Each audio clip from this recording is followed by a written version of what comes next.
Okay, thank you, council members and ladies and gentlemen. We had some technical difficulties, but we're on the air now. So I'd like to call the city council meeting to order for September 2021. Roll call. Councilmember Pasua. Councilmember Lopez. Here. Councilmember Madrigal. Here. Councilmember Perello. Here. Councilmember Tehran. Here. Mayor Pro Tem McDonald. Here. Mayor Zaragoza. Here. Thank you. We have a quorum. And Council Basua, did we call her? Potentially she might be on. Not it. Okay, and now the posting of the agenda, Madam Clerk. The posting of this agenda for this meeting was posted in the City Hall Bulletin Board on September 9th, 2021. Okay, thank you so much. And item B, we don't have any public comments on this item. Next item is closed session in conference with our legal counsel. Okay, Steve. Thank you, Mayor. The council will recess to a closed session pursuant to Government Code Section 54956.9, subparagraph D1, to confer with its attorneys. The matter being discussed is John Curtis Newman III versus City of Oxnard. Okay, thank you. So, so we have, go ahead then, Steve. So are we still live?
Thank you, council members and members of the audience. We're back from closed session. Mr. City Attorney, do we have any announcements from closed session? Thank you, Mayor. There are no actions to report out of closed session tonight. Thank you so much. Our next item is item D. This is an appointment item from City Manager Department.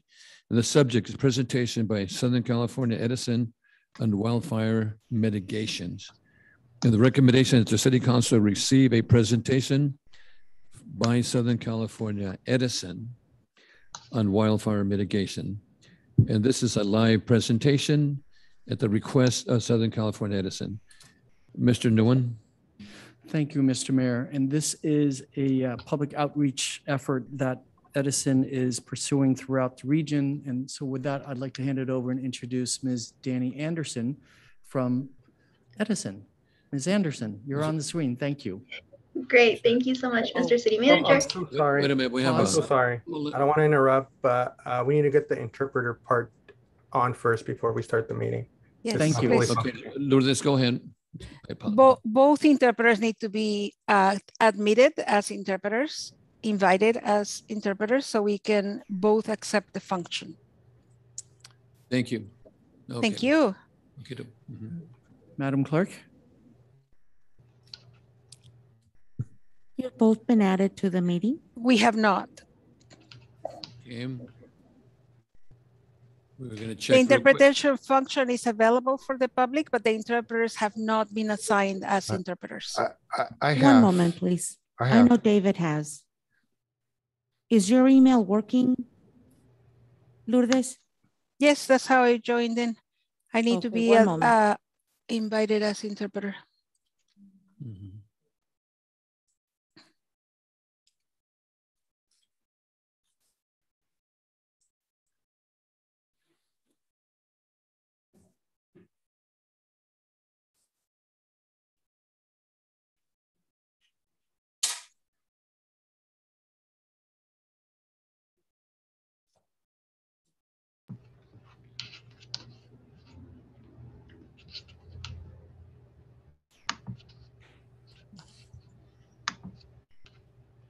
Okay, well, thank you. My apologies, Mrs. Anderson.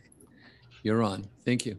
Great. Thank you so much for having me, Mr. Mayor, council members. I'll go ahead and share my screen with the presentation. My name is Danny Anderson. I am the Government Relations Manager for the west half of Ventura County and all of Santa Barbara counties, Southern California Edison territory, with Oxnard being one of the cities that I represent. So any questions that ever come up, please feel free to let me know. Tonight, let's just make sure everybody can see my screen. Yes, Yes. we can. Great, thank you. So tonight I was going to go ahead and present to you our wildfire mitigation plan presentation, which has quite a lot of information regarding public safety power shutoffs. And luckily, I don't believe Oxnard has ever been affected by a PSPS, which knock on wood that it stays that way, but it's still a good opportunity for us to make sure that you all know about them and the process around them, just in case one is to happen in the future. So I would like to go ahead and start by, a fact that we all are very aware of, that the 2020 wildfire season was the worst on record, with 5 of the 6 largest California wildfires happening that year. And Southern California Edison is really focused on making sure that nothing that we do or none of our equipment is the cause of any wildfires moving forward. And in order to help make that happen, we have focused a lot on wildfire mitigation throughout our service territory. And we are very focused on reducing the threat of wildfires through PSPS. In 2020, unfortunately, about 138,000 customers were affected by a PSPS. So we don't want to do them. They're definitely a last resort measure. We don't like them. You don't like them. Nobody likes them.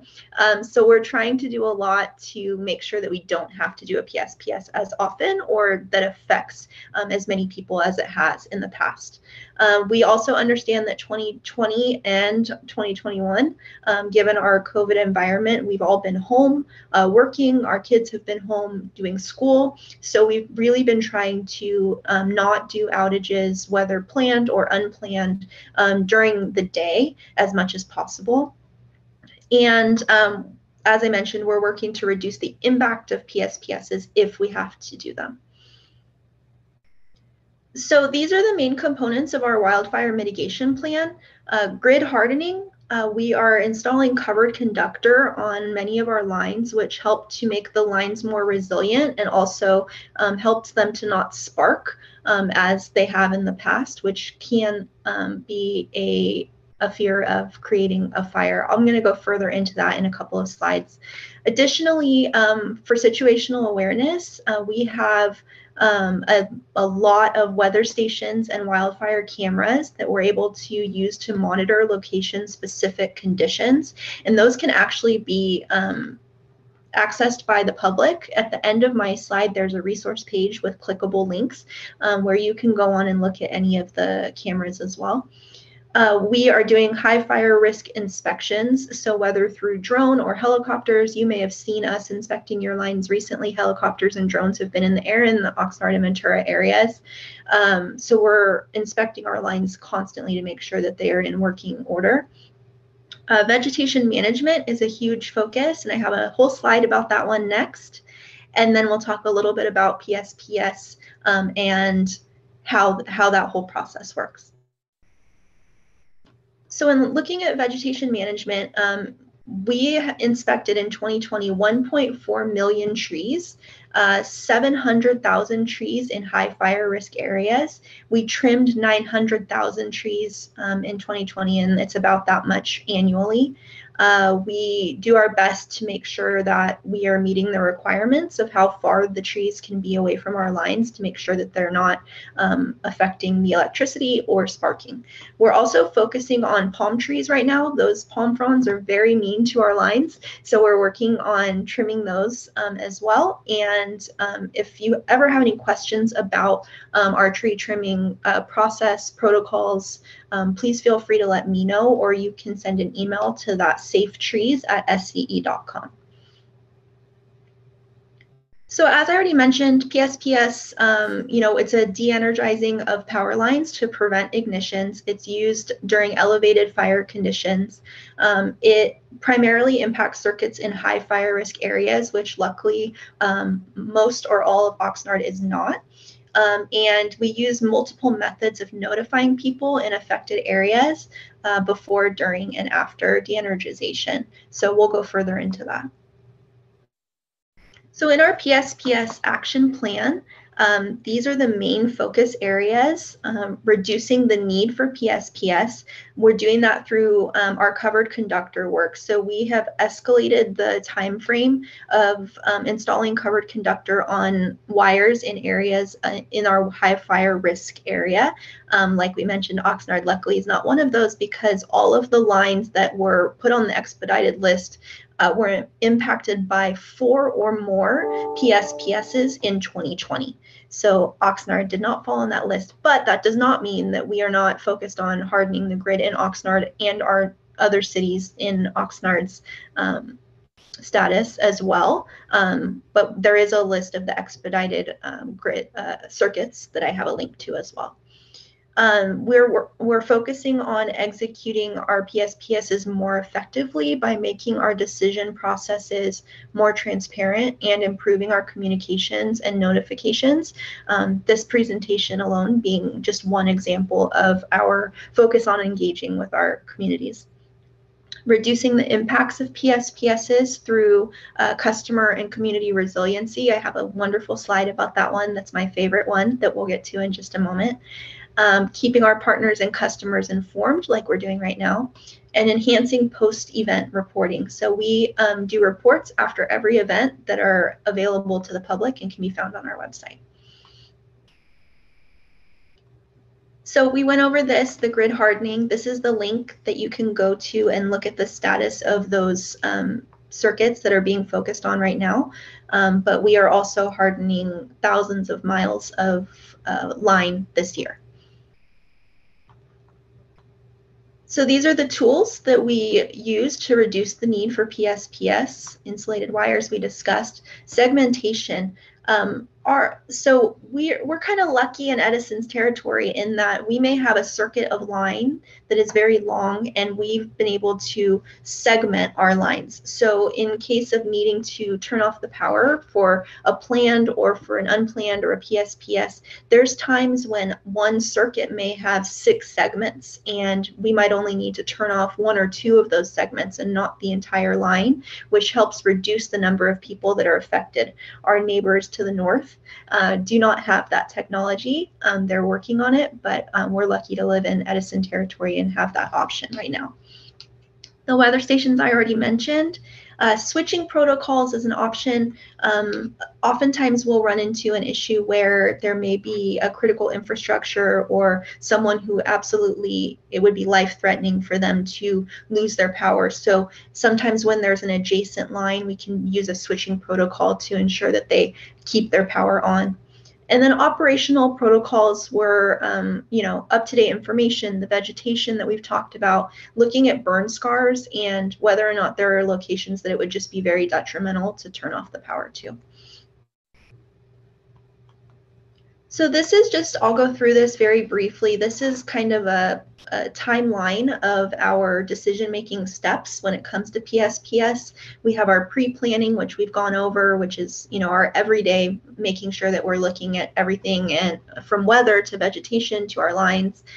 Event planning, this is when we're seeing that in several days the weather is not going to be on our side and there's a possibility that we may need to do a PSPS, and putting our incident management team together and really getting things going. So we treat these PSPSs as if they're an emergency, so we put together these teams. 1 to 3 days prior, we activate that incident management team. We're looking at the weather several times a day, and we're getting things in place. During the period of concern, we're performing field operations, we're reviewing circuit switching plans, getting feedback and communicating regularly with our emergency management agencies. We're in contact constantly with Ventura County's OES, and we're monitoring in real time, the wind speeds being very, very important. And then at re-energization, we're monitoring the wind speed again, and we're performing restoration patrols. Those could be by truck, by drone, by helicopter. It all depends on the area that we're looking at. So we're always getting bashed for our maps. So I'm happy to say that our maps are getting revamped every day. We're trying to make them more accessible and easier to understand. So if you go on our website, it looks even better than the picture that I'm showing you right now. We also use the vehicles listed, such as next door, zip code notifications, and hopefully all of our account holders are really prioritizing going onto our website and registering their email, text, or even voice call to get notifications to keep up to date. In general, our situational awareness notifications are broadly sent out. We send them to our cities, counties, tribal officials, public safety partners, CCA administrators, state and federal legislative offices, 211, and our independent living centers, as well as other CBOs that are involved in emergency preparedness. We just launched our public safety partner portal. I'm sure that several of your city staff are on that list and able to access that. This is an effort for us to be able to provide more ready information. So in the past, when we've had outages, it's been kind of a morning and night update kind of thing. And with the portal, we're able to give you the opportunity to sign into a website and see up-to-date information about what's going on through maps and summaries and all kinds of different resources that are on there, both in event, pre-event, and then post-event. So this is my favorite slide.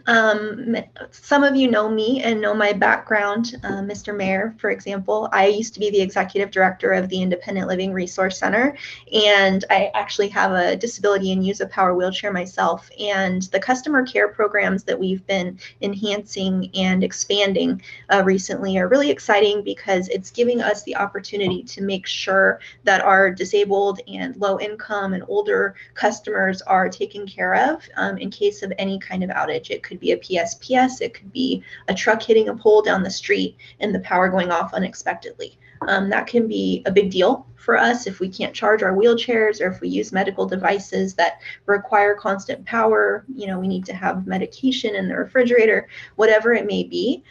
So we have our medical baseline program, which is great. It allows for extra power for individuals who have those devices. It also allows for extra notifications for those customers. But most importantly, we have just expanded our critical care backup battery program to anyone who's on the medical baseline program. And what that does is it allows our customers who are low income and have a disability to receive a fully subsidized backup battery system that is matched to the needed wattage or draw of the medical base or of the medical device that they use. And Mrs. Sanderson, Mrs. Sanderson, that is a very, very important component of the service, you know, for the community. Thank you for that. Thank you, Mr. Mayor. Absolutely. And I have a flyer that I can share afterwards if the city would like to send that out to customers or post it on social media or however you're able to share it. Right. Yeah, so I'm very excited about that program. The qualification is pretty simple and the time frame is also very, very short. We've given out thousands of backup batteries already in 2021. In addition to that, and there will be links, as I mentioned on the last slide, we have other rebates. So if you maybe don't qualify for what's needed for the critical care backup battery, but maybe you just need a small appliance backup battery, maybe you use a CPAP or something small, we do have a $50 rebate for small appliance. There's also the well water dependent, but I don't think we have any of that in Oxnard. And then there's the SGIPS, Self-Generation Incentive Program. This is looking at whole home backup batteries, so like Tesla Powerwalls, for those who are interested in that.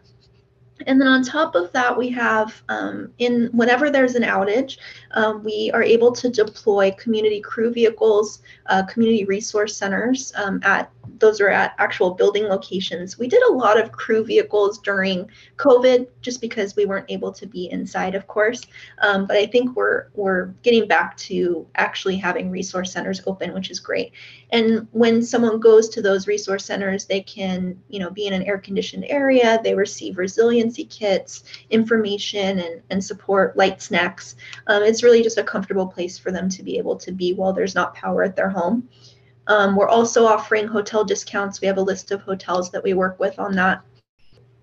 And we are also, this gets a little too techy for me, but we're working on community resiliency, looking at microgrids and other larger scale backup generation programs.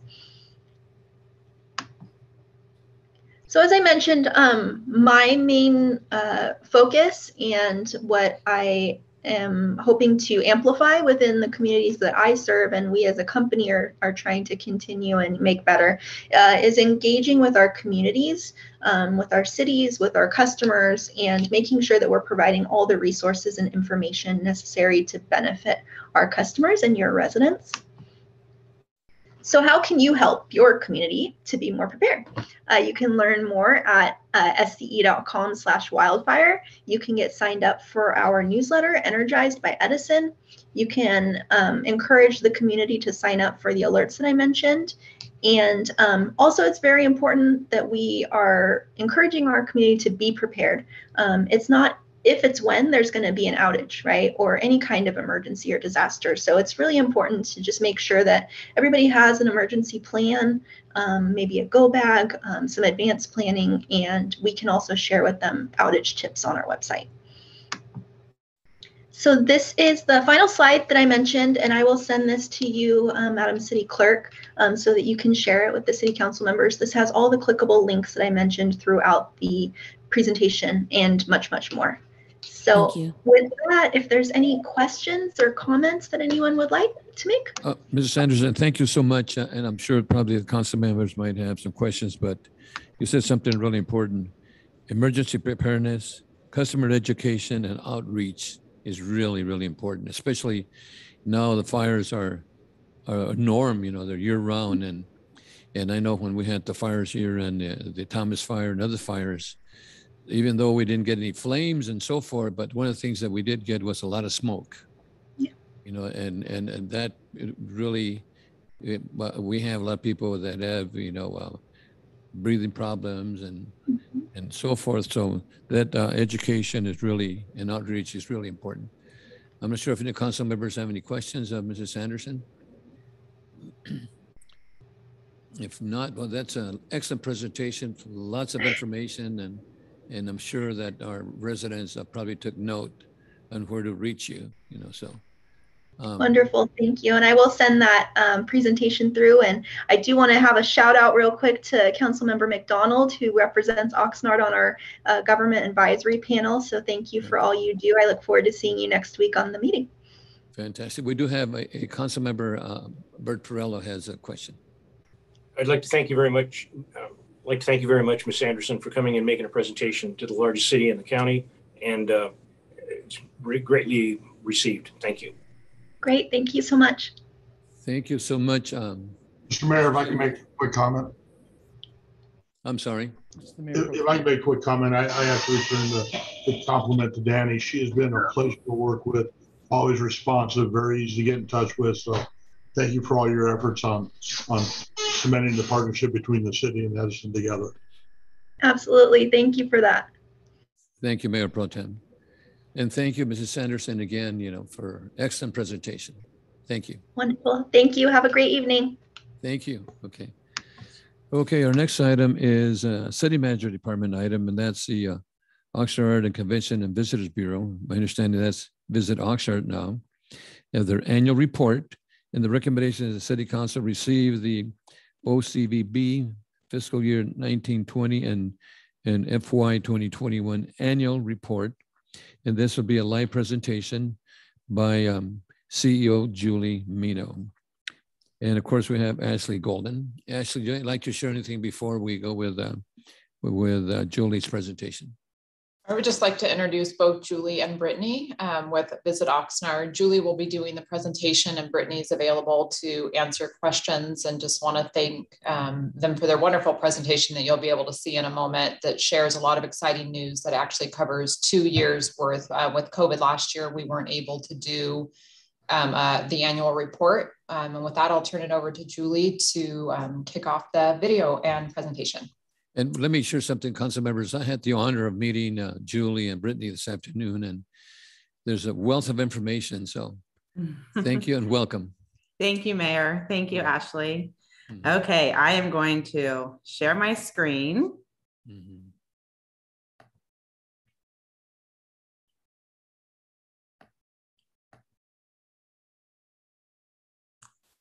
All right, am I on the right page? Yes. Okay, great. Good evening, Mayor Zaragoza, Mayor Pro Tem McDonald, City Council members, and city staff. My name is Julie Mino. I'm the President and CEO of Oxnard Convention and Visitors Bureau, also known as Visit Oxnard. I've had the pleasure of serving in this position since December 2017. And my team and I are happy to present you with our fiscal year 1920 and 2021 annual report. As Ashley mentioned, due to the COVID-19 pandemic and the unknown of this time last year, our fiscal year 1920 annual report was postponed. So tonight I'll be reporting on both years. Needless to say, we have a lot to cover as so much has transpired over the past 2 years, but we'll also have some fun while doing it. I know many of you are familiar with our small but mighty team. Brittany Hendricks, VP of Marketing and Communications, Courtney Freeman, Group Sales Manager, and Michelle Flippo, Office Manager. And starting next week, our newest team member, Lauren Bennett, who will fill the role of Marketing Coordinator and Film Liaison. You may also recognize some of the names on this slide, our board of directors who represent a cross-section of tourism serving businesses and locations throughout Oxnard. These directors help shape the direction and vision of Visit Oxnard. We are fortunate to have representation from Mayor Pro Tem McDonald, as well as Assistant City Manager Ashley Golden serving on our board. Our mission to promote and market Oxnard as a premier travel destination, bringing significant economic and social benefits to our community. We have a multi-channel approach to our marketing strategy and messaging, which I'll walk you through during this presentation.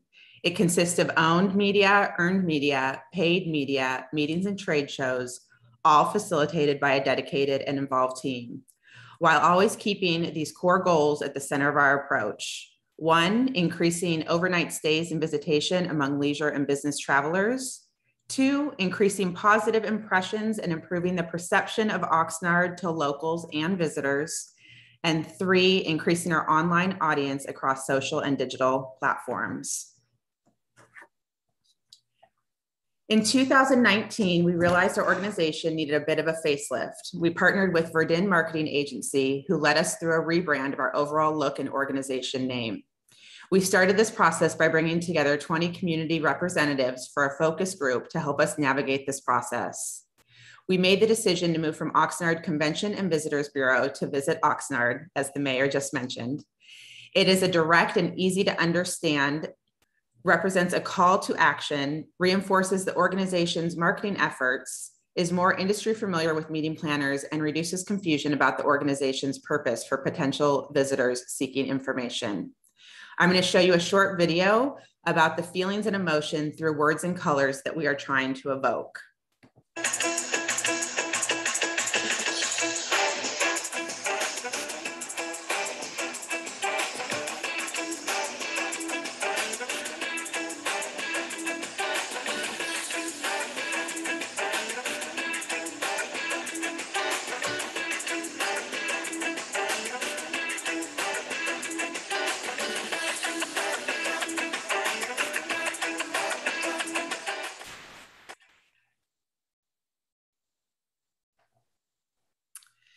An overview of our fiscal year 1920 marketing plan. We introduced persona-based marketing, identifying personas or customer types which represent the qualities encompassed in our target audience. Our goal being to deliver a message that resonates with a niche user base in a way that exponentially increases the likelihood of a conversion or someone choosing to visit our destination. Then in March 2020, the COVID-19 pandemic hit. It was devastating to so many businesses, but especially to the travel and tourism industry. We quickly pivoted our marketing message and strategy based on national, state, county, and city guidelines. We created and followed a phased wait, ready, set, go to our messaging that detailed out how and what we would communicate to our visitors and locals alike. We also outlined our marketing tactics and what communications we were putting out in state, regionally, nationally, and globally. We worked with industry partners, our vendors, and the city of Oxnard to align our messaging and took it day by day to help inform our next steps. For fiscal year 2021, we created a marketing plan addendum internally that was based on industry research and current county guidelines. It also aligned with our crisis communications plan to shape our messaging during a pandemic on the horizon of recovery. And I will mention we did complete our crisis communication plan about a month before the pandemic, so it was within perfect timing. The underlying message in everything we produced was how to travel responsibly, including regular updates to our website for visitors and locals on what they could expect from our partners across Oxnard. We produced a series of billboards and digital messaging for how to enjoy Oxnard responsibly. We also worked in conjunction with the city manager's office to produce messaging for locals on ways to support our local businesses throughout various stages of the pandemic. We quickly produced a travel advisory video featuring local businesses and our former chief of police. This Oxnard Together video went viral in the community, reaching over 56,000 residents. Now I'm going to take you through our own media strategy, which consists of our website, email marketing, and social channels. In October 2020, Visit Oxnard launched its new website after a year-long undertaking. Its new features and functions include a fresh look, a stunning new site integration, scenic photography with usability and digital accessibility in mind, a thoughtful sitemap with user-friendly navigation and logical pathways towards content, a redesigned media hub where journalists and travel writers will find helpful resources, including updated photography assets, Oxnard in the news, and a brand new press kit available for download, a new, more search engine friendly event calendar, new resources for hospitality partners, including an event submission form, a page on how to partner with Visit Oxnard, a brand guide with downloadable assets, and a comprehensive list of festival sponsorships and volunteer opportunities. As you can see on the screen, we had over 294 sessions and 1 million page views in 1920.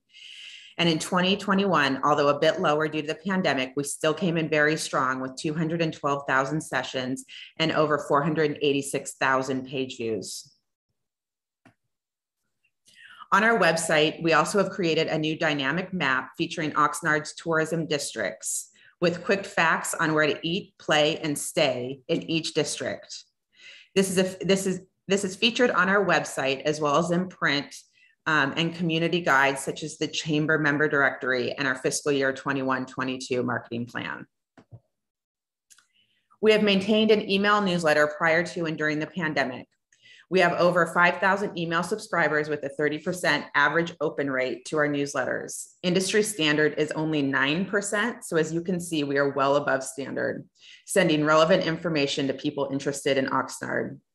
This past fiscal year, we also created a targeted email to 659 meeting planners that are actively looking to book meetings throughout California. Over the years, social media has become a one-stop shop for any kind of information you can imagine. Many people find news, current trends, and of course, inspiration for where to eat, shop, and travel to. Visit Oxnard has amassed 60,000 followers across Facebook, Instagram, Twitter, YouTube, Spotify, Pinterest, and LinkedIn. We have 3 annual campaigns, our 12 days of giveaways, National Plan for Vacation Day, and Oxnard Restaurant Week, garnering over 334,000 impressions and more than 2,500 unique contest entries over those campaigns this past fiscal year. Now we'll walk through our earned media strategy through our award-winning press kit and public relations efforts. In 2020, we developed a beautiful new press kit, which has won both an American Advertising Award and PRSA Image Award to streamline public relations efforts. This new press kit serves to educate travel media on our destination, taking the legwork out of researching background information for new assignments and to generate press for Oxnard. Over the past 2 fiscal years, we have hosted 10 multi-day press trips and received 138 high-value pickups across digital and print publications, live broadcasts, and more. Some of these features come from top media outlets like The Lonely Planet, Spectrum News 1, KTLA, and NBC LA, LA Times, Westways, Smart Meetings, and more. Now we'll look into our paid media strategy. It would be really impossible for me to cover everything that we're doing here, so I'm just going to talk about some of our highlights. Visit Oxnard is extremely proud of our Visitors magazine we produced in both 2019 and 2020. These magazines are in 703 locations throughout California, Arizona, and Dallas. Pre-pandemic, they were also featured in most every hotel room throughout Oxnard. This magazine has also served as a wonderful piece to engage the community and create a sense of pride. Many teachers have reached out to us requesting guides for their classrooms to help students have a better understanding of the community and history of Oxnard. We're looking forward to producing a 2022 guide with more evergreen content for a longer shelf life. In 2019, we created a branding campaign entitled Mix Things Up. Hopefully some of you have seen it. It features many of the eclectic and unique things to do in Oxnard. It established Oxnard as a multifaceted, authentic, laid-back, nostalgic, and approachable destination. It had more than 271,000 impressions in its first month alone, and the full campaign reached more than 600,000 viewers. I'd like to show you a clip of the video now.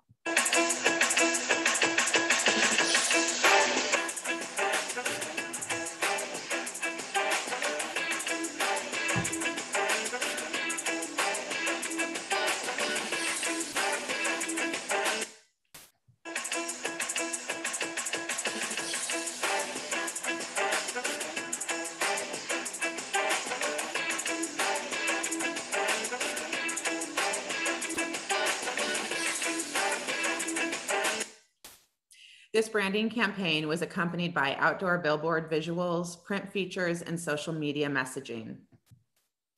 In 2020, we released another branding campaign titled You Don't Know Oxnard, also featuring Oxnard as a multifaceted, authentic, laid-back, nostalgic, and approachable destination while driving home the point with a playful spin on the name of our town, receiving more than 400,000 views to date via programmatic advertising. I'd like to show you the clip now of our You Don't Know Oxnard campaign. It's Oxnard.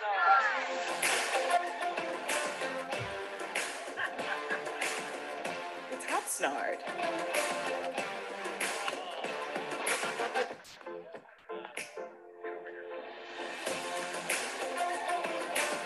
It's Oxnard. It's Oxnard. It's Oxnard.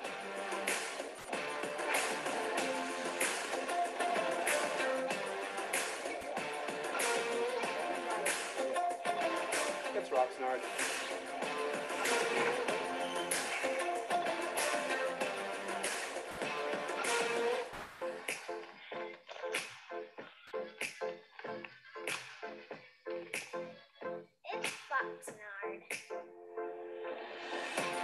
It's Oxnard.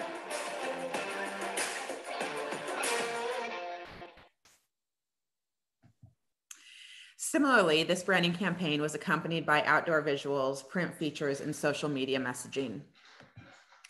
In fall of 2020 and spring of 2021, we entered into a co-op with Visit California and Expedia, leveraging the Visit California brand for awareness of Oxnard.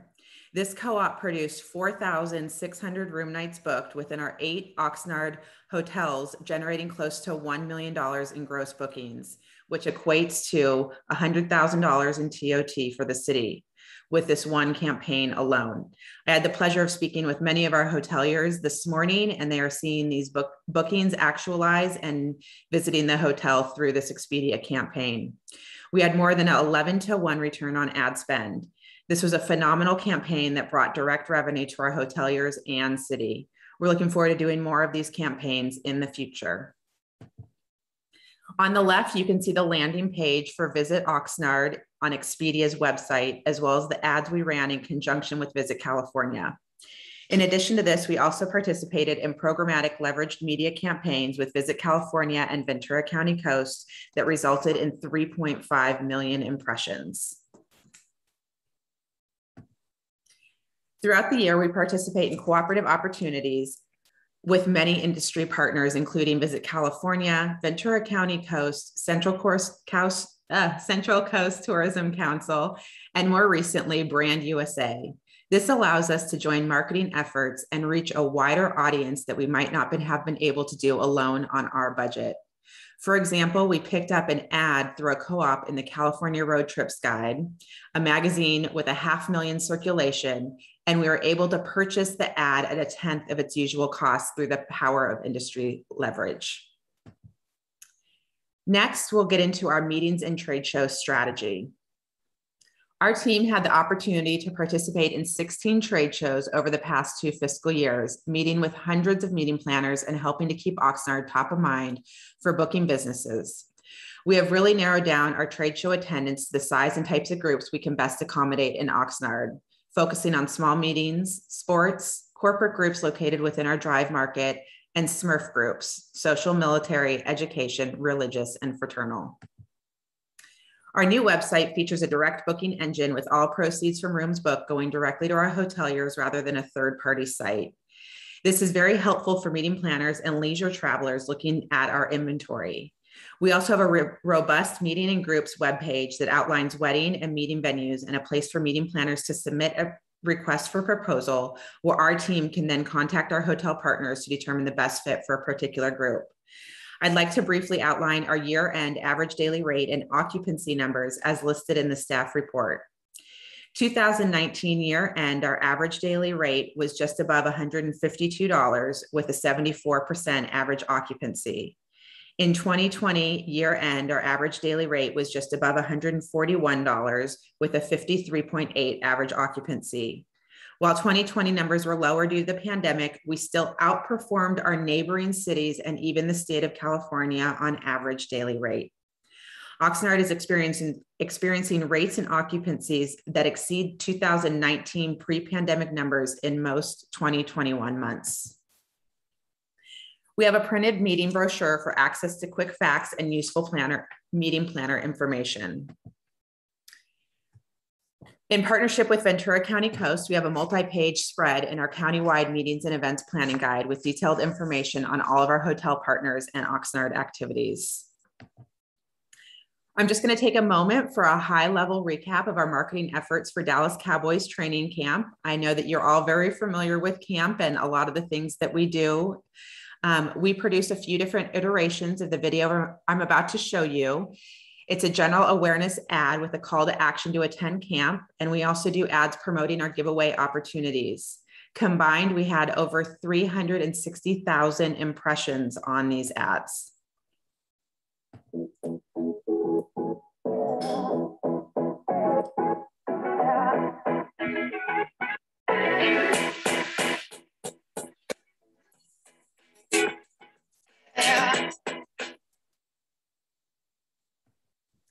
We cover all the bases with marketing camp, including our website, which is the only location to get all the detailed information on camp attendance. We do outdoor advertising through billboard placements, print ads in local publications, distribution of our visitor magazines throughout Dallas, Texas, social media, which garnered over 160,000 impressions on camp attendance. We send out a targeted e-newsletter to 15,000 subscribers, and we had over 3,400 email entries for VIP giveaway packages and Visit Oxnard branded materials throughout Midway and VIP areas of camp. We earned a lot of press coverage, including live interviews with KTLA News, KEYT News, KCLU News, and the Rico and Mambo Morning Show, as well as media mentions with VC Reporter and Ventura County Star.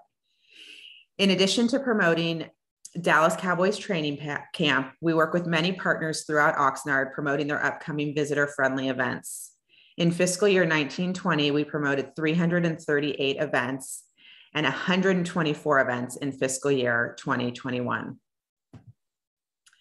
Finally, I'd like to go over the dedicated and involved team I have. It's very, very small and mighty, but we are personally creating waves in the industry, bringing Oxnard to the forefront with our industry peers and positioning Oxnard as a premier travel destination throughout our industry.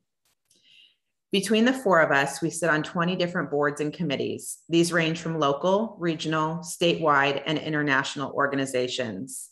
This has allowed us to have a seat at the table, folding in the Oxnard brand around the state, having a voice in advocacy efforts on travel and tourism, and promoting our destination to a broad spectrum of organizations.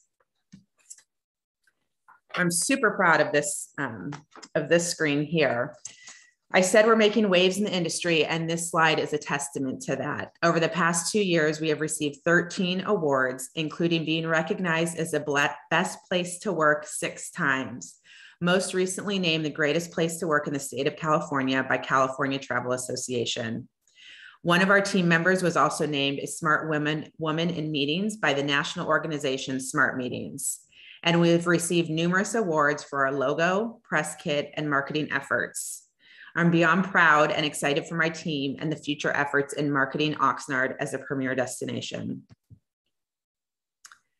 While a destination reel plays in the background, I'd like to briefly go over our fiscal year 21-22 marketing plan. You should have all received a hard copy of our new marketing plan, and it's also included as an attachment with this presentation. This plan is our guiding star along with the path to economic recovery for travel and tourism, outlining research and statistics that are pertinent in informing our decisions as we move forward. Identifying key performance indicators so that we have concrete measures for success and making clear our strategic intention for the coming year. It is imperative that we remain in the consideration set with our competitors and position ourselves to capture tourism dollars as travel resumes. Due to our flexibility and conservatism over the past year and a half, we believe that we are well positioned to meet state benchmarks for recovery and even exceed them, particularly evidenced by our city outperforming in average daily rate and occupancy. Oxnard is still looking forward to the addition of 3 new hotel properties coming online in the next 2 years, which is projected to bring a 34% increase in available hotel rooms, which means we need to stay on top of marketing efforts to fill those rooms. We will also come before council during our next annual report next year to renew our city contract and Oxnard Tourism Marketing District agreement. Later in the agenda tonight, I think it's going to be a very long night for the city council. We have our ARPA funds proposal. Visit Oxnard has submitted for 2 projects. One is funds for additional marketing initiatives to promote travel and tourism that will bring significant ROI to the city of Oxnard. And the second is a city-wide wayfinding program. On behalf of Team Visit Oxnard and our board of directors, thank you for your time this evening and allowing us to present our annual report. We see our organization as an extension of the city, and we look forward to our continued partnership and all the future has to hold. And then Brittany and I are here and available for any questions or comments you may have. Thank you, Julie, and thank you for the excellent presentation. I know we met earlier today, and every time that you speak about the branding and wayfinding for Oxnard, it's more exciting. And I can't remember the name of the reporter. They used to say from the mountains to the sea. You know, we have everything here in Oxnard, and I just want to thank you for the excellent work that you're doing for Oxnard. And I'm sure that we have some of our council members like to share some questions too. And Brittany, thank you too. It was a pleasure meeting you today too. Council members, do you have any questions for Julie? No? Tehran, Dr. I called you already Dr. Tehran, so how about? Nice hat. Thank you. I just want to thank you for the presentation and the update. I get a lot of compliments about this hat, actually. The logo, the colors, they complement each other, and I'm a very neutral color type of person, so it goes with almost every outfit I have. But I direct people to where they can find these types of branding items. But I just wanted to take a moment to thank you for the work you're doing in really working to attract tourism and visitors to the city of Oxnard. And just speaking kind of long-term and holistically, as one council member, I really enjoy seeing the well-done clips and footage that we have of our city and all the beautiful things it has to offer. And I really but I see long-term vision-wise that our downtown area, our Heritage Square, Asokolo, when that moves forward and comes online, our revitalized corridors in South Oxnard along Wainimi and Saviors Road will have so much to offer. And I look forward to having the community be very proud to be suggesting areas that can be added to those reels in the future, and just have more items that we can offer to the people and have them see the great things they can do when they come to our city. So thank you again for this update. It's really great, and I look forward to what you're all going to be doing this fiscal year and beyond. So thank you. Thank you, Councilmember. Before I go to Councilman Perella, one of the things that I did talk to Julie and Brittany about today was, at one time there was a thought of connecting the collections to downtown, to South Oxnard, and over to the harbor, and have maybe a little mini bus, connect, from point A to point B. So potentially that might be something that we might look in the future for. Councilman Perella. I'd like to thank Ms. Marino and her staff. The last few years have been pretty rough, and there have been some cuts required, and you guys have worked with the bare bones. You've done a good job, and all the kudos you need. There's a comment that I'll give to Brian a little later to carry on to your board, but I would like to ask one specific question. When you are able to give us information about the monies that are generated from Oxnard, is there a way for you to track the monies that we generate for the county of Ventura and the areas that are not in the city of Oxnard? So are you talking about like the Ventura County Coast has a bid on the hotels as well? Is that what you're talking about? What money goes to that county organization? No. Basically, we focus on bringing people to Oxnard, in the city of Oxnard, in the facilities that we have, the tremendous facilities we have here. But there are areas surrounding us that belong to their unincorporated areas of the county on the north and the south of us along the ocean. And some of those areas have businesses that are separate from the city. we're in a much better situation where we're working cooperatively with the county and the city. And I was wondering, is there any tracking going on where the county shares information from you generated on spikes in income that they receive due to the work that this organization, your organization, is doing? So the first thing that comes to mind is we do have a program called Visa View, where we do track countywide spending on credit cards from people that are out of town, and we can kind of notice spikes and different ways of spending when we know that there's going to be big groups in town or whatnot, for like Dallas Cowboys training camp, for example. So the only program that we currently work with is the Dallas Cowboys Visa View program. And that is definitely information that we would be able to share with the council. It's something that I share on my board level. So we can definitely get that to you as well. Thank you very much. And again, great work. Best in the future. Thank you. Thank you so much.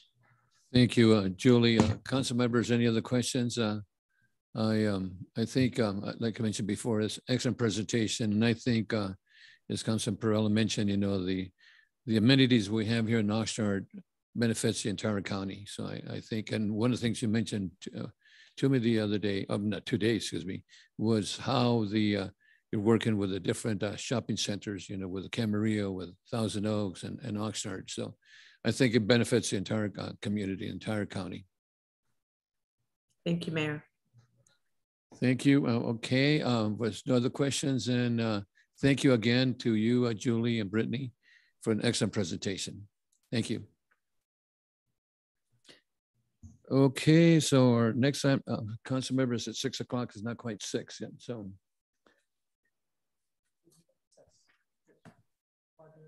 Do you want us to talk for 5 more minutes? We have a 5-minute break, and we'll come back at 6 o'clock. Thank you. Funny. We'll come back at 6. Thank you.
allegiance.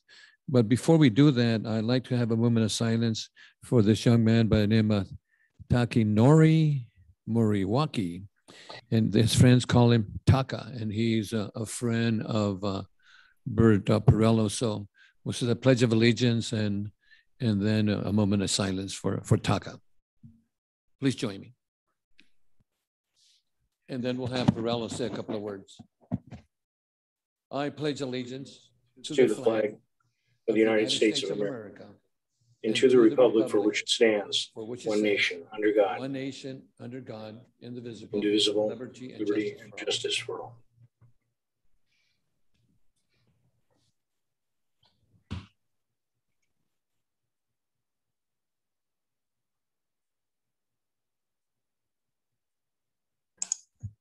Thank you. Councilmember Perello would like to share a couple of words from Taka, for Taka. Yes.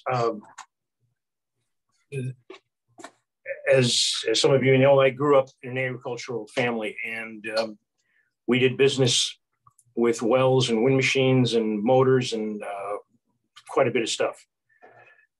I knew this gentleman not extremely closely. My dad did. And this was a classy outfit. It still is a classy outfit. They did extremely good work. They did a lot of things. When I read the gentleman's obituary, it's stunning. I'd like to share some of the things with you. He passed away, he was 90 years of age. He was born in Oxnard in November of 1930, the fifth of 7 children. He graduated from high school and started his life, but due to World War II, and it was his family of Japanese descent, he was interred in a relocation camp in Vita Bend, Arizona, from May of 42 to November of 45. When he got out to restart his life, and he was drafted into the Army. And he served in the Army when he was drafted in 49 in the entire Korean War, 50 to 53. He got out and went into, and he had always worked, went into the business of the electric motors. And he, with his brothers, opened up Murakawa Brothers Electric Motor Service, located on Mita and 5th Street. They did first-class work, and the man, if he gave you his word, that was a bond. He said he'd have it by a certain time. Things were tight, he needed wind machines, something went wrong, they got the work done. They needed to be complimented. I wish that I could say more, but I don't have much more to say other than the world's going to miss this guy. Thank you. Thank you so much. You know, it's really an honor to have individuals like that. And thank you for sharing today, Councilmember. Okay, our next item is a ceremonial item, is a presentation. It's a presentation of resolution to Joseph R. Rodriguez for over 37 years of outstanding service to the city of Oxnard. And I'd like to read this resolution, and I hope that he's on the line. And this is a resolution of the City Council of the City of Oxnard commending Joseph M. Rodriguez for 37 years of exemplary service to the City of Oxnard. Whereas Joseph M. Rodriguez has provided over 37 years of exemplary service as an employee to the City of Oxnard, and where Joseph began his career with the City of Oxnard in the Public Works Department as a maintenance worker in July 1984. And in July 1988, he became a fleet service mechanic. In June of 2000, Joseph became a senior fleet service mechanic and advanced to fleet service supervisor in 2004. Joseph became an interim fleet service manager in December 2019, and was promoted to the position in 2020. And whereas throughout his career, Joseph has earned a reputation of providing outstanding and exceptional leadership within the fleet service division, and consistently provides dedicated service and partnership to the public safety and other departments. His commitment to professionalism and excellent internal service was recognized when he received the City of Oxnard City Employee of the Year in 2005. And whereas throughout Joseph's career, he's demonstrated dedication to the goals and to the needs in the best interest of city departments and residents and the businesses in the City of Oxnard. Whereas the experience of institutional knowledge embodied in Joseph will be greatly missed by his peers in the City of Oxnard. Now, therefore, the City Council of the City of Oxnard does hereby resolve and commend and recognize and extend its gratitude to Joseph Rodriguez for over 37 years of exemplary service to the City of Oxnard, and extend the best wishes for fulfilling the retirement with his family and friends. It witness thereof, I here set my hand and cause a great seal of the City of Oxnard to be affixed this 21st day of September 2021. Joseph, congratulations. That's a tremendous amount of time. And Joseph, you could share a couple of words. And by the way, the real thing is going to be, the real resolution is going to be at our city manager's office. So we'd like to share a couple of words, and then we'll call for a motion to receive to accept this resolution. Go ahead, Joseph. Thank you, Mr. Mayor. It has been a true honor to serve the city of Oxnard for the last 37 plus years. I've worked with hundreds of extremely talented and dedicated individuals, and especially within the Fleet Services Division. I could not have asked for a better group of individuals to work with and then lead as their manager. It has been, it's hard to wrap my head around the fact that over 37 years has passed. It doesn't seem like that, but I am looking forward to my retirement and spending time with my children, grandchildren, and my beautiful wife, Carol. Thank you again for this recognition. And Joseph, we want to thank your wife for allowing you to serve the city of Oxnard for 37 years, and your family. And I'm sure you probably could go fishing and golfing and probably a lot of honeydews. But absolutely. Thank you. Thank you so much, and congratulations again. Thank you, Mr. Mayor. Okay, our next item is oh, I'm sorry, that we need a motion for the resolution.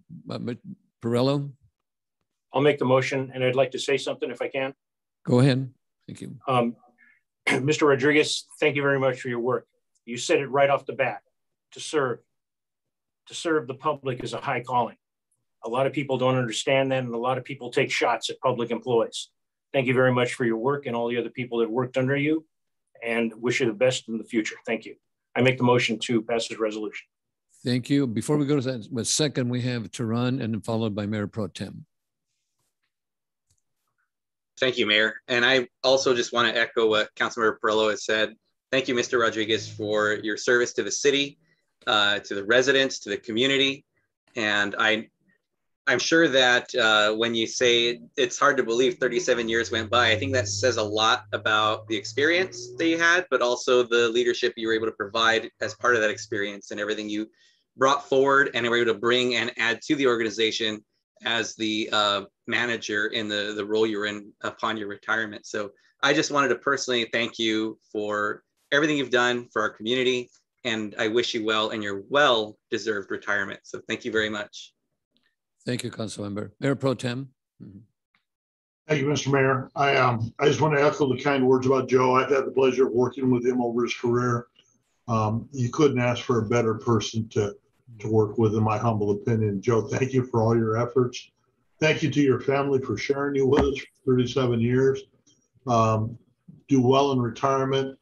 And I'll warn you now, you don't retire, you launch off into a new adventure, and it's usually busier than what you've been experiencing over the last 37 years. But bless you for all your efforts, your work, and be safe in your retirement. And I will second the motion. Okay, thank you. No other council members. We have a first by Councilman Perello, second by Mayor Pro Tem. Roll call. Councilmember Tehran, Yes. Councilmember Basua, Mayor Zaragoza, Yes.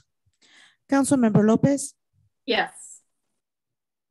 Mayor Pro Tem McDonald, Yes. Councilmember Madrigal, Aye. Councilmember Perello. Yes. Thank you. Motion passes 6-0. Thank you again, and congratulations. Our next item is this is I'm sure that Javier Gomez can now is he going to be able to accept this proclamation. Oh, good. So this is a proclamation, Hispanic Heritage Month, September 2021. Whereas every year since 1988, the Americans have observed Hispanic Heritage Month from September 15 to October 15 by celebrating the histories, cultures, contributions from Spain, Mexico, the Caribbean, Central and South America. And whereas this country has drawn strength from the diversity of its people, where their ancestors have been here for generations, or they were among the newest members of the American family, each adding their own distinct and dynamic perspective to our country's story. And whereas in celebration of Hispanic Heritage Month, we honor the contributions Hispanics have made throughout the history and highlight the rich diversity that keeps our community strong. And whereas a month and throughout this year, we must continue to reflect on the countless ways in which Hispanics have contributed to our city's success, and to embrace the diversity that strengthens us, and to recognize and address the many challenges and skills that exist in the fight for equality and opportunity. Now, therefore, I, John C. Zergos, the mayor of the city of Oxnard, do hereby proclaim September 15 through October 15, 2021 as Hispanic Heritage Month in the city of Oxnard, and encourage all residents to come together to celebrate through songs, to dance, through food, and embrace and understand the customs and traditions and cultures of our friends, family, and neighbors. In witness thereof, I have set my hand and caused the great seal of the city of Oxnard to be affixed this 21st of September, 2021. And we have Mr. Javier Gomez, who's going to accept the proclamation. And Javier, this will be ready for you at the city manager's office tomorrow morning. Would you like to share a couple of words? He was having trouble with this, so see if we can get him by phone or with his. Dialing him. Right.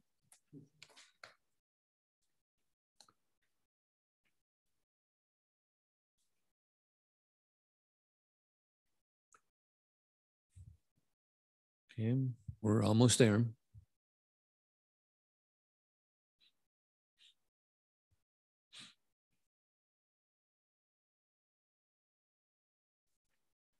Well, we get Javier. Javier's been very instrumental in working with our youth and in La Quech, playing instruments. He teaches the kids how to sing songs, how to participate, how to share presentations. So, and he's also a former teacher for Oxnard High School Elementary. Javier, are you on yet? Mr. Gomez, can you hear us? Javier Gomez?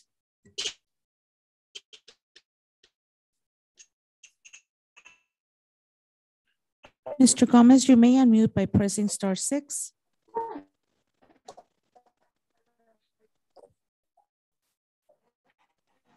Yes, I'm here. I can hear you, yes. No, we're having trouble with the transmission there. Well, anyway, I'd like to share again, as I mentioned before, that Javier has been very instrumental in helping the community and also with the In La Quech, again, teaching the children how to play instruments and working with the families and just doing a lot of good things for the community. So Javier, we thank you so much, we're sorry for the technical problems, but we do have, that proclamation for you so you can share with especially with the kids. Thank you so much. Council members, any you'd like to share anything on Hispanic Month? Okay. Councilmember Perella. Respect for all cultures. Hispanic month, it's a big deal. And I will say this for Mr. Gomez. I've seen him perform multiple times, but the one time that I remember most importantly, there was a Thanksgiving feed across the street from the parking lot in Casa Lopez. And I remember Mr. Gomez gave me a hand washing the pots and pans, because I'll tell you what, you have no idea how big those pots and pans are that they make the mashed potatoes and things. And Mr. Gomez put in the time, put in the work. He's a credit to the community. Sorry, we couldn't hear you. Yes. And Councilmember, that happens every single year. Yeah, I've been there to assist him too. So he's feeding the community also besides helping the kids. Councilmember Tehran, followed by Councilman Lopez. Mr. Gomez, are you there? Yes, I can hear you. Oh, Go okay. ahead, please. Oh, so we have, okay, great. So we were just commending all the good work that you do. Go ahead, Javier. Well, it's really a tremendous honor for me and all my students that represent the NLECH Center to being a service to our community. And we know that this is the month in which we celebrate the great contributions of all great people who step up to help out our community. And you know, I learned that from Cesar Chavez, who showed us the way to help out our community and to inspire our youth to have hope. And so in recognizing the importance of this month being a month to celebrate the great contributions of human beings who are true great Americans who have been working hard in making this country great. And I look all the way across from movies, from Luis Valdez, from creating movies and being a trailblazer to create an opportunity for Latinos to get into the movies and into stage. And in Dolores Puerta, empowering our young women to believe that they have a voice in our community. And also, more importantly for me, Luis Valdez and Cesar Chavez, who were key to my personal development. Cesar Chavez and inspiring me and asking me to pick up his cause and do the things that we need to do for our community, and that is to extend a helping hand to each other.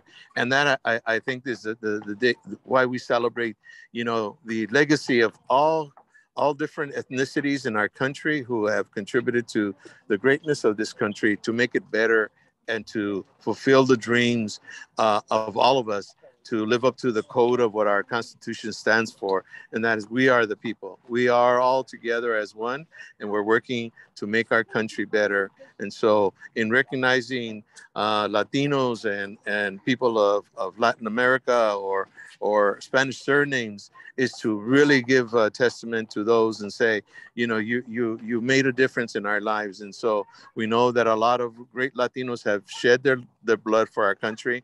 Recently, the death of those young men who were killed in Afghanistan is a proving point that, you know, there are people who will step up and sacrifice, make the ultimate sacrifice for that. And so I humbly accept, you know, this recognition or this citation to recognize all the great people who have made a difference in all our lives. So thank you, Mayor John Zaragoza, and to all the council members.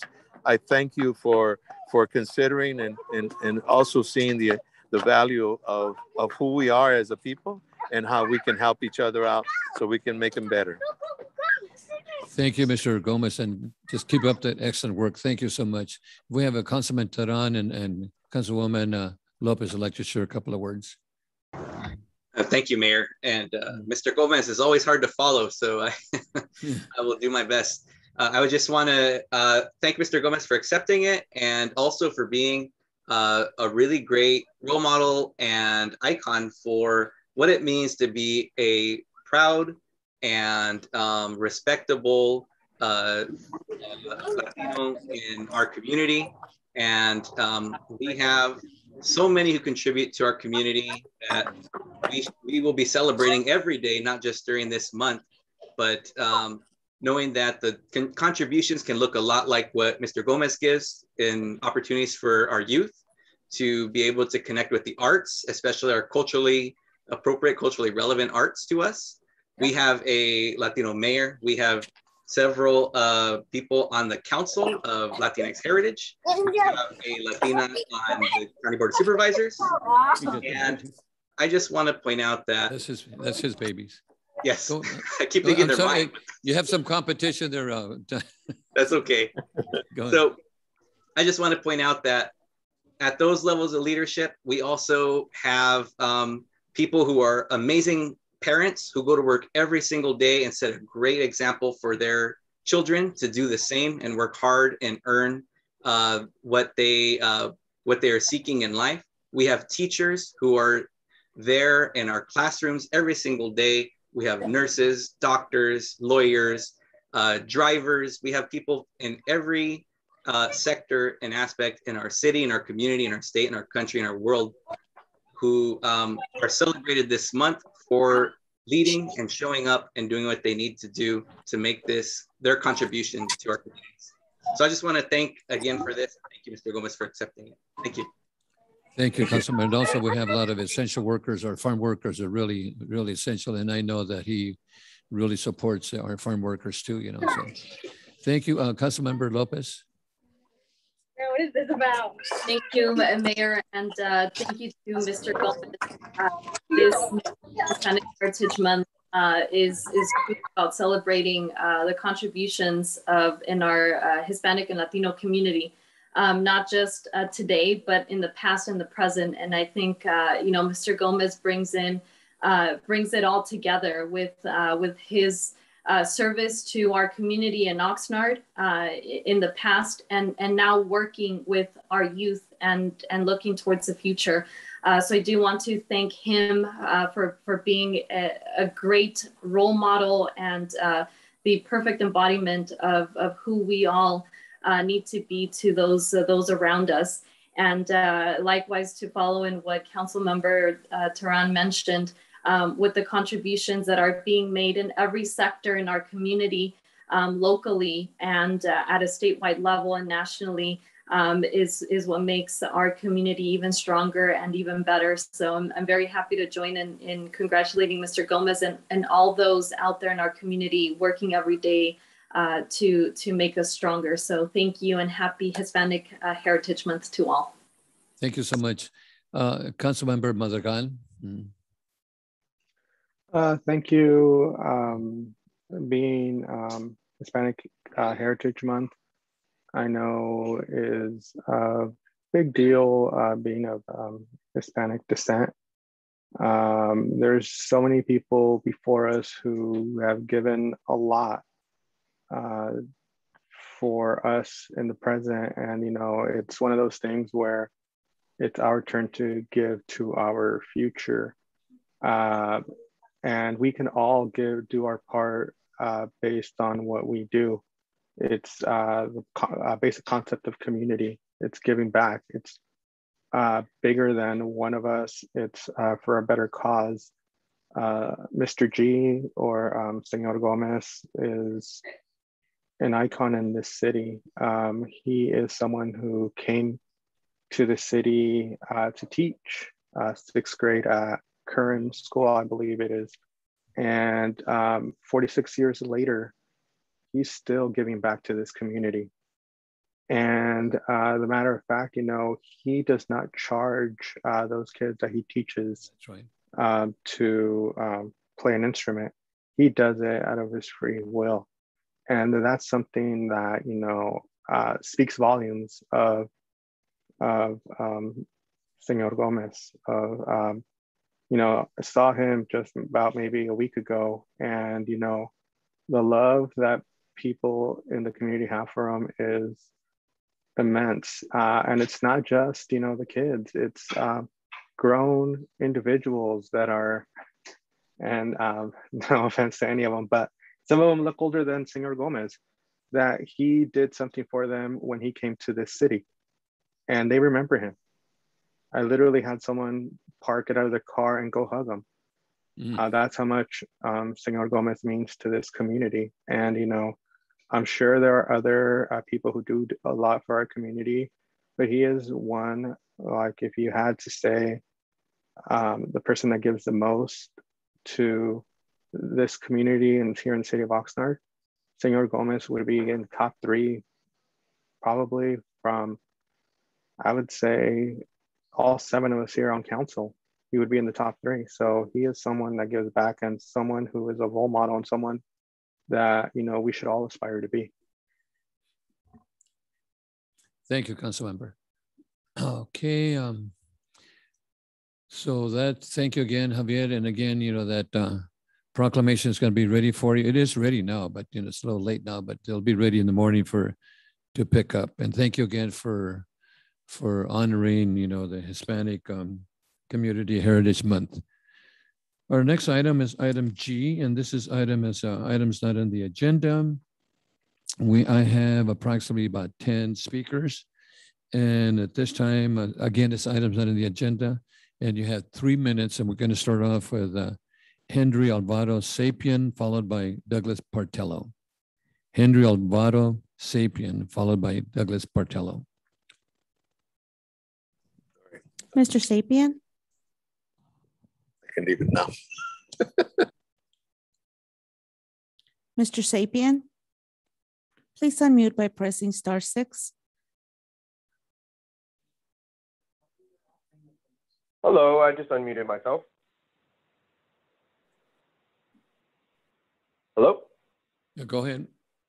Go ahead, okay. Mr. Sapien. You have 3 minutes to speak. Okay, thank you, ma'am. Appreciate it, everyone. Hopefully everyone's having a great night. I know everyone is. I just really want to bring attention to everybody about the cost of living here and why it's so important that not only just the field workers, but in general, everyone, because I don't care if there's an Amazon facility coming over here to Oxnard or whatever else you might think of. There's no jobs in Oxnard that are really paying everybody $25 to $30 an hour, period. And I'm not here to not tell the truth. I'm here to be honest with everyone. In order for the city to grow, we need to cut down the cost of how much it is for a house here. And to be honest with you, there are no up-to-date fixes.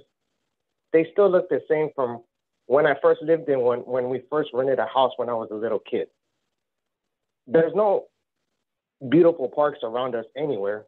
Can't even go to the restroom at the park behind CI, Channel Islands High School.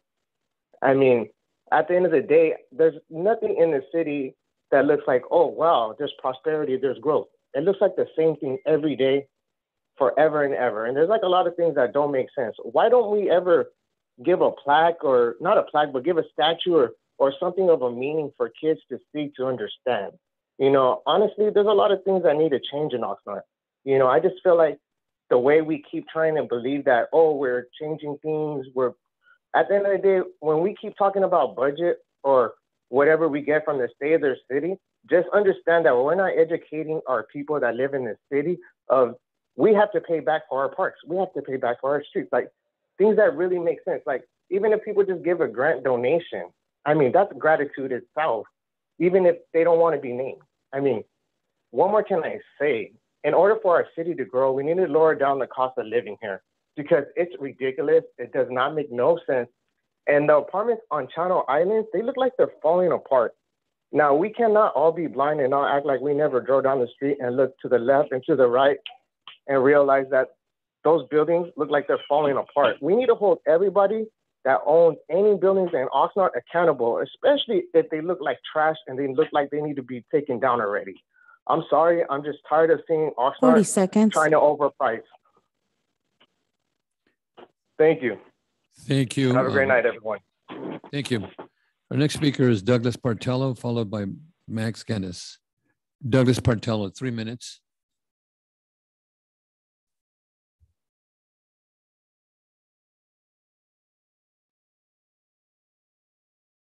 Mr. Partello? Hello, can you hear me? Yes, thank you. You have 3 minutes to speak. Good evening, City Council, Mayor Pro Tem, Mayor. The recent resignation of Peggy Rivera as chair of the Homeless Commission has brought back the spectra of allegations of harassment, hostile work environment, and discriminatory practices within the Housing Authority. There are some well-documented cases of such allegations, and a settlement that was reached in one case that I'm aware of.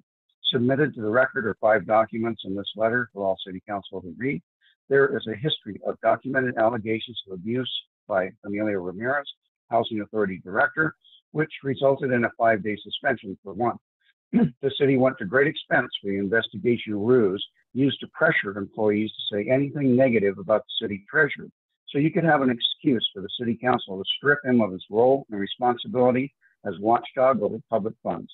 When the first investigation yielded nothing you could use, you paid for a second investigation, hid it from the public, at least we see any exculpatory evidence, and only told us what the city manager wanted to use to smear him. At the time, the city manager said that any department head that was accused of such things would be fired. It may show the council that takes such situations very seriously, or they're willing to override state statute to take our watchdog off his watch. Yet the city manager's friend who came with him from Riverside has not been fired, though longtime employees and volunteers have quit because of him. The situation at the Housing Authority demands a complete investigation. If the facts prove mistreatment of staff or community volunteers, then action should be taken to remove such a threat. City staff should not work in a hostile work environment, nor should they be fearful of retaliation if they share concerns or that they may lose their jobs. We need a restructuring of the whistleblower program. The concerns can be shared with an outside independent entity and not have to now direct concerns to department heads. It's like the hen going to the fox with concerns. The important work being done on behalf of the residents demands a workplace free of harassment or intimidation. The staff and volunteers must be able to share their concerns without fear of retaliation. Their voice is important to be safeguards against abuse, which we have seen far too often in City Hall. Nothing short of a full and independent investigation will satisfy the concerns of citizens, staff, and union representatives that Oxnard is a safe workplace for staff, volunteers, and citizens.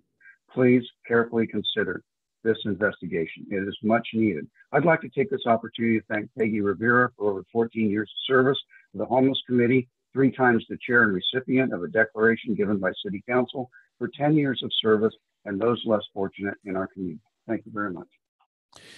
Okay, thank you. Max Hennis, followed by Ray Platel. Max.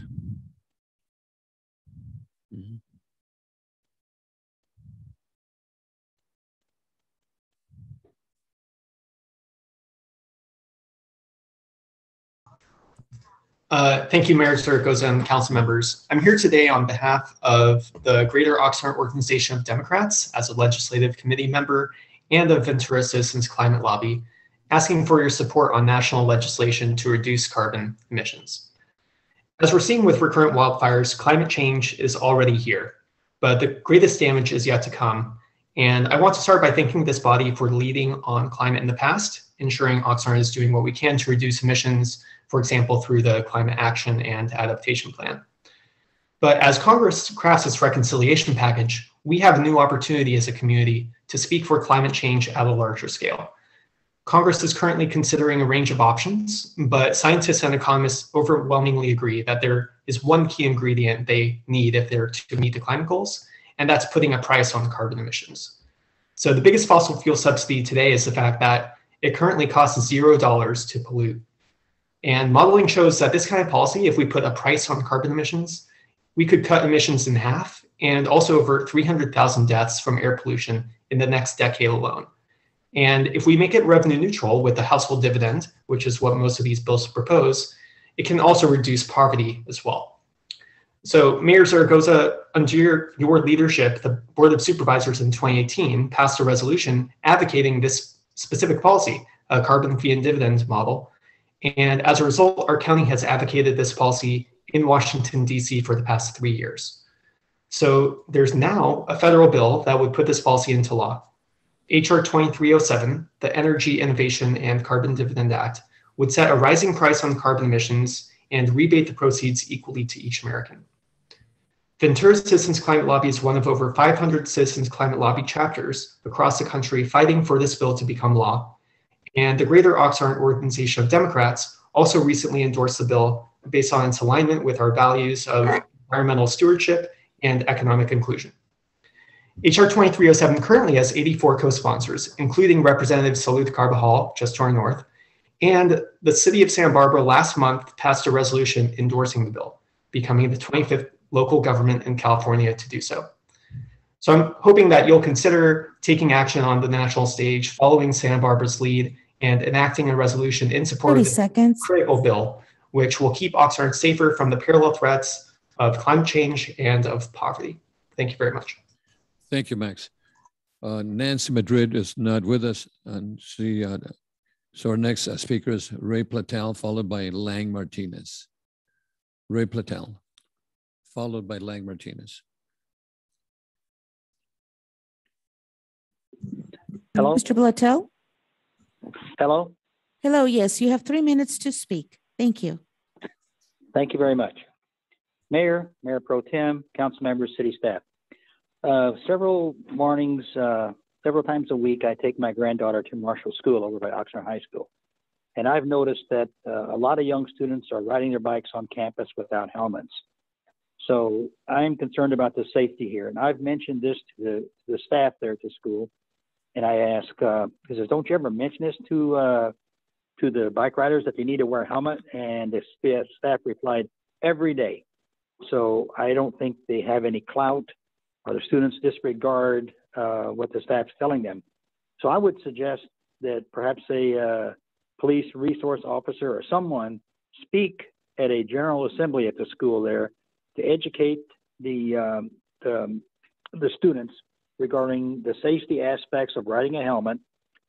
Not to mention the law requires these young students to wear a helmet when they're riding a bike, not only on campus, but anywhere. So that's my suggestion, and I hope you take action. Thank you very much. Thank you. And that's excellent idea. You might want to also share that with the school board. That's excellent idea to make sure that our kids don't get hurt. Our next speaker is Lang Martinez, followed by Maria Margarita Navarro. Lang Martinez.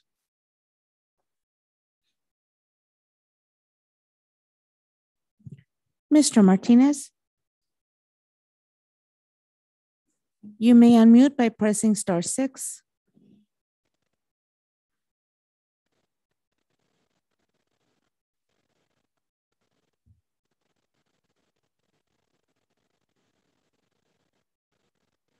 Lang Martinez?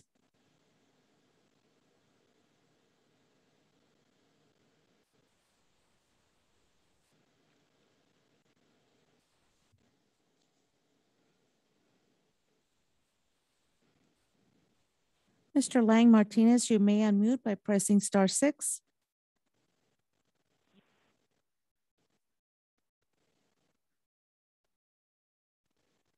We'll come back if he probably having trouble with his phone.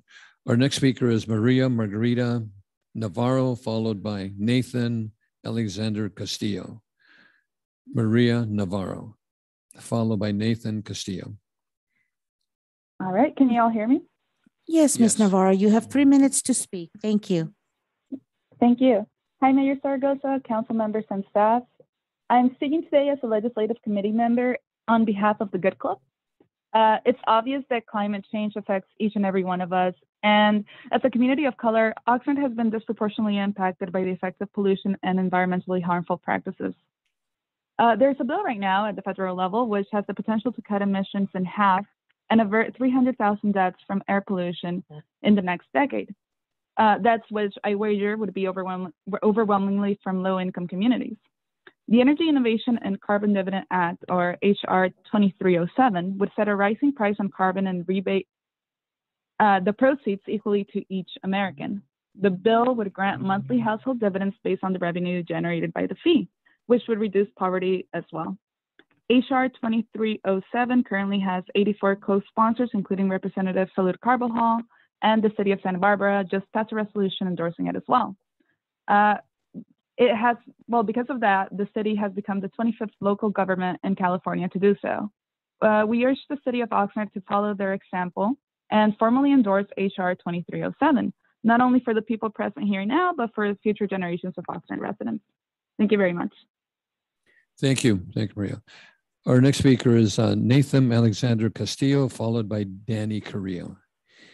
Nathan Castillo.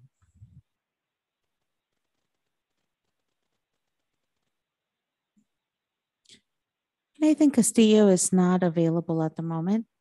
Okay. The next speaker is Danny Carrillo, followed by Jack Villa.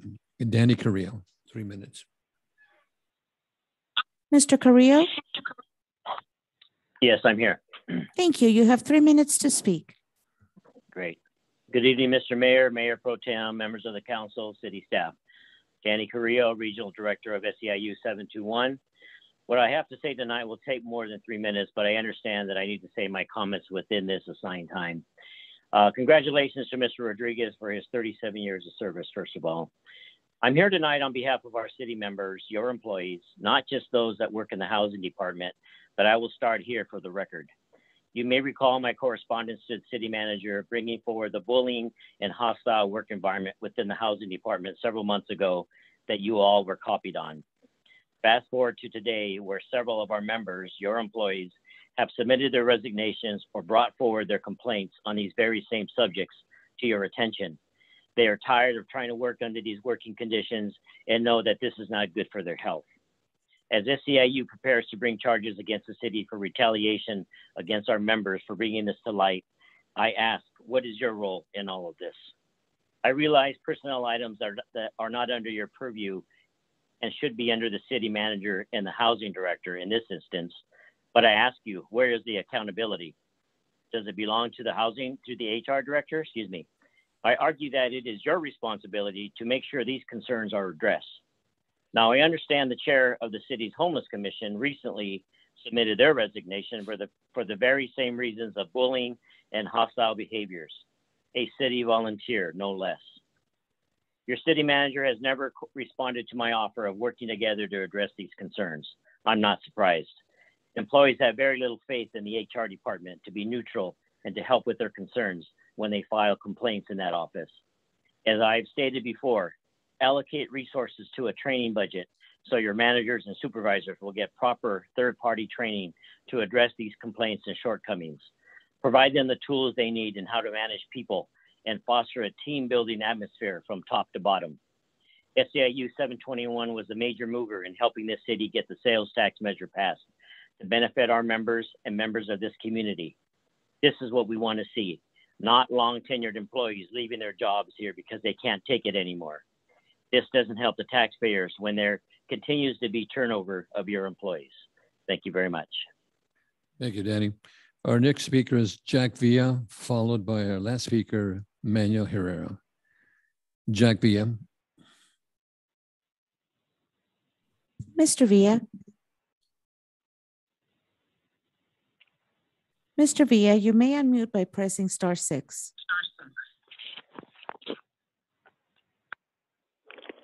Yeah, hello? Yes, thank you. You have 3 minutes to speak. Yeah, hi, my name is Lang Martinez. I was able to get through right now. Mayor Zaragoza, council members, my name is Lang Martinez. I'm a homeless advocate. You can hear me? Hello. Yeah, hi. Did you? Yeah, we had Jack Villa, Lang, but we're going to come back to you, Mr. Martinez. Okay, well, I heard Mayor Zaragoza say Herrera, so you're going to come back to me? We will come back to you. Okay, thank you so much. Jack Villa. Mm-hmm. Mr. Hello, Villa? can you hear me now? Yes, we can. You hear me? You have 3 minutes to speak. Okay. Good evening, council, mayor and council. I'm coming as a representative of the Hobson Park East neighborhood. And I want to let you know that we have a property owner, and I want your advice on what you think we should do to this property owner. I have a property owner that doesn't keep their property in order. Dry grass, dry trees, dry landscaping. The siding of the property is falling apart. We have people in this property, strange hours of the night, going through, defecating on the property, and it's become an eyesore. And this property owner is the city of Oxnard. Now, as a neighbor, neighbors try to keep their property somewhat straightened up, clean, but we have a city that has neglected this property, and I'm speaking of the performing arts.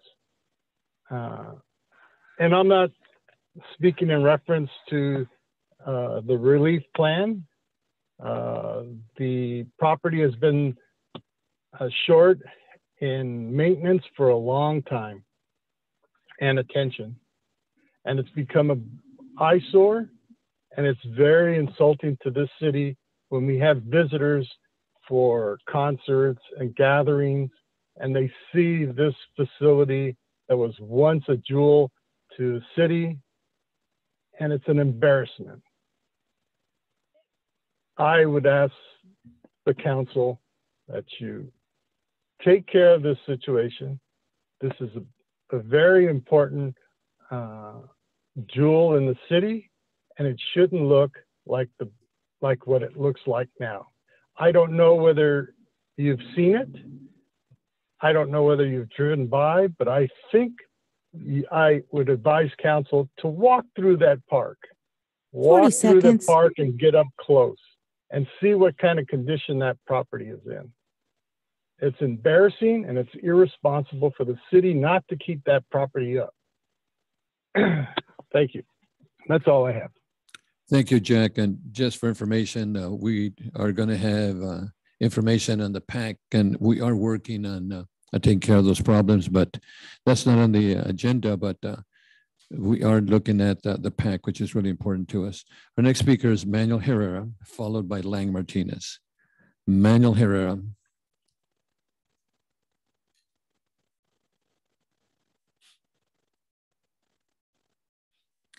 Mr. Herrera, you may unmute by pressing *6.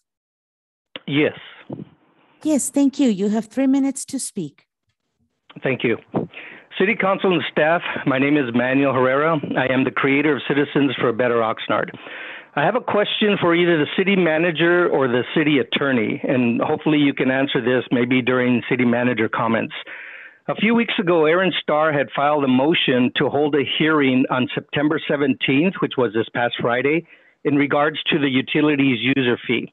The hearing was for the following: to declare that the city has failed to comply with the court order, to order compliance with the writ and direct Oxnard to refund to the ratepayers the amounts that it has unlawfully collected since June 16th of 2021, and lastly, set an order to show cause a court hearing where the city will be compelled to argue why the judge shouldn't hold them in contempt of court.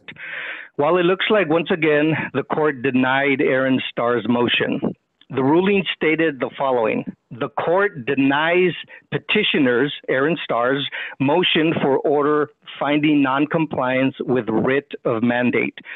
However, the court grants respondents, the city of Oxnard, request to extend the deadline for service and filing of a supplemental return on the writ pertaining to actions 1 and 2 by no later than November the 1st of 2021. So if I'm correct, and I'm no attorney, this is pretty much saying that the court ruled against Starr's claim, ruling that he is wrong in saying that the city wasn't complying with the court order. In addition, the court went a step further and even granted more time to the city to allow them to calculate the amounts going back to the utilities funds, possibly because the court knows it's a complex thing to figure out. As a reminder to the people, the court never said anywhere in the original rulings that the city needs to pay the ratepayer. The court said to put the money back into the utility funds. The decision to refund the people was a decision made by the city, not by the judge. The bottom line is that it looks like Aaron Starr has not only lost again, but he also wasted even more of the court's time and more of our taxpayer dollars.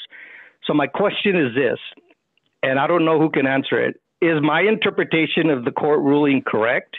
Can someone please explain to the people of Oxnard in plain English exactly how the judge ruled this past Friday? The people need to know the results of a lawsuit, especially since we, the taxpayers, are the ones paying the bill to defend against Aaron Starr's ridiculous lawsuits. Thank you.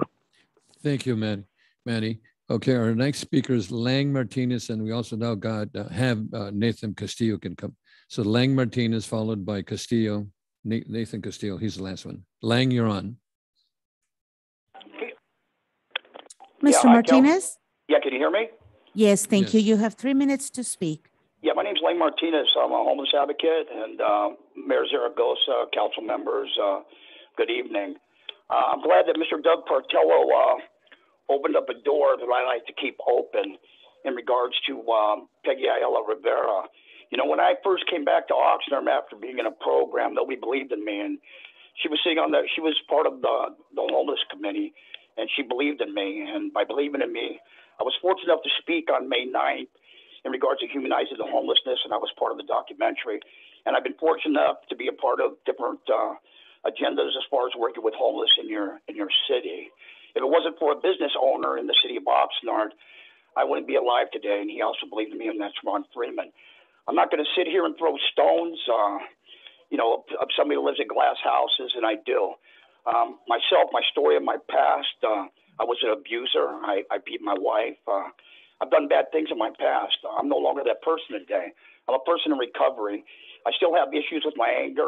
My voice and stuff like that is abusive at times. So I don't want to shoot out stuff that's not coming back at me, because when you point one finger at somebody else, there's three coming back at you. So I wanted to bring the three back at me. April 10th, 2019, we hired Emilio Ramirez. June 20th, we hired Alex Nugent. January 2020, we were hit with the COVID-19, and these are epidemics. And I believe these two gentlemen are epidemics. I've been very close to Peggy Ayala, and if it wasn't for Doug opening up that door, I've been in numerous conversations with Peggy that have broke my heart, and they've made me cry. Today I'm no longer that person. I do work on those issues. I have problems. I am in recovery. I've been very transparent in my articles or when I'm interviewed. I speak the truth about myself. I'm a hot mess. I'm working on myself. I do not feel that it's right that we lose somebody like Peggy Ayala Rivera, who spent her time, 14 years, my mentor, and we've done some good work together in the city. We can go all the way back to the removal of the encampments. We can go back to a one-stop. We can go to community action. And we can go to deaths in the hotel because, Alex, they're not dying no more.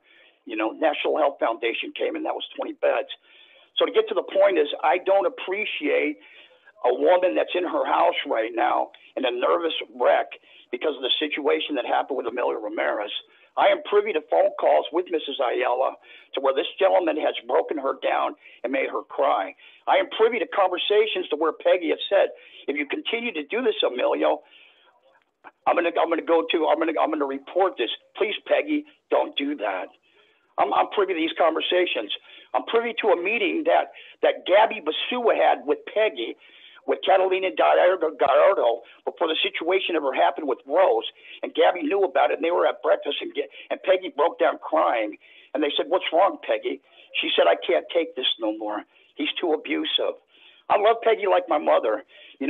We fight, she hangs up on me. We won't talk for months, but she's still in my life, and she's one of my angels. I was fortunate to say that, thank God for the angels that didn't let Lang fall, because I admit I am a hot mess and I'm working on things.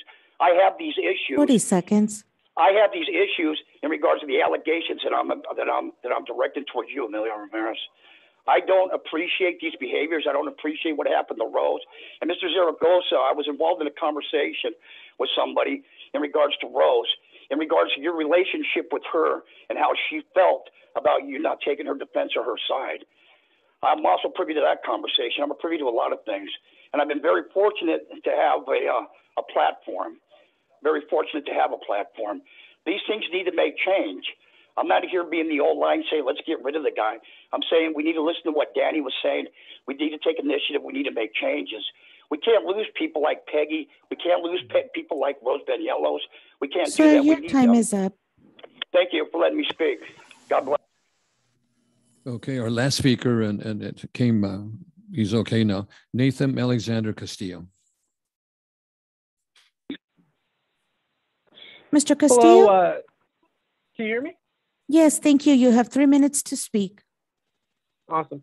Thank you, council members. I'm here today as a legislative committee member on the behalf of the Greater Oxnard Organization of Democrats and Ventura's Citizens Climate Lobby, asking for your support on national legislation to reduce carbon emissions. As a third-generation Oxnardian, the beauty of the area and the climate around us is no stranger to me.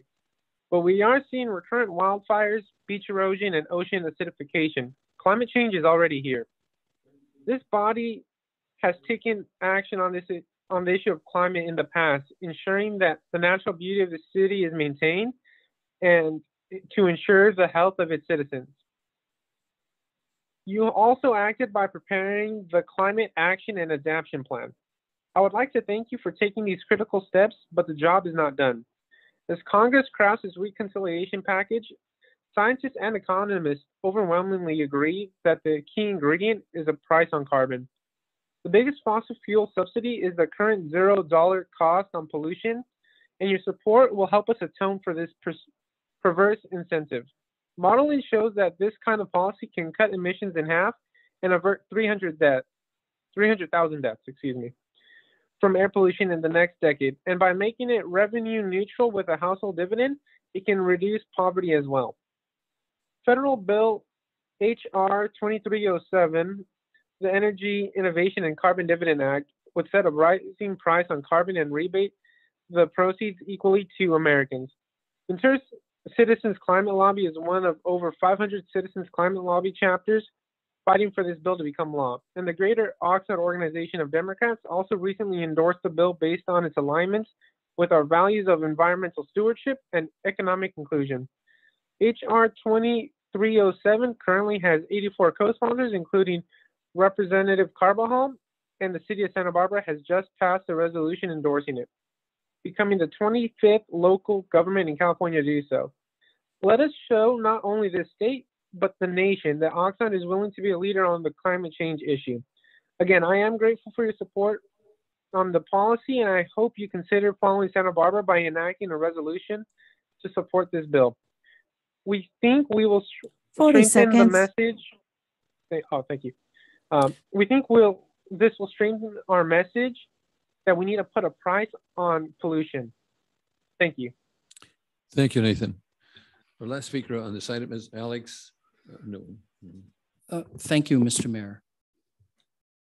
I want to take a quick moment to respond to the allegations that were made by Mr. Portello, Mr. Carrillo, and Mr. Martinez, given the serious nature of them. I want to start by just making it very clear, my administration takes all harassment complaints seriously. Now, we've already informed the employees involved that the formal investigation, which will be conducted by an outside third-party neutral entity, has commenced. So they're aware of that. So for our speakers to call in tonight advocating for such an investigation, I think it's pretty disingenuous. And so let's just call this what it was, which is an attempt to politicize personnel matters, sling mud publicly, and to try this matter before it's even gotten off the ground with regard to the investigation in the court of public opinion. Now, if Mr. Carrillo of SEIU wants to find a way to waive the confidentiality rights of your members, I'd be happy to discuss these matters openly at a future meeting. But let me make something very clear. These tactics do not scare me. The public expects me to be accountable for managing the tax dollars, to ensure that city processes are fair, and the public also expects me to hold all public employees accountable. And I intend to do so regardless of the employee's level, the employee's rank, or the employee's tenure. So we'll look forward to the conclusion of the investigation. The people who spoke, I believe, understand that as personnel matters go, I'm not privy to, not allowed to discuss it openly. But again, if you want to find a way to waive the confidentiality of your members, I'd be happy to when the time comes. Thank you. Okay, our next item is item H and H1, and this is the City Manager Department. Subject is COVID-19 update from Director of Emergency Services, and the recommendation is that the City Council receive and file an update from Director of Emergency Services and COVID-19 local emergency. Mr. Nguyen.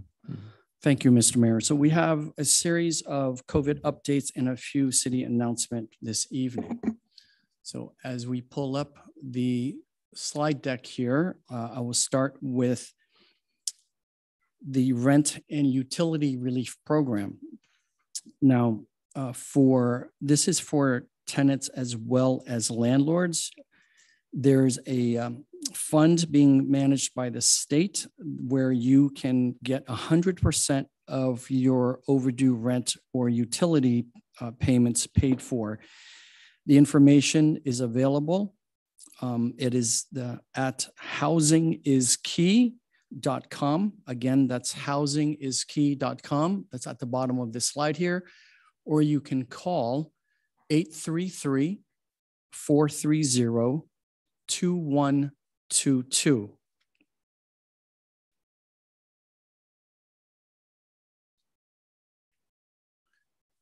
Next, the California Small Business COVID-19 Relief Grant Program. They are into round 9. Eligible applicants are currently businesses who are currently on a wait list from the previous rounds, as well as new applicants that meet the eligibility criteria.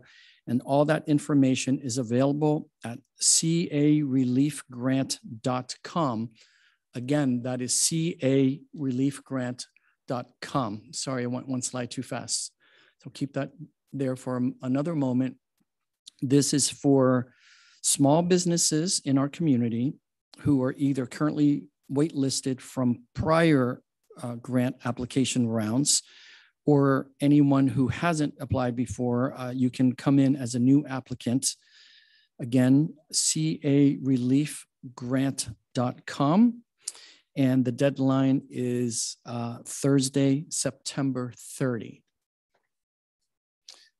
Next, there are still vaccination clinics available in Oxnard in 2 locations. North Oxnard Public Health Clinic, which is at 2240 East Gonzales Road.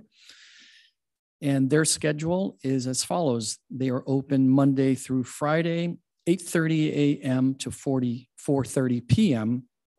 On Thursday, they stay open an extra 2 hours until 6:30 p.m. And on Saturdays, they're open 9 a.m. to 4 p.m. They offer all of the available vaccines. South Oxnard at 2500 South C Street. This is still in the tent in the parking lot near Las Islas Clinic. They are open Monday through Friday, 8:30 to 4:30 p.m. And on Fridays, they open an extra 2 hours until 6:30 p.m. And they're also offering all the available vaccines. So we certainly encourage anyone who has not been able to get vaccinated, please, we encourage you to do so. Also, there's remains one primary testing site here in the city of Oxnard, and that is, of course, at the Performing Arts Center at 800 Hobson Way. Their schedule there is Monday through Thursday, 8 a.m. to 8 p.m. So it's a 12-hour window there, Mondays through Thursdays. Next, the county public health official has extended the county's mask requirement until October 19th. And as we approach October 19th, I'm sure Dr. Levin will reassess the medical data of our county and determine whether he will extend the order. But again, the order is active and it requires everyone to wear a mask when at indoor places, public spaces, indoor public spaces, not your own personal home.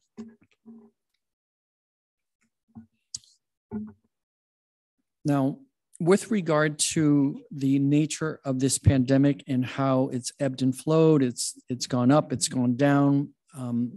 We want to do our best to stay in tune with what's happening, both from the county health department's perspective, but also what's going on with regard to community expectations here in our county and in our region. And it's been difficult to continuously shift and follow the health data.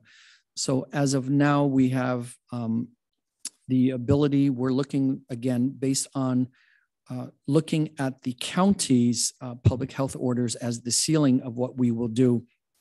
We are prepared to continue to process permits, temporary use permits for public events, but we will be requiring to be accompanied with those applications, a health and safety protocol, a COVID protocol plan. So we're in the process of reviewing some samples, and we will be issuing that information in the very near future. So I'll bring that back. We'll not only publicize it, but I'll bring it back to one of these COVID updates as well. But we want to be able to, balance the needs and the demands of the public for holding safe events in public spaces. So we continue to work on that. And again, with the caveat that as the medical circumstances change, and if there's an order from either the county health official or the state public health officer, those would trump any permits that we process and issue. All right, next is the redistricting. Now, we in the city are holding our second public hearing on Thursday, September 30. And at that hearing, we expect to present the preliminary final census numbers, although we did get the state's census numbers were issued today. So hopefully we'll be able to provide the final census numbers by the 30th. And we'll also be introducing the new mapping tool. And remember, redistricting is a process that's very important for our representative governance system in this country. It happens once per decade. So we will be proceeding with our redistricting on September 30. We'll also be presenting our recommendations as a city for how we believe the county redistricting should proceed, because of course, in addition to representation here within our city boundaries, we have to be and should be very interested in our representation on the County Board of Supervisors. So speaking of the county, here is an update on their schedule. So they've held a series of public hearings themselves. I believe they have one more on September 21st, but they will be holding one at the Board of Supervisors. The next one, or the first one, I should say, is slated for Tuesday, October 19th. They expect that item to be heard perhaps around 1 p.m. So at that meeting, I think that's the first meeting of the Board of Supervisors where they will consider draft map revisions based on the public input they've received.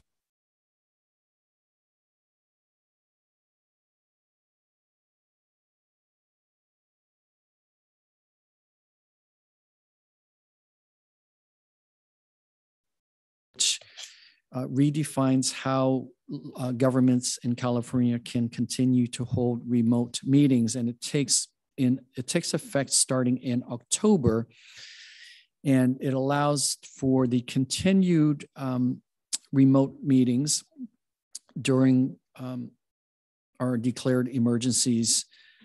Now, what it adds in tweaking is two main elements, and we're working through the details so that we can be in compliance with this starting in October. But just a highlight for now, one tweak is that in addition to having cities having, and counties, I believe, having people sign up to speak via Zoom before the meeting, that we also will be allowing people, or not allowing, that's the wrong word, I'm sorry, providing the ability for people to also call in during the meeting when items that they are interested in are coming up.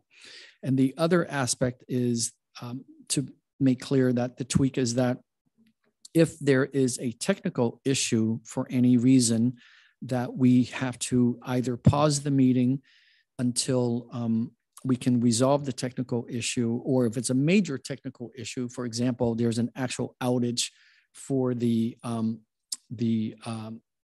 broadcast companies that actually transmit our signals, then we may have to stop the meeting altogether and continue it. So we're sorting through the fine language there, and we will look to be in compliance with AB 361 starting in October. But so that's just a heads up.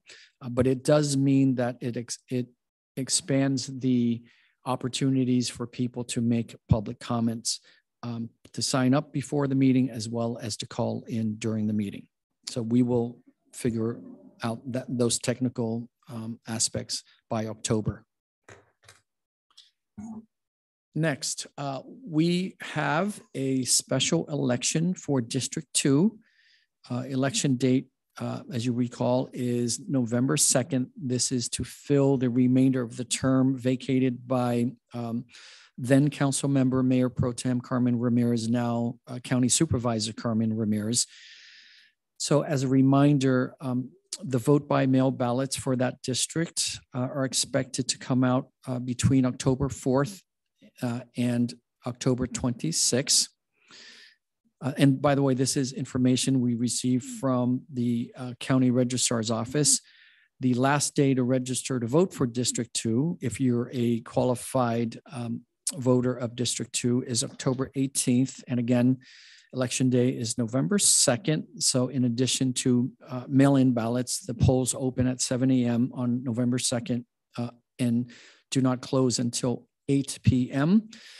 And as a result of this, of course, we had a council meeting scheduled for Tuesday, November 2nd, which we are now canceling. And I will be determining in the next couple of weeks if we need to have another meeting scheduled for that week, just depending on the volume of work that needs to be processed. So stay tuned for that. But I want to make it clear, two things. Reminder, special election for District 2 is on November 2nd, and there will be no Oxnard City Council meeting that evening. Next quick announcement. Our new permit center portal has gone live in September, and it can be found at the website, and I'll just read it here to be clear. It's https://permits.oxnard.org. So here, hopefully it will save you time and money by eliminating you having to print and taking trips down to City Hall. It's easy to submit permit applications as well as your electronic plans at your convenience. Customers can digitally submit all building permit applications, plan documents, revisions, and resubmittals, and also hopefully receive very, very fast updates on your development projects in real time. So this is something we've been working towards for a while, and it's just launched. As usual, there are always hiccups when we launch new software, but as residents and businesses and contractors experience this and give us feedback, we will of course adjust as fast as we can. Next, just a quick announcement.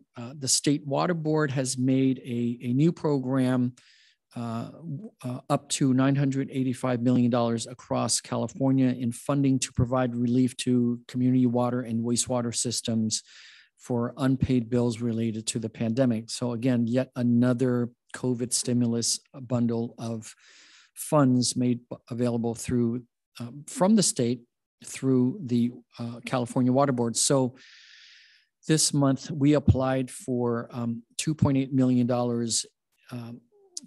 of that fund. Hopefully we will be awarded, if not all of that, a portion of that. And we'll report back to everyone if we're successful with that grant. Next announcement is something that I think we can all be both honored and proud of. Our very own police chief has been the most recent selection to serve on the California Municipal Police Chiefs Association. So I just want to announce that. Again, something that we are both honored by and very proud of, that our chief has a seat at the table with the state's police chiefs in discussing issues confronting policing, modern policing in the 21st century. So I just want to give kudos to Chief Jason Benitez for not only serving our city, but in small part now serving police profession across the state of California. And then the last slide I have is an effort, as you saw earlier in the appointment item with regard to Visit Oxnard. We're making a big push to revive both our hotel and our small business community in the, hopefully, the final days of this pandemic. But given what everyone's been through in the last nearly 20 months, we started this program of having our elected officials highlight some of their favorite businesses in their community. So we're going to leave this slide up on the screen, and I'm just going to go ahead and read it very quickly, and then our elected officials can speak to this when they share their comments. So Mayor Zaragoza is recommending Cielo, which is right here in downtown. Mayor Pro Tem McDonald recommends Cabo Seafood Grill and Cantina, which is at 1041 South Oxnard Boulevard. Councilmember Perillo recommends Craft Chiropractic Clinic, which is at 917 West 7th Street. Councilmember Tehran recommends Blossom Tea House, which is at 814 North Ventura Road. Councilmember Madrigal recommends Oxnard Wireless Repairs at 1315 West Gonzales Road. Councilwoman Basua recommends Spud Nuts at 1710 East Channel Islands Boulevard, and Councilmember Lopez recommends Casablanca Flowers, which is at 2101 South Rose Avenue. So I'll leave the slide up and hand it back to you, Mr. Mayor. Thank you. Thank you for that, all that information, lots of information for us to look at and share with our residents. Our next item, council members, is council members that would like to share any brief announcements that they might want to share. And also if you have any items that you'd like to see for future agendas, and hopefully that we can do that at 3 minutes apiece. So let me see who wants to start on this. We have Councilman Perillo, followed by Tehran, and followed by Mayor Pro Tem. Thank you, Mayor. I would like to thank all the public speakers that spoke tonight. I don't agree with all of them, but I want to thank them for taking the opportunity to exercise their rights under this government that we have in this nation. I'd like to take a moment to express my condolences to the passing of a seated councilwoman in the city of Fillmore, Larson, and two past council members for the city of Port Hueneme, Breeze and Green. They served the community, and they're a loss to their families. Very sudden passing of the seated councilwoman in Fillmore. I'd like to state that at the South Bank Neighborhood Walking Park in the South Bank Park, as time is going on, it's turning out to be tremendously successful. You can walk in the park, you can in various areas, and you'll see multi-generations, grandparents, parents, and children walking together. You'll hear various languages, not all English, not all Spanish. It has turned out to be a very successful feature in the South Bank Park. I'd like to bring to your attention, based on the information that we just got with respect to the health crisis. I had an opportunity to be in a grocery store the other night. I want to give you an example of how people sometimes take their positions very seriously. In the grocery store, the sign says, "Must wear a mask to enter." Two gentlemen, they look close to, and I use the word thugs. That's what they look like, in a line, no mask, no nothing. They're getting their ice cream and their beer. And a clerk came around and said, "You need to get a mask on or leave the store." They gave her some attitude. She did not back down. And the rest of the people in the line, myself included, allowed this clerk to take the full heat. It was not a proud day for me. This clerk showed a tremendous amount of poise. And if I had a job, I want her working for me. I complimented her to a boss, and I complimented her to herself in person. Classy lady, and something we're all supposed to be paying attention. When the sign says wear a mask, it means wear a mask. To put a working person in that position was wrong. There was a large gathering a couple of weeks ago at the harbor. I got a lot of complaints that the city of Oxnard did this, the city of Oxnard did that. This was not a city of Oxnard event. It was tremendously successful. If it had not been during this time of COVID, it would have been much more appreciative, because having gone by and seen the site, it was extremely successful as far as volumes of people. Very few with masks and practically no social distancing. I hope we don't do that or have anything to do with that again, and hope that we can, you know, in partnership with the county, who's ever responsible, we can look at that and look at the health concerns involved. I've had the opportunity to attend meetings on behalf of the city of Oxnard for the Airport Authority, the Ventura Regional Sanitation District, and 2 meetings for BICEP, Big City Insurance Excess Policy. I want to compliment the police chief for his position at the, just been announced by the city manager. And one thing we need to take into credit with respect to that police chief, he's able to do things like this because he has 2 very competent assistant chiefs that allow him to share the load. That's a compliment on our city and a compliment of our chief and the men and women in the uniform. And last, the firm that I have picked, Craft Chiropractic, although it is not in District 1, we have had a lot of choices to eat. And sometimes when you eat a little too much, you put a little too much weight in the front end. And sometimes when you don't take care of yourself, you hurt your back. I have multiple people that I know that have recommended this place. I've taken them at their word a few years ago. Very, very happy with this facility. I'd recommend anybody that has an issue, check it out. The gentleman is very talented, very matter of fact. Mr. Gary Kraft, I think, is a credit to the community, even though he does not operate District 1. I'm proud to say I recommend this firm tonight. Thank you. Thank you, Mayor. Thank you, Councilmember Turan. Thank you, Mayor. I have a couple items that I want to go over. Thank you for the time to do so. First, I attended the Fremont North Neighborhood Council meeting at the beginning of this month, and that was a great update meeting that we were able to have. The Parks Manager, Mr. Kevin Thompson, was there, provided some great info, and then we had some great updates from the beat officer. And I just want to thank the Neighborhood Council, Executive Board, and the residents for coming out to that.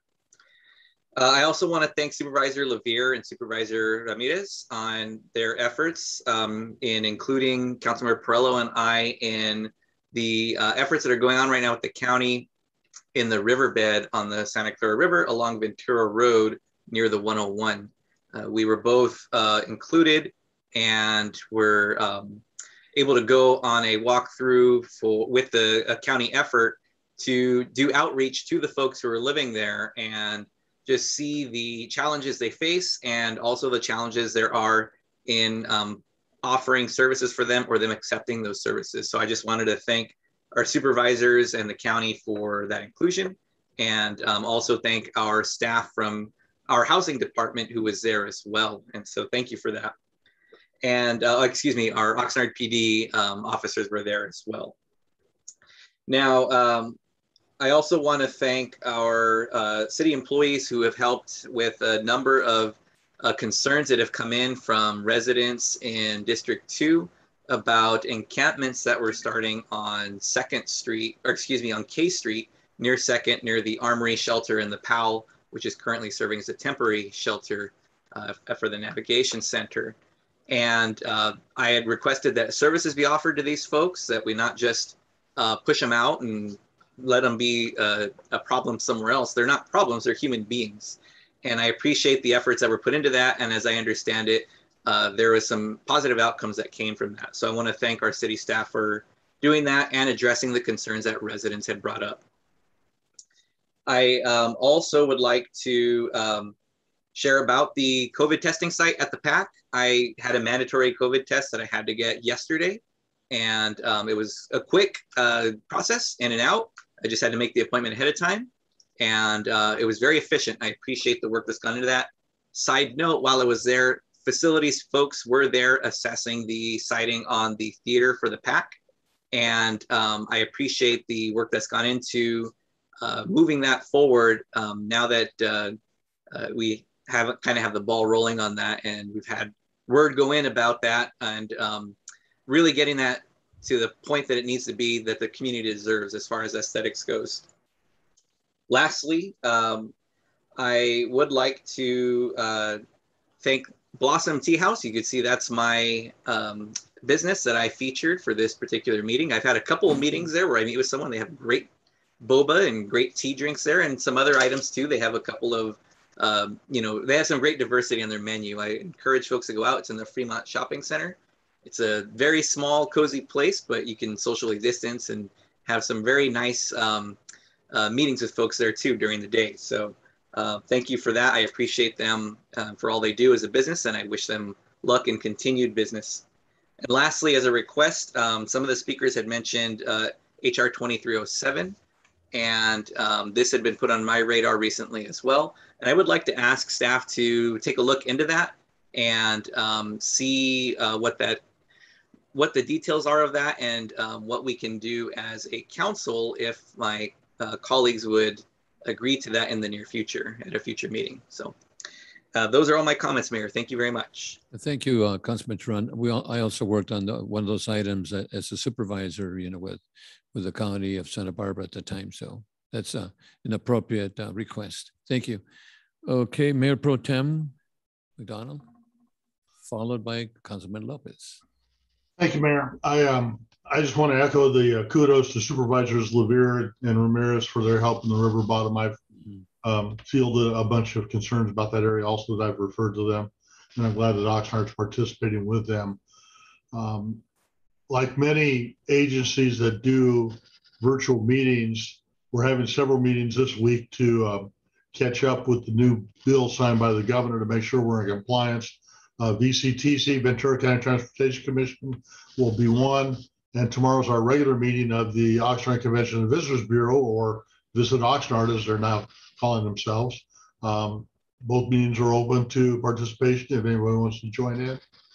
You can go to their websites and get connections. I recommended this time around Cabo Seafood Grill and Cantina. I thought about recommending a donut shop, but being a former cop, we tried to stay away from those suggestions.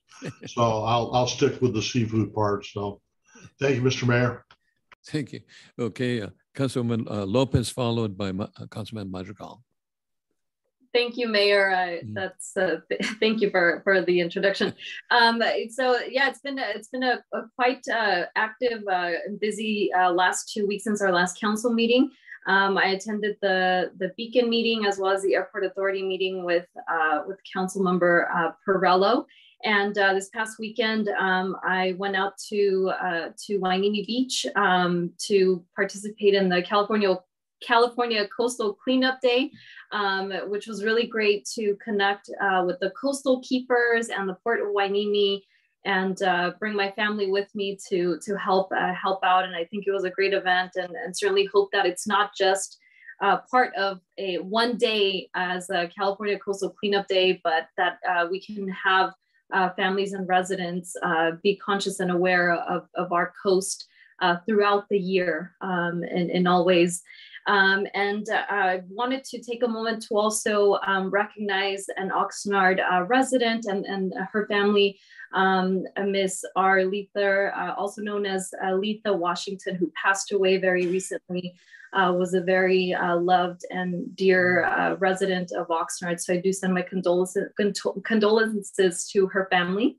And last, I will end with my business recommendation, which is Casablanca Flowers, located here in South Oxnard, and really great business, not just because of the work that they do, beautiful flower arrangements, but as a family-owned business. They've been around since 1993, residents of Oxnard, and they do just really great work. And it's a feeling you get when you walk into their shop to pick up a flower arrangement, or you can order anything online. They're very active on social media, so I do encourage anyone to visit their Instagram page. They have beautiful arrangements, and I encourage you all to support them. Thank you. Thank you, Councilmember. Councilmember Madrigal. Thank you. Thank you, everyone that spoke this evening, for taking time out of your day and joining us. First, I want to start with my deepest condolences to the family of a childhood friend, Mr. Freddie Cisneros. Freddie passed away, a few weeks ago. Freddie was a great man, a great person that I met in elementary school, and someone, who gave a lot to not only his family, but his friends. I want to thank everyone who helped out during this tough time and helping out Freddie's family. Second, I want to speak about Oxnard Wireless Repair. It's a wonderful business. I visited it. Unfortunately, you have to go during tough times, when you have issues with your phone. But the person who is the owner of this business is a former Pacifica High School student. He is about 23 years old. He's been doing this since he was about 15, 16 years old. He is very talented and, very business oriented, and he gives back. It's something that he wanted to be a business owner since he was in high school. He always talked about that. That's why he kind of joined the business academy throughout high school, simply because his dad owns a business as well. His dad owns the taco shop down on Saviors. It's a wonderful taco shop. So, two for the price of one, if anybody ever wants to visit. So that is a little bit about Oxnard Wireless Repair. Even though it's not in my district, I know that William or Jose or Pollo, does a great job and repairing your phone. Kind of how I started the meeting, a big shout out to Fork Space as they completed their first mural on Oxnard Boulevard. They would like to thank the Ventura County Arts Council and business owner, Mr. Enrique Garcia from Lavanderia Bubbles. They were able to commission a mural done by Maribel Hernandez and Checos. They created a wonderful mural of the recipient of the commendation earlier. That's of Mr. Javier Gomez, Mr. G, or Senor Gomez. It's a wonderful mural. If you have time, please go visit it. The address is 1737 South Oxnard Boulevard, and it's right on Lavanderia Bubbles. I want to thank Mariposa Landscape for their wonderful work throughout the district here in District 3. They're doing medians and doing landscaping.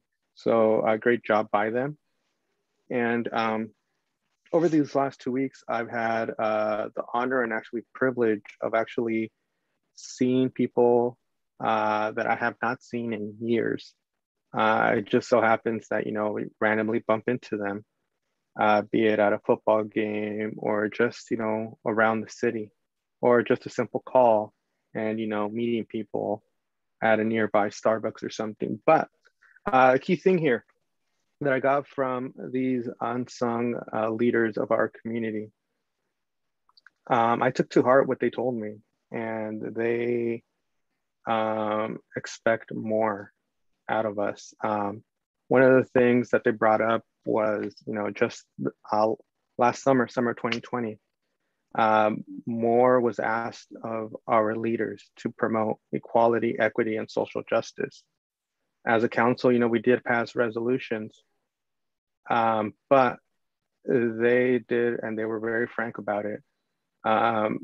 We are in dire need of help to keep, because we're in dire need of help in, getting things accomplished in the city. We have areas in this city where, social justice is lacking. We have enormous equity issues. And then, simply things get passed over. Over the last 2 weeks, we've had issues with not being able to have a meeting in La Colonia. We've had traffic issues on Saviors. And, ultimately it was not enough that they could do.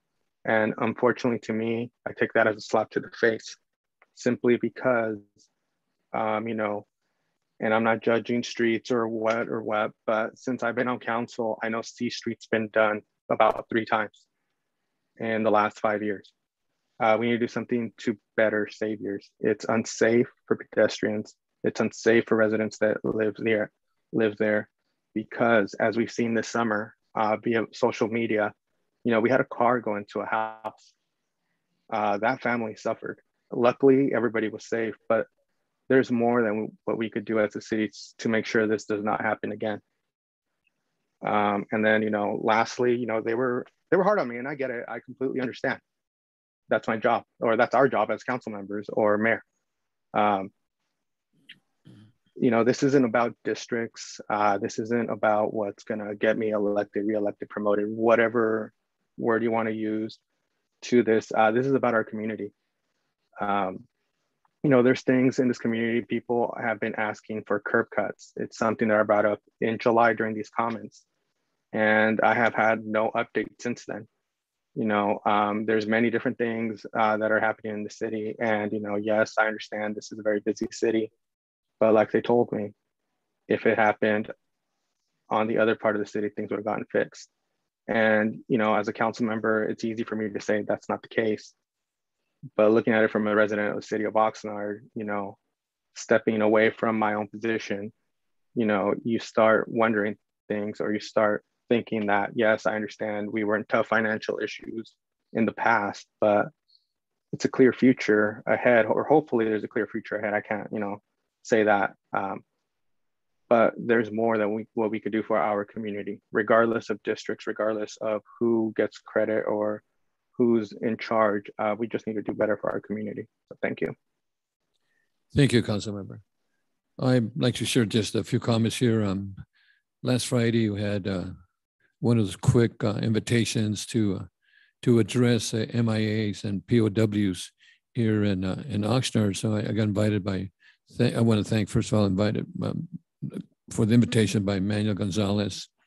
And also we had our staff members join me, Martha Guillon and Lily Lopez, and also our chief of police, Benita, joined us. And when we went to this invitation, and the invitation was to honor the Ventura veterans, and also a small ceremony for a Major Stefan Hansen, who was killed in action in Laos.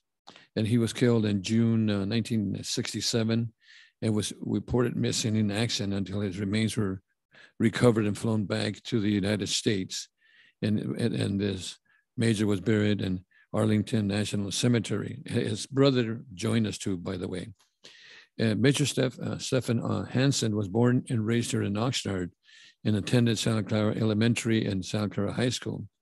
Major Hansen's father was a longtime officer of the old Bank of Alivi, and his brother was also known here in Oxnard for many, many years. So he was buried, and so we honored him under the MIA POW. So I want to thank the Vietnam veterans for doing that. Also, and additionally, I had the pleasure of attending a 9/11 ceremony at Station 1. And I want to thank Mayor Pro Tem, Councilmember Teran, and also Luli and Martha from our staff and our firefighters for an excellent ceremony on 9/11. And we had also individuals like Marvin Booz and others that attended that ceremony. And also, in addition to that, I'd like to commend and Chief Benitez, for being appointed to this new position that he now has representing the city of Oxnard. The other thing that I also want to thank Martha Guillon, because she really accompanies, goes with me to different events, and also Chief Benitez and Michael Mercurio. We met with the chief over at the Via Victoria, because we're having quite a few problems with folks parking out there along Victoria with old cars and motorhomes and so forth. So we're working on that with the city manager to find a solution to that problem. And also my last one, I chose Cielo. Cielo has, I know that most of you have been there. They got excellent coffee, excellent chocolate, excellent bread. And it's just an outstanding place to go out there. In fact, our city clerk went and invited us to some coffee just last week for Diego and myself, and I want to thank her for that, and Martha for going out there to get us some coffee. So excellent coffee for, and I know that our city manager goes out there and has some of that coffee too. So that in mind, and please go out there. The only concern that I have with Cielo is they close on Mondays. So, but they have they need a day of rest. And that's all I have. And thank you again, council members. Councilmember Pirelli, you'd like to share something else? Yes, one thing I forgot to mention, and I will also mention it for Councilmember Lopez. Councilmember Lopez and I were at the fire station on Vineyard Avenue on September 11th with about 18 other individuals that were at that station. Pay our respects. Thank you. Thank you for letting me mention that. Thank you, sir. Okay, our next item says this is the Council Madrigal, go ahead. Oh, I'm sorry. Again, simply like Councilmember Perello, my apologies. I did attend the 9/11 ceremonies on Fire Station 5 here in La Colonia. Thank you for that. Thank you for sharing it. We just want to thank our firefighters and thank you for sharing that.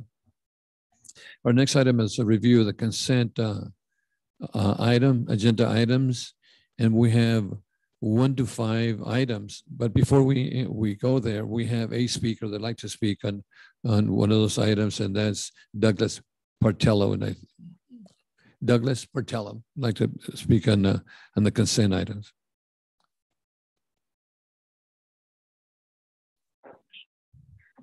Hi, can you hear me? Yes, Mr. Yes. Partello, thank you. You have 3 minutes to speak. Yes, before I speak, I want to respond to what Mr. Newland said. He made a suggestion or allegation that somehow I was privy to an ongoing investigation on Emilio Ramirez. That is absolutely not true. And you should never speak about the intentions of a citizen in good standing who brings concerns to this governing body. Shame on you, sir. I would like to speak about the toilets and the showers, the K Street shelter, and that increase that's being asked of $98,000. There's an agreement A-8227 for not to exceed $285,000. It stipulates that there's a 1 shower trailer, 12 stations, a shower trailer, ADA single stall, ADA 8 stall restroom trailer, laundry trailer, 8 washer, 8 dryer, fencing. That total per month comes to over $18,000. I did a public information request because I did not receive information that was promised from a meeting 2 months ago with Emilio Ramirez, the Housing Authority. So I made a public information request and waited another month to get that, and I got that. What was presented to me for invoices for the showers was $6,865 a month, which is $82,000 a year for those for the K Street. So there seems to be a discrepancy there, and maybe there's an explanation that I'm not aware of, but certainly to increase the amount for these showers, stalls, and restrooms by $98,000. There must also be an explanation here. That's a lot of money. And spending so much money on mobile restrooms and showers is clearly a questionable move in terms of the city has just purchased, I believe it's 4 units from a company based out of New Zealand. And there's 4 restroom units, and they'll go into some parks, and there's 4 units, toilets in each restroom, and they're almost indestructible. You know, they're built kind of like jail cells. You know, they have stainless steel. They have doors that unlock after certain periods, so homeless can't camp in there. And they'll last 30, 35 years. And each one of those units is purchased for $200,000, plus the installation costs. So we could get permanent showers and public or toilets in public areas or for the homeless. We're going to have the solution center. So that's hopefully going to have toilets and showers. We won't have to pay this extraordinary amount of money. So we're throwing around a lot of money for the homeless, which I'm all for the homeless. I'm a homeless advocate. I couldn't get the city after 14 months to get 2 porta potties over for the homeless encampment at Halico. And there's defecation going into the canal and everything else. Well, hey, when you got to go, right? But the city won't give them toilets. but they're going to spend $385,000 for mobile units. That's crazy. That's crazy money. So, we need to know what other options there are and how we can more wisely spend our money. And we need a good accounting of the spending of that money. And when somebody's going to give information, give the complete information. Don't just give partial information. When something's asked in a public information request, don't just give part of the information, give it all. Thank you very much. Have a good night. Thank you, Mr. City Manager. We have Emilio, somebody that can. I'm sure Mr. Ramirez is on. I don't know if he has any specific comments. I have a lot I can say about why we're doing this in terms of the portables, but that's like a whole exposition about how we're addressing the homeless crisis here. But can you give us 25 words or less? No, I'm just kidding. Mr. Ramirez, go ahead and respond. Okay, thank you. Thank you, Mayor and Council. First of all, I acknowledge that the provision of the temporary showers and restrooms, laundry facility is expensive. It just is. And acknowledge that the building in which the homeless shelter is currently located is old and cannot accommodate a repair of the internal bathrooms and showers that are inside. And we must provide those services to the people that are living in the shelter. So we had to make a decision that if we're going to remain in that facility until such time that we can move to the new facility, we had to incur the expense that we're incurring in the interim status. We were not able to provide for the improvements. The actual improvements to the building would have been in excess of $3 million. So we chose to do it this way.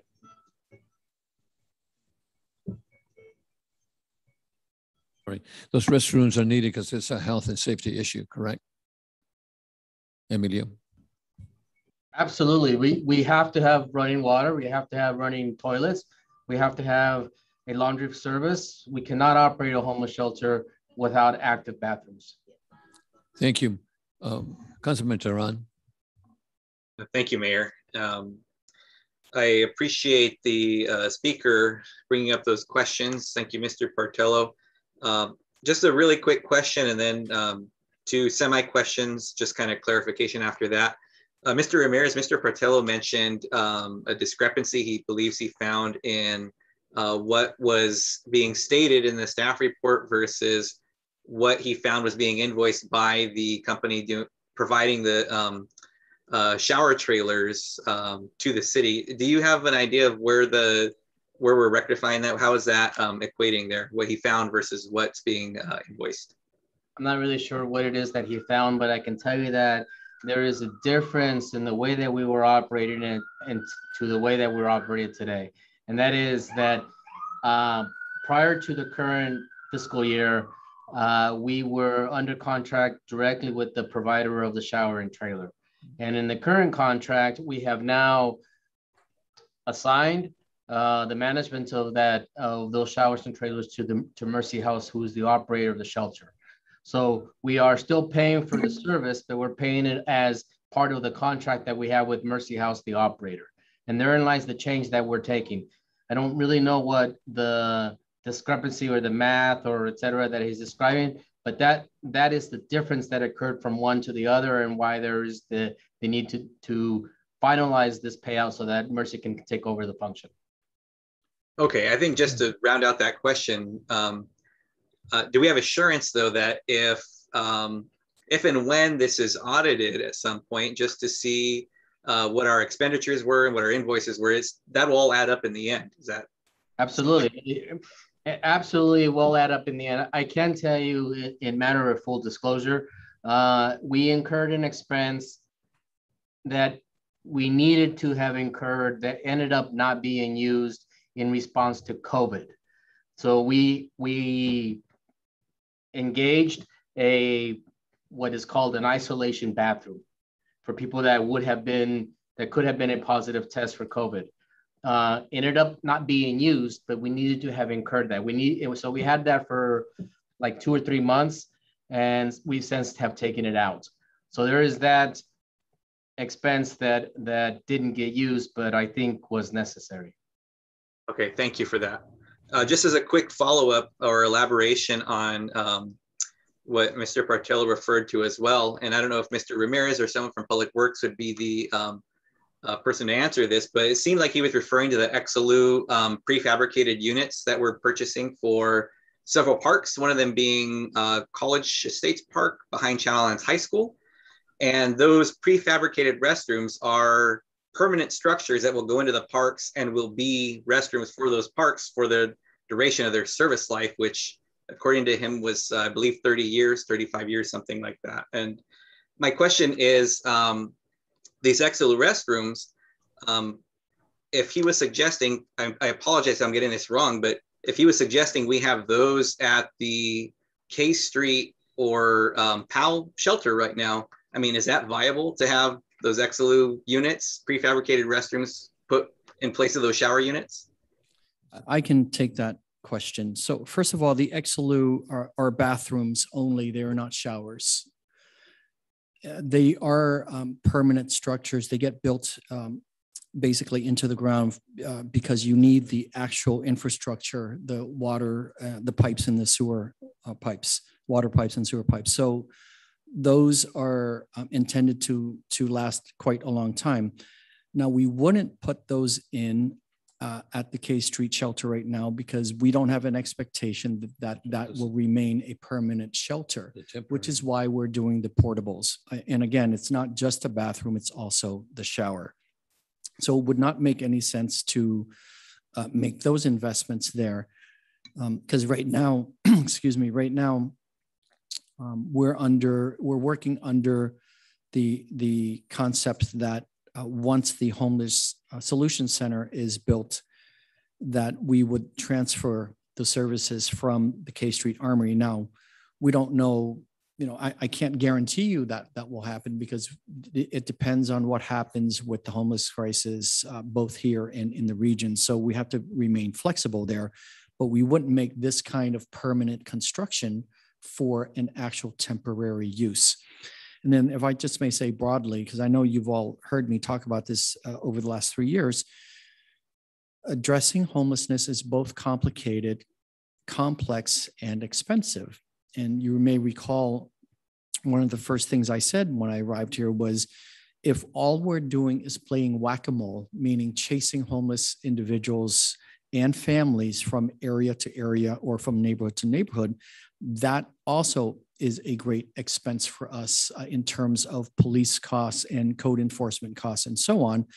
And that's why it was important for me that we shift our approach and start looking at resolving homelessness.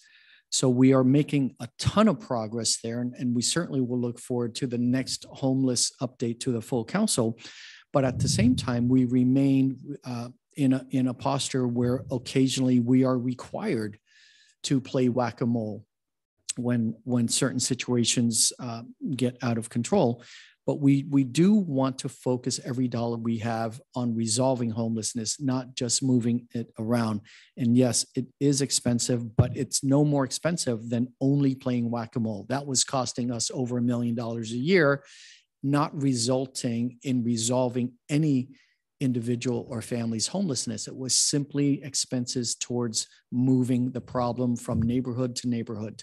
Thank you. So, Councilmember Tehran, do you still have additional questions? That's it. I just want to thank the city manager and Mr. Ramirez for those responses. And I hope that clarifies that we are not going to install permanent restrooms in the parking lot of the PAL or of the shelter for what I hope are clear reasons now. And the folks staying there are so very deserving, just like the rest of us, of shower facilities, restroom facilities, and laundry facilities. So I appreciate that. Thank you very much. Thank you. Temporary showers and bathrooms. Okay, so this is the consent item. We have items 1 through 5.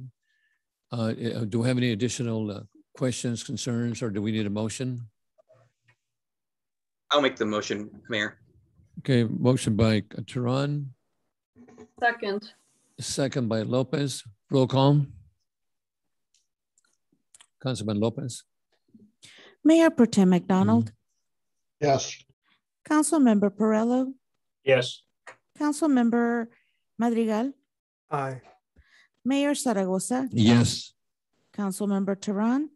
Yes. Councilmember Lopez. Yes. Thank you. Motion passes 6-0. Thank you, council members. Our next item is a public hearing for September 21, 2021 City Council. The item is M1 ZTA, Firearms Business Separation. This is a time and place to set a public hearing on this item, M1, Community Development. The subject is Planning and Zoning PC Permit Number 20-580-05. Zone Text Amendment, an amendment to the Oxnard Code, Chapter 16, Zone Code, adding medical clinics and hospitals as sensitive uses, requiring separation from firearm ranges and businesses engaged in the sale of firearms and ammunition. The proposed regulations would apply citywide, inland zone, and pertain to the general commercial C2 limited manufacturing ML zoning districts. The recommendation is that City Council conduct a public hearing to, number one, determine the zone tax amendment is exempt from the California Environmental Quality Act, CEQA, pursuant to CEQA Guidelines Section 15060, C2 and 3, and 15061, B3, and 2, introduce an ordinance for the first reading by title only and waiving any further reading, adding medical clinics and hospitals as sensitive uses, requiring separation from establishing regulations to address firearm ranges and sales of firearm and ammunition. We start off with the city clerk's certification of publication and any written communications, if any. Madam Clerk. Mayor, there was a legal notice for this public hearing published in the Ventura County Vida newspaper on September 9th, 2021. The city clerk's office has not received any written communications on this item. Thank you, and thank you, Madam Clerk. And we have our principal planner, Isidro Figueroa, in accordance with Measure M, posted a video presentation regarding this item, and it's available to answer any questions or brief clarification questions.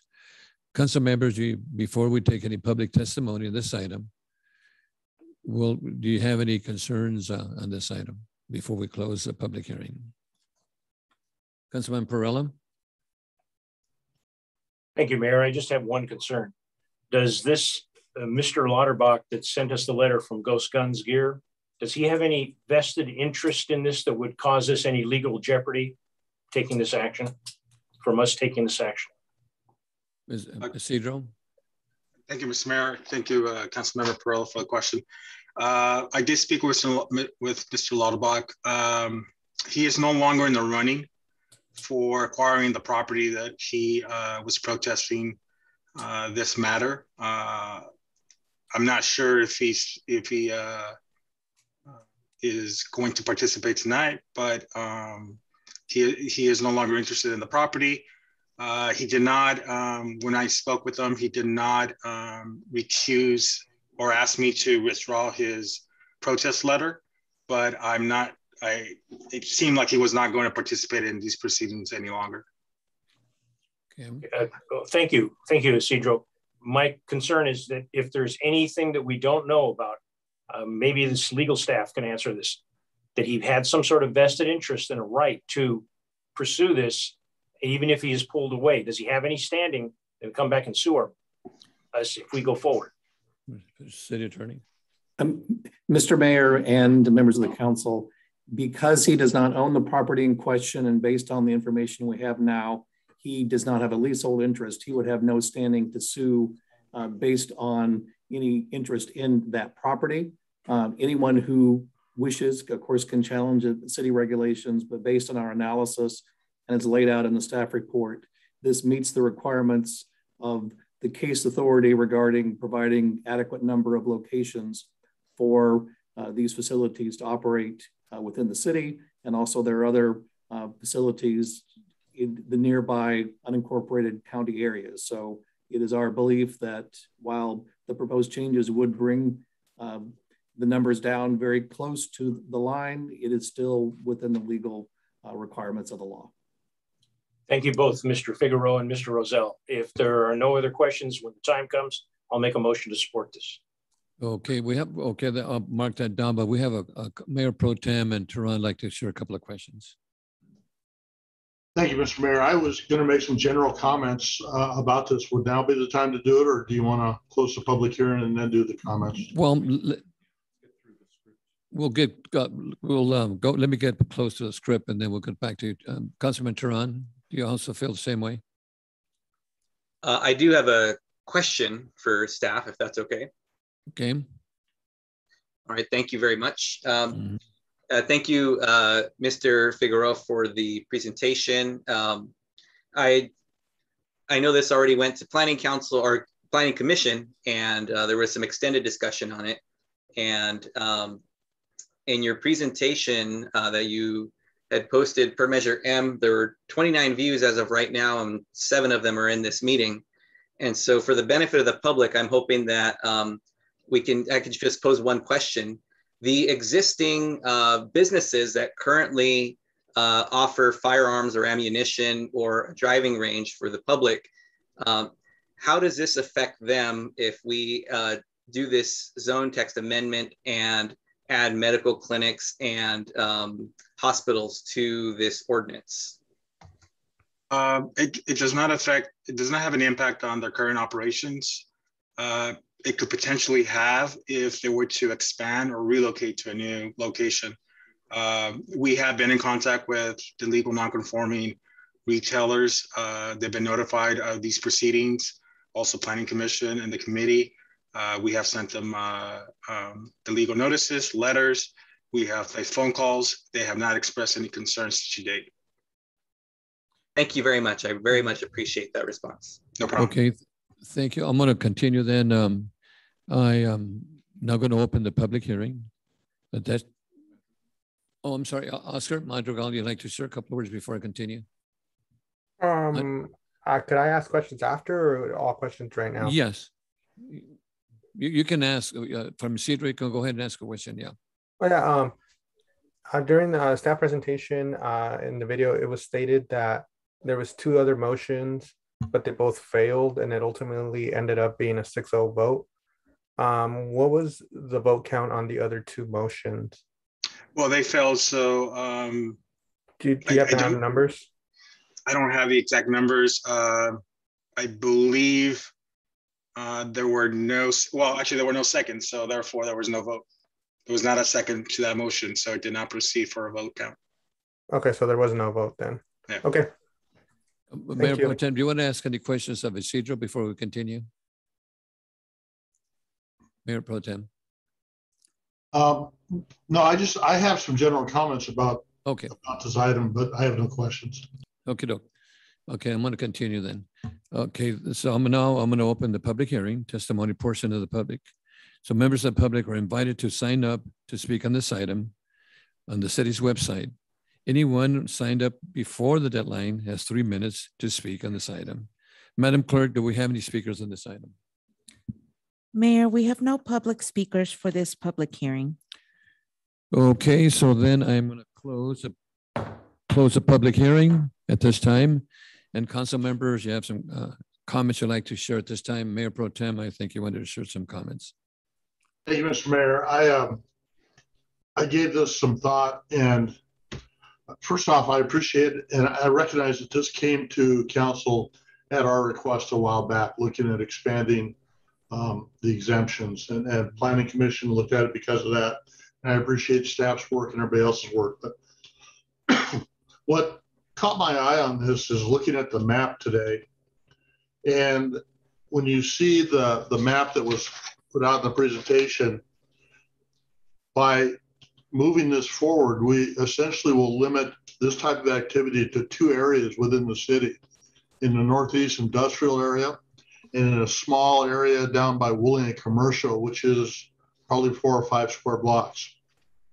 Now, there are 4 legal non-conforming firearms retailers ranges within the city, but what concerns me about that is that they're legal non-conforming. I've always called them existing non-conforming, and they're there by right, because when this is, if this is enacted, because they're already there, it doesn't apply to them. But should that use for whatever reason cease to exist, and I'll use the example of Turner Sporting Goods. And I don't know whether they own the building or not, but typically in retail shopping centers like that, those businesses don't own the building. They enter into a long-term lease, and they're there by virtue of the property owner saying, yeah, we'll have you here. Well, if that use ceases for whatever reason, because the landlord chooses not to renew the lease, or the landlord decides, I have a valuable commodity here, and if you want to stay, you need to pay 3 times the rent. Who knows? And I'm not saying that anybody would do that, but sometimes those are things that happen. That's what concerns me.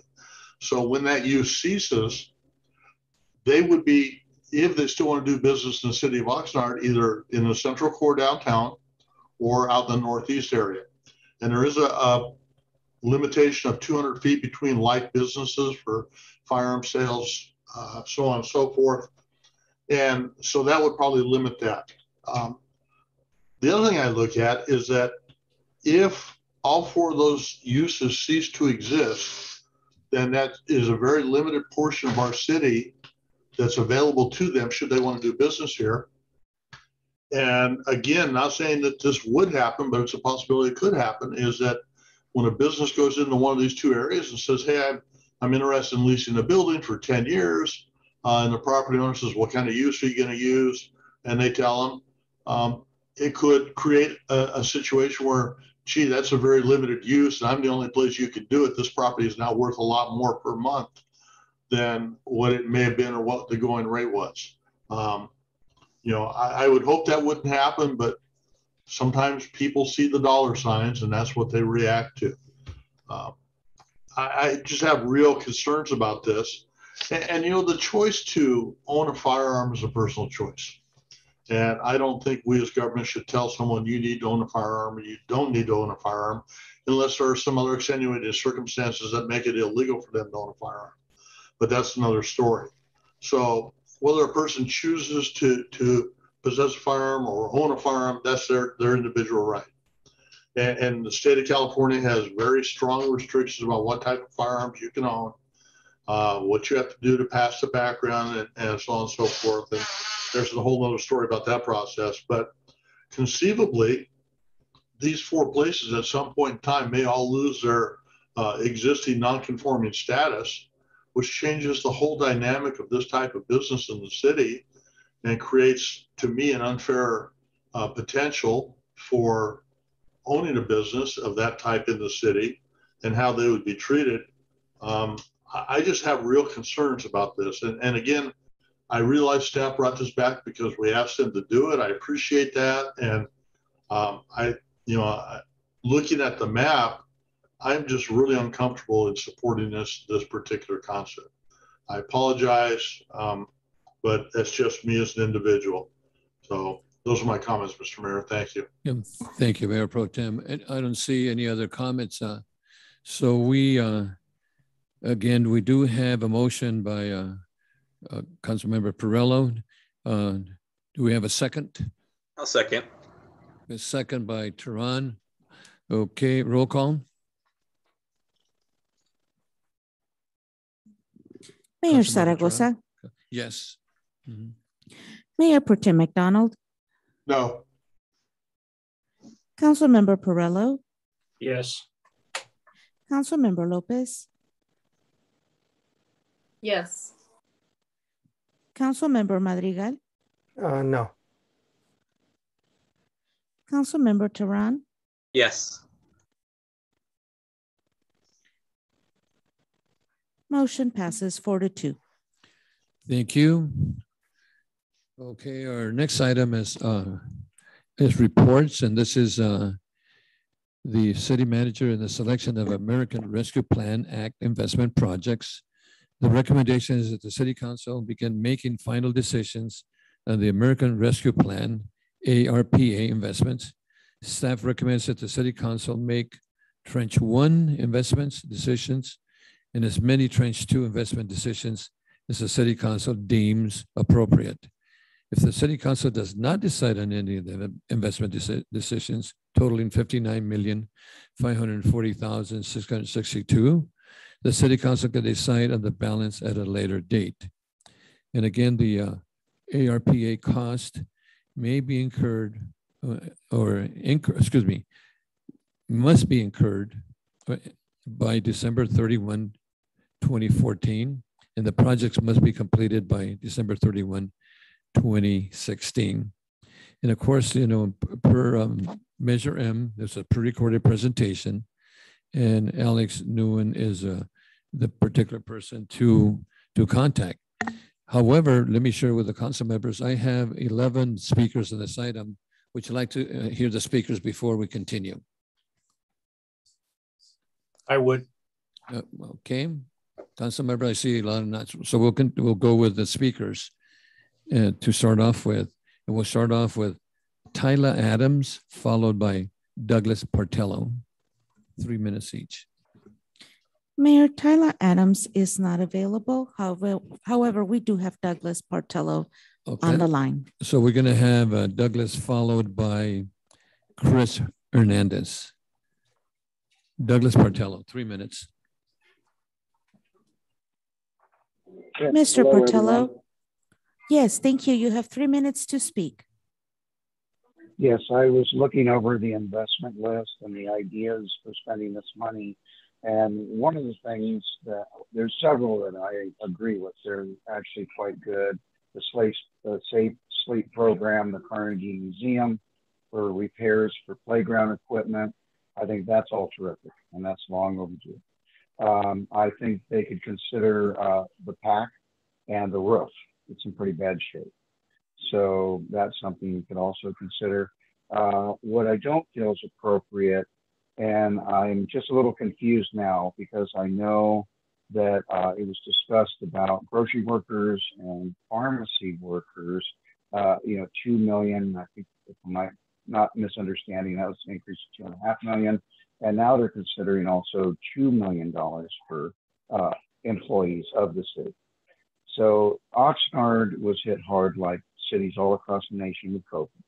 Many people lost their jobs. They got part-time work. Businesses had to close. They lost their businesses. Huge impacts across the board. Oxnard is a working class community. We have a lot of small businesses. We have a lot of folks with very tight budgets, and COVID was devastating. We have a large pool of agricultural workers. They live often in substandard living conditions. They worked all through the pandemic, putting food on our tables. They're healthcare workers, dental, very high-risk jobs because you're dealing directly with the respiratory tract.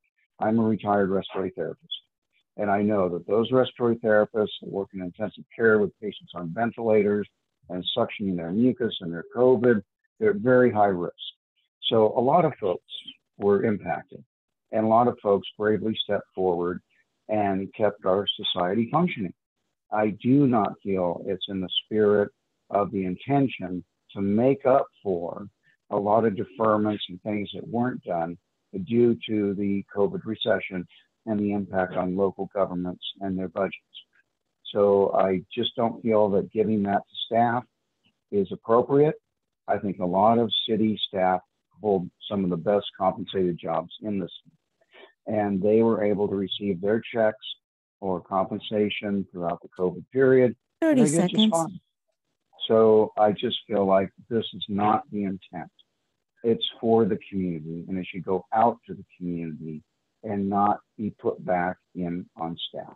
And as a reward to staff or to try to maintain loyalty, as one official said to me, I just don't feel that's appropriate. Thank you very much. Thank you.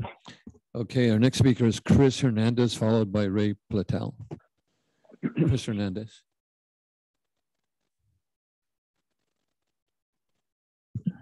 Hello? Mr. Hernandez? Yes, hi, you have 3 minutes to speak. Okay, good evening, City Manager, Mayor, Mayor Pro Tem, council members, and city staff. My name is Chris Hernandez. I am the Vice Chair of the Five Points Neighborhood Council and member of Launa Laborers Local 585.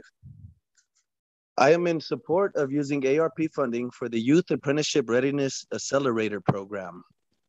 I am a multi-craft core curriculum certified instructor, and I will be the one providing the training in this program.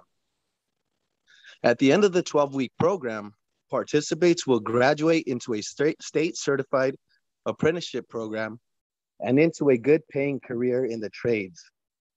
The overall goals of the YARA program is to increase the number of qualified candidates for apprenticeship across all crafts, increase the diversity of apprenticeship candidates by recruiting women, people of color, and veterans.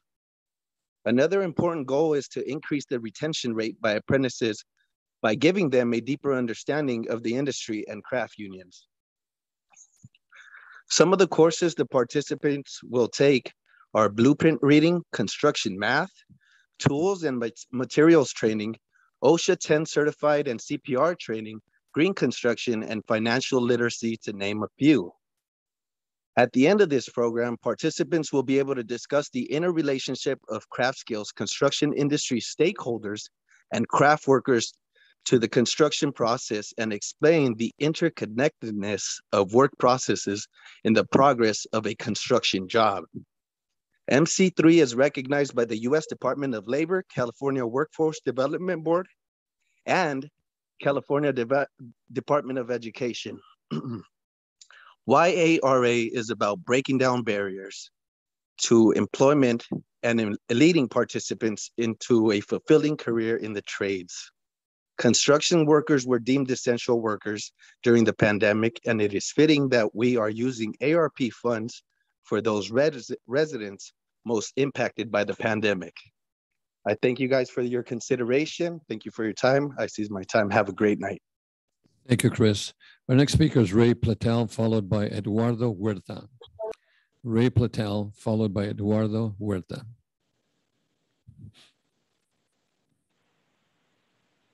Mr. Platel? Hello? Yes, hi. You have 3 minutes to speak. Thank you very much. Mayor, Mayor Pro Tem, council members, city staff. I'm calling tonight to advocate for the Oxnard Tennis Center, which is number 46 on this list. The Oxnard Tennis Center has been on multiple to-do lists for years, but nothing has ever come of it. I was wondering, when will the tennis center get some tender loving care? Golf and soccer are not the only sports in town. The golf course seems to be getting a lot of attention on this list, and by this I mean $925,000 worth of attention. Yes, membership is down at the Oxnard Tennis Center, but who wants to play on rundown courts? Why should one pay membership dues to play on shoddy courts? That's enough on that one. Number 5, the Safe Sleep programming says ongoing cost. I thought ongoing cost items were prohibited, and here we see it on the list. I thought the criteria was a one-shot cost yielding a completed project, not an ongoing cost thing. The third one here is number 22, the sports park, baseball and softball complex. Yes, that was on the Parks and Recreation Master Plan. However, it contradicts a recommendation by the Parks and Rec Master Plan to fix what you have first prior to any new amenities, which again leads us again to Oxnard Tennis Center, which certainly needs some help. The next one, number 21, visit Oxnard branding and publications. There's another one, over $400,000. And I was wondering, is this in addition to the contributions from general fund to the Oxnard Convention and Visitors Bureau, $300,000 in 2021, $265,000 in 2022. Seems like a lot of money to be spending there. And finally, I really concur with Mr. Portello about the premium pay for city employees.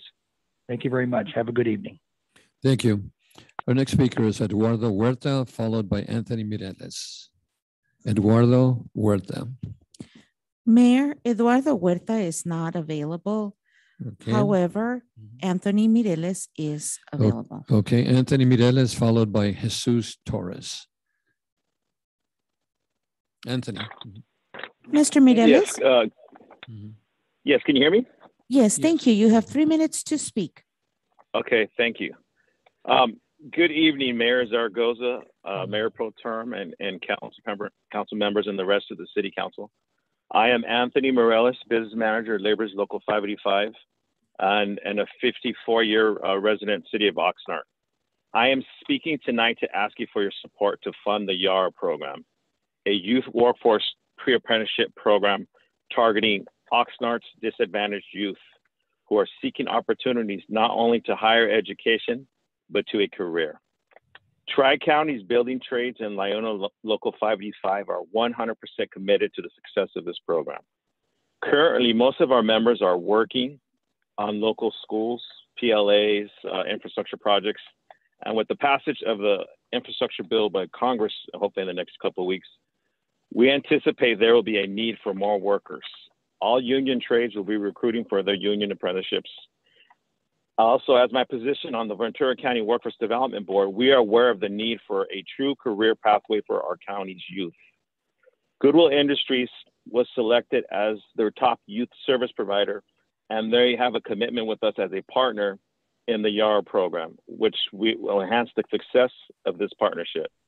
City Corps, California State PAL, Oxnard PAL, and our green partners as well. Climate change mitigation, green jobs, infrastructure, and the current offshore wind development that can be happening in the next couple of years will provide these youth with high road careers with pension benefits and healthcare. Your support for the program will guide their pathway to a better life, job, and home ownership. After reading the ARPA rules and regs, a workforce plan for the use of the funds on infrastructure, broadband, clean water is required. Congress voted for this plan to help Oxnard recover. And YARA fits this model. I ask you for your support and keeping their Congress's recovery plan, which is going to address our unemployed youth to move forward. Thank you. Good night. Thank you, Anthony. Our next speaker is Jesus Torres, followed by Max Ganis. Jesus Torres. Mr. Torres. Good evening, Mr. Mayor, council members, and staff. I'm Jesus Torres. I'm with Lead Public Strategies, and I'm serving as a program development consultant for the Youth Apprenticeship Readiness Accelerator, also known as YARA. And I'm asking you to support this innovative workforce development program with ARPA funding. YARA aligns well with the ARPA funding category of addressing negative economic impacts. As you know, the pandemic has had a harsh impact to working families in Oxnard, especially those workers deemed non-essential. With an investment into YARA, the city will be working to transition local residents from low-paying non-essential jobs to good-paying essential jobs. Workers in the construction industry never stopped working, their healthcare benefits weren't terminated, and they continue to provide for their families. Your investment produces returns spanning generations because one of the greatest social programs is a good, stable job. Delivering a quality pre-apprenticeship is also a collective effort. Partners are critical for recruitment, training, supportive service delivery, and placement. Our current partnerships and MOUs with CalPAL, Liuna, Oxnard PAL, City Corps, Goodwill Industries will help grow the resource base of the program, offer in-kind contributions, and shadowing and mentorship opportunities. There's an endless demand for construction workers, but the same is not true for apprentices. Apprenticeship programs only accept and train as many people that can guarantee work. Therefore, if this funding request is successful, I would like to continue the conversation with staff and this council on how we can prioritize YARA graduates on local projects. This has been done in the city of Richmond, for instance, as they instituted a local employment ordinance for their MC3 graduates as part of the Richmond Build program. The city of Fresno has mandated the use of Valley Build graduates in city-funded projects. Successful programs address the supply side and the demand side of workforce development programs. So I close by thanking you for your vision and leadership on this important issue. Thank you. Thank you, Jesus. Our next speaker is Max Hennis, followed by Jack BM. Max.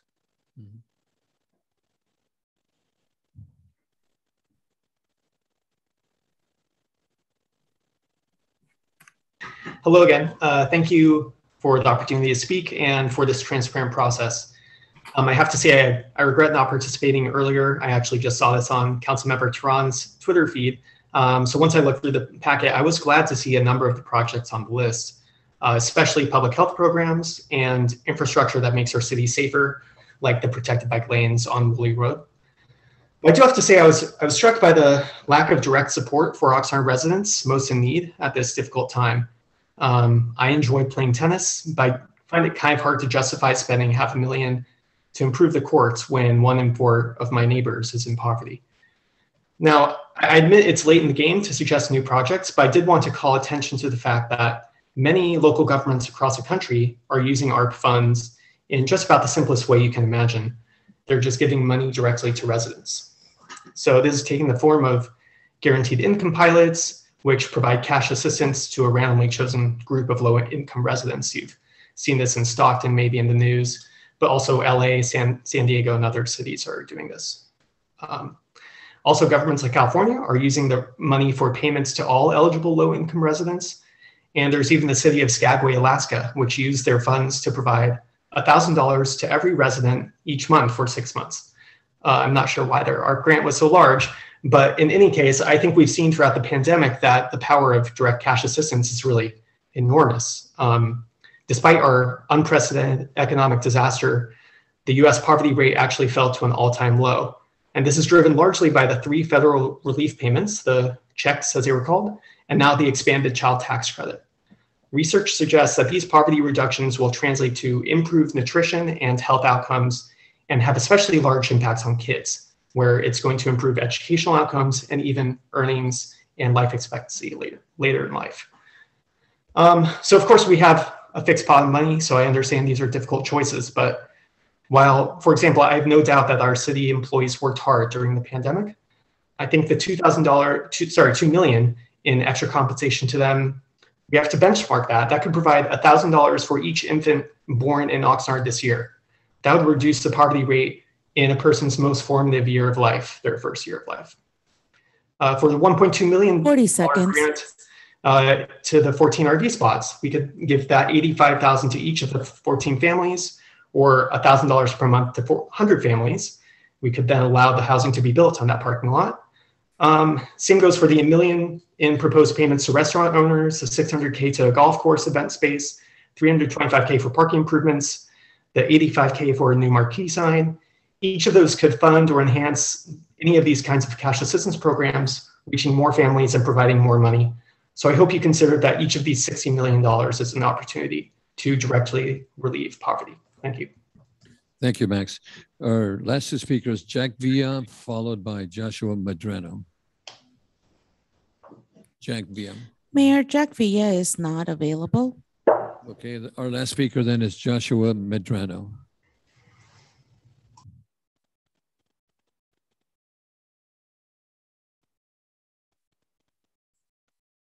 Mr. Medrano?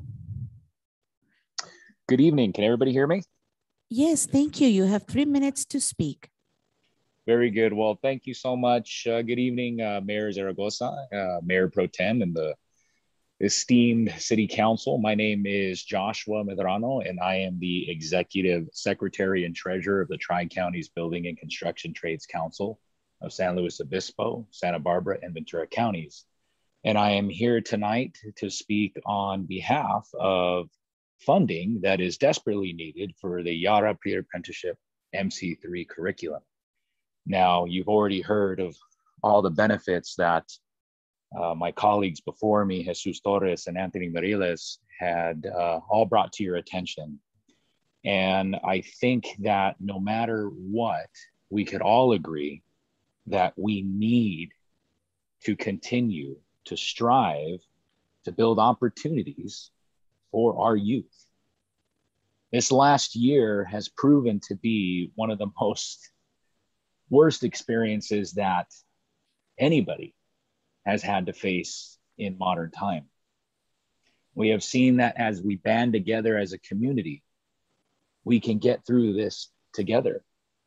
Well, as a community, we can show our youth that not only do we want to make sure that they have a better tomorrow when it comes to the environment, so on and so forth. We want to make sure that they are fiscally sound, that they don't inherit a debt that we had to inherit so many years ago.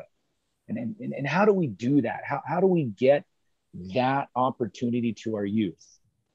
Well, it's programs such as Yada Pre-Apprenticeship MC3 that offers not only a hand up, but with these high road careers, it offers a life. It truly does. Right now, our at-risk youth is dealing with mental health issues that we never thought we'd have to cross. Why not give them something positive in their life to be able to look towards, to be able to strive for, and march forward together collectively as a community to build from within all what everybody just wants to strive for: a career, a life, happiness, health, the American dream. So tonight, I urge this council, please utilize the funds that are available by the American Rescue Plan Act and guide them to the Yada Pre-Apprenticeship MC3 program. The Tri-Counties Building and Construction Trades Council is here to help however we can. Thank you for your consideration. Have a good evening. Thank you, Mr. Madrano. That's our last speaker. And Lourdes, do you have, are you okay? Okay. Okay, Mr. City Manager. Thank you, Mr. Mayor.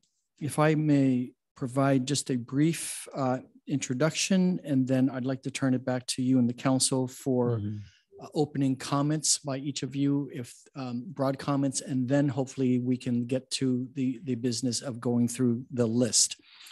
So let me start by restating or reminding everyone that what the intent of our portion of the American Rescue Plan Act.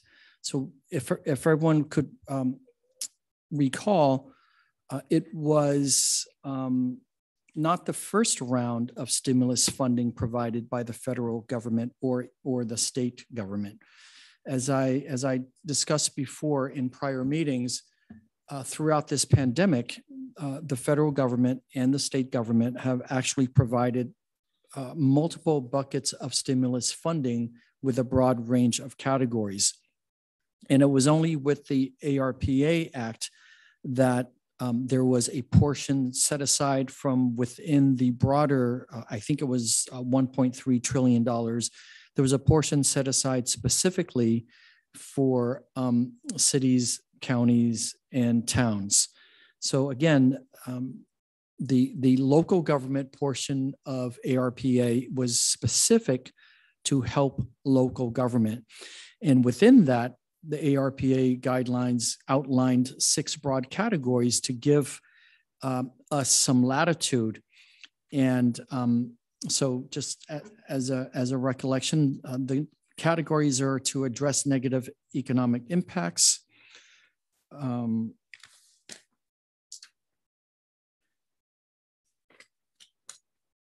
to replace public sector revenue loss, to support public health responses, and for water and sewer infrastructure.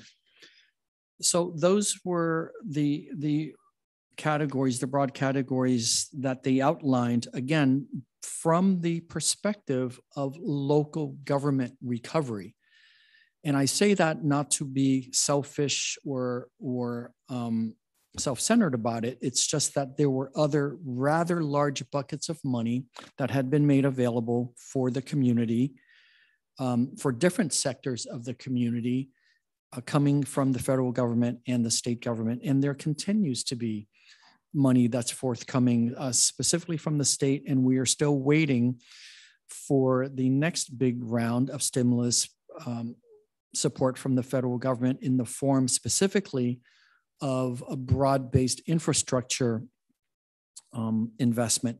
So again, the intent here with this particular portion was for local government recovery.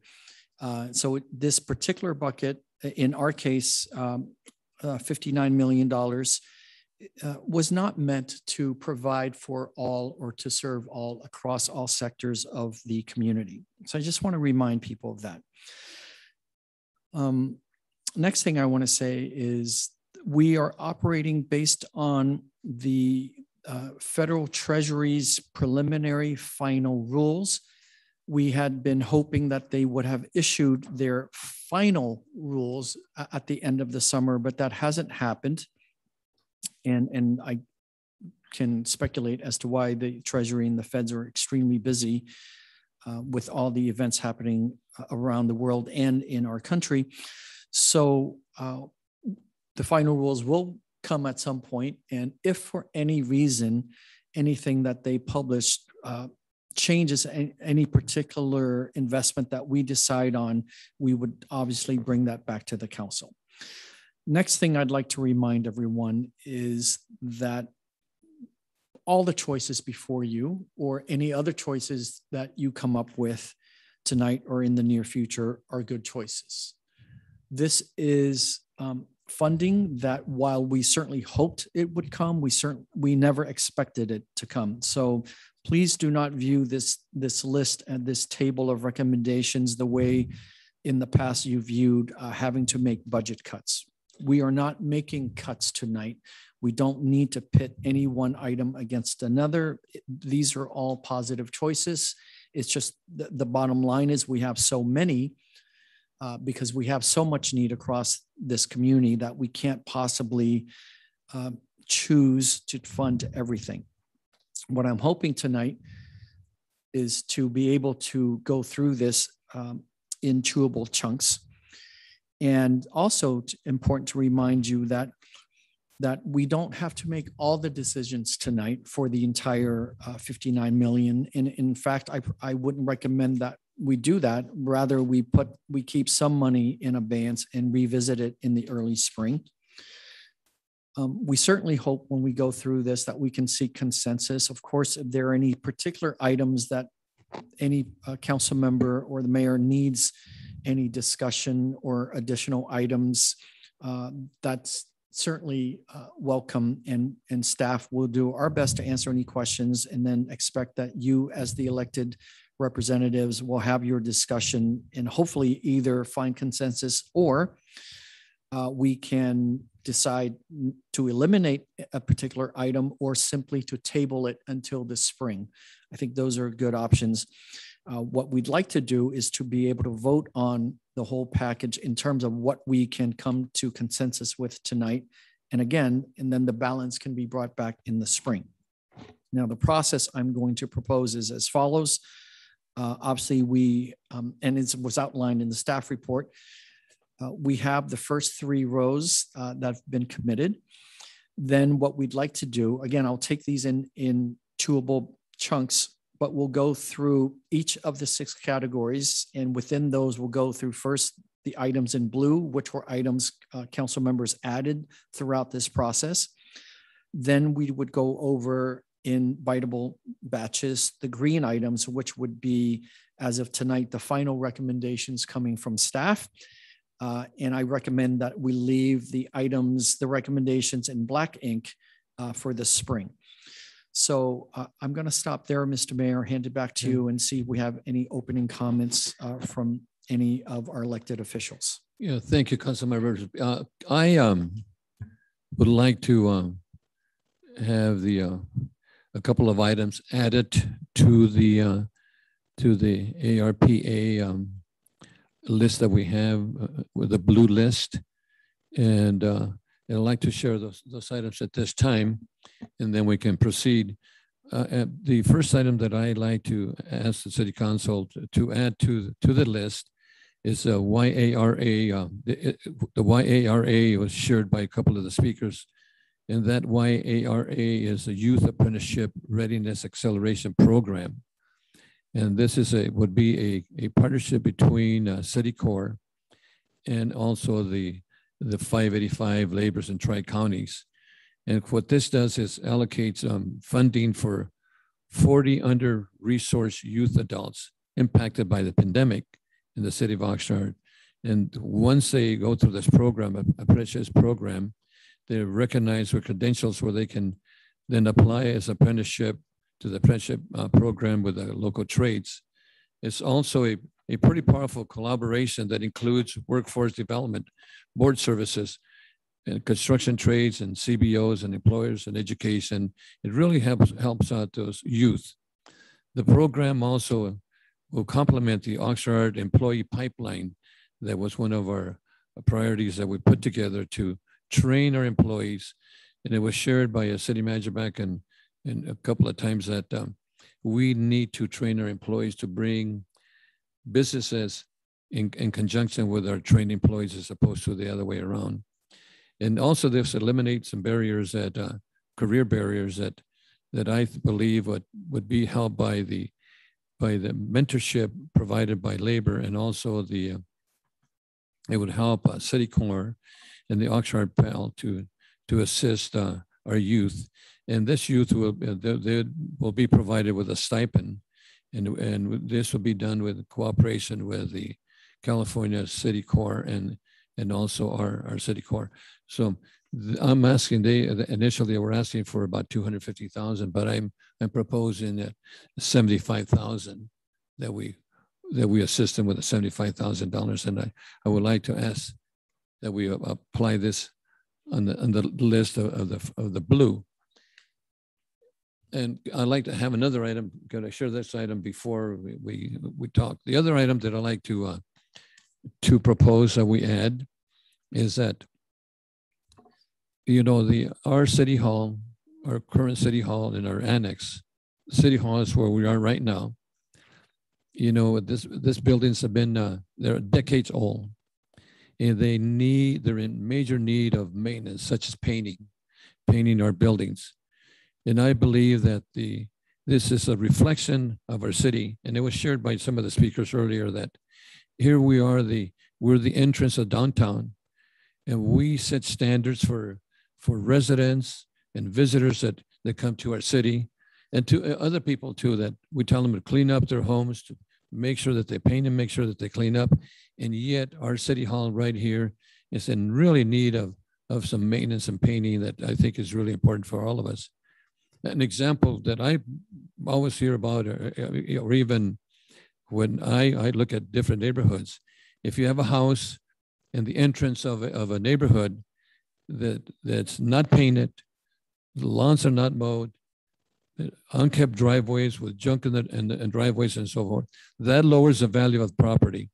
And it's really not fair to the rest of the residents in that particular neighborhood. This is where I believe that we are.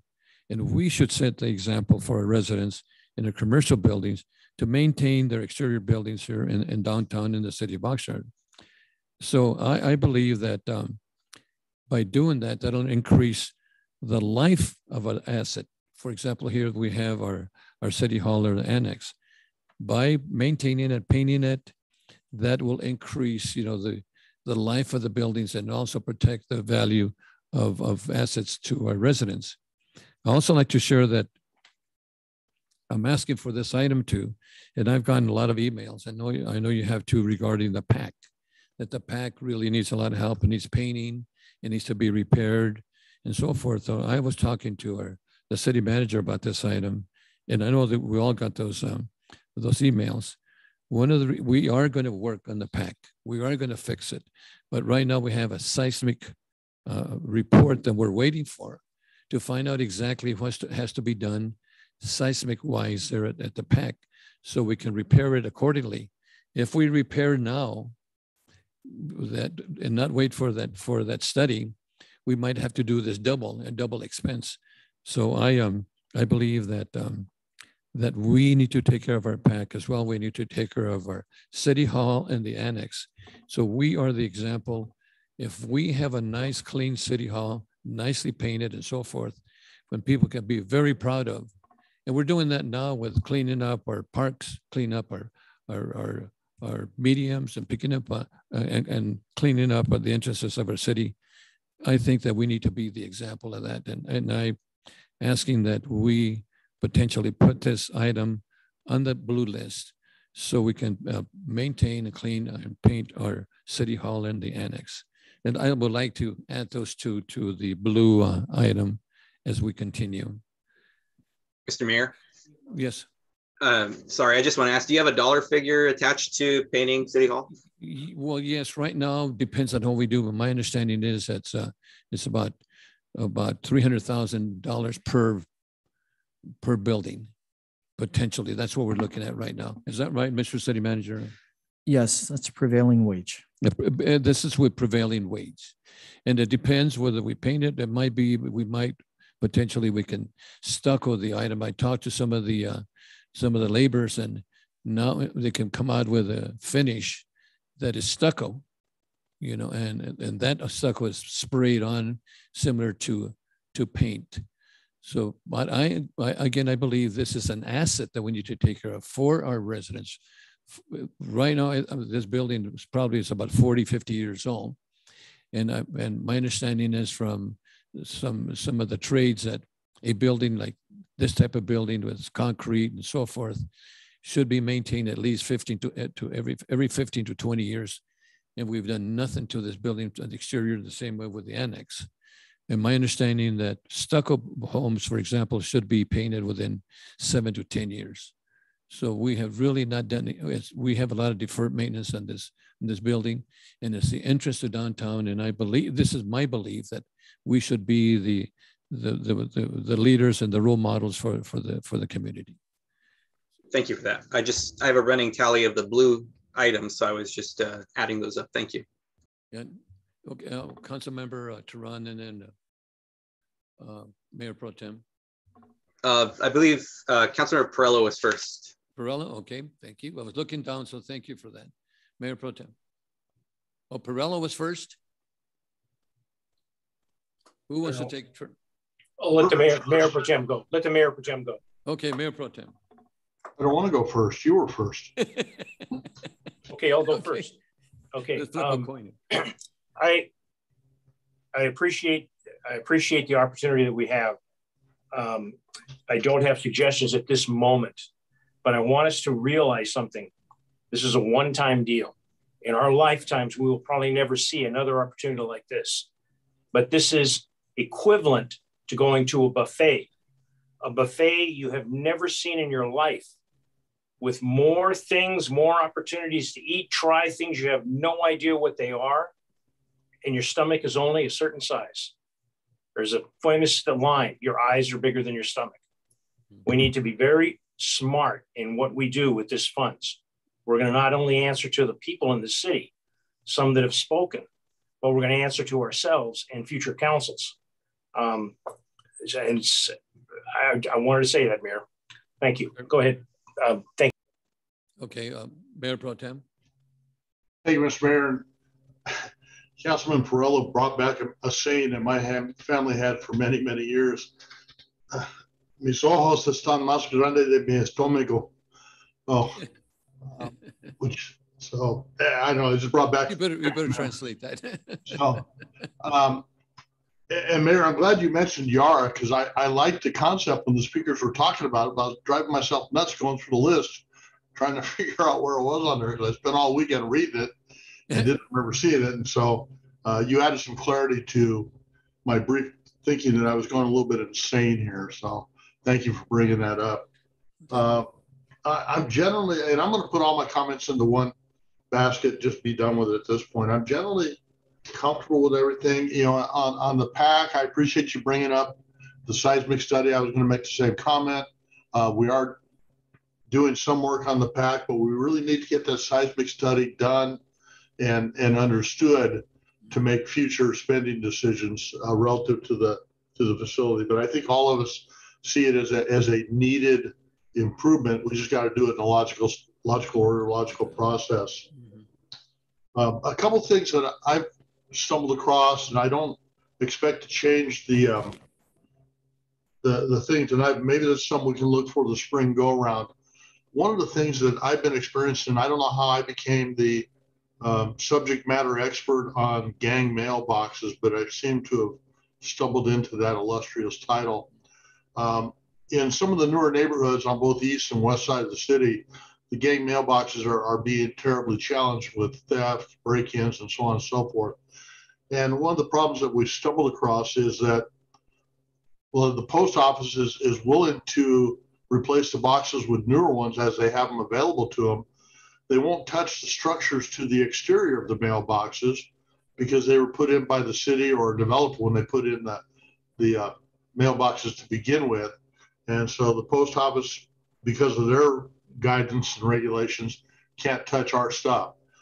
So I have to give compliments to Brian Yanez and Steve Hallett from Public Works of working very closely with the post office and developing a system where the city can remove the structures and allow the post office to put in a more durable and resilient gang box for the local mail delivery. And some of these neighborhoods have gone 6 months without having mail delivery because they have to go to the post office to pick it up.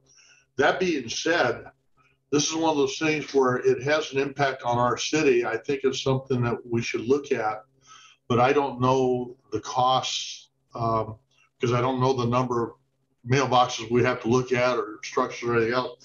So what I'd like to ask is for consideration for spring that maybe Public Works can coordinate with the post office and get a figure of, you know, how many mailboxes, gang boxes are we talking about? How many structures are we talking about? And what's going to be the financial impact of the city? And if we can cover with ARPA, that would be great. It would be probably a one-time investment, and I think we would be done with it. So I'd like to ask for that for a future go round. Secondly is we're doing a lot of stuff for youth sports. And, you know, there's more youth interest in soccer and football than what we have fields for. It's that simple. We need to do something. And one of the other things that we're missing, we used to have a wonderful ice arena here in the Wagon Wheel project. When the redevelopment started up there, we were just not able to find a home for that rink, the ice rink. And I would like to maybe in the spring go around, take a look at the potential of see if we can partner with the group that's out there still trying to revitalize this asset. The next closest ice skating rink is in the Simi Valley. The one here attracted people from Santa Barbara, Western Ventura County. So maybe we can take a look at that too. But with that being said, in general terms, I'm pretty comfortable with what's proposed for tonight. And so I'll leave my comments there. I just appreciate you letting me do them all at once instead of having to talk 3 or 4 different times. Thank you, Mayor. Thank you, Mayor Pro Tem. Then we have Councilmember Madrigal, followed by Councilman Lopez, and then back to Tehran. Councilman Madrigal. I think Councilmember Tehran has he spoken yet? No. No, he hasn't. So I think Councilmember Tehran was first. Thank you, Councilor Madrigal. I appreciate that.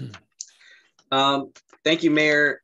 I spent quite some time isolated in my room, going through all these scenarios. If you know me, you know that when it comes to numbers and these things, I will run through these things until I put myself to sleep. And so in the simplest form, I calculate that the green items, the staff recommendations, total just under $41 million, leaving this council quite a bit of wiggle room to look at the other items. The existing blue items, prior to the requested addition from the mayor, totaled $10,090,000, which would bring us at about $51 million. With the addition of the other items, it's $10,465,000. I'm only saying this to show that this is doable with a lot of the things that we have here. As it stands now, I am supportive of a lot of these items. I like Councilmember Perillo's analogy of the buffet where you can't just get everything. And I have certainly been there plenty of times in my life, Councilmember Perillo. So thank you for that relatable analogy. I would certainly support the request to add the YARA program because as I've mentioned plenty of times, I've spent all of my career in youth development and studying and working on what is meaningful and effective in working with young people from all different walks of life, especially from underserved populations. And it sounds like what was proposed by the speakers or mentioned by the speakers is in alignment with what young people need in order to have higher potential for success. And that's meaningful opportunities, being in caring relationships, and having high expectations put upon them. And I think this program gives all three of those things. If we have a captive audience with our City Corps participants. This is like next level for City Corps. Since my Parks and Rec Commissioner days, I've been such a fan of City Corps, what they do and what they offer to our young people. And this is even another opportunity on top of that. So it's icing on top of the icing on top of the cake. So I would certainly support that addition. And then painting City Hall, I really feel that I hear what the mayor was saying about it. And I have to say, I do agree that our downtown, we've been saying we need to revitalize it. We're working with the downtowners. We want to have a great looking downtown, but then we have City Hall there that the annex has seen better days. If you look at the metal portions of that and the flaking and rusted out metal that's there on the side of the building, as well as the building itself, probably needing at least a power wash. I think something to revitalize it, along with those beautiful murals we just got across the street, would really change the vibe of that part of downtown and continue to invest in downtown and improve it. So thinking big picture on that, I could support that. I do have some requests and some questions of staff. The first one is on item 22, Sports Park. I believe I'd mentioned in our very first meeting about this in the committee system that that was something that is needed to happen in that neighborhood. I've talked with the neighborhood council chair and we had a great conversation about it. I've also spoken with some folks who are in the sports community. Some questions that have come up, or concerns I would even say, is around it being a baseball complex only. And I have nothing against baseball, but if I have constituents saying, well, is that a great spot for baseball? Why is it only baseball? Is there room for baseball and soccer? Is there room for these other things?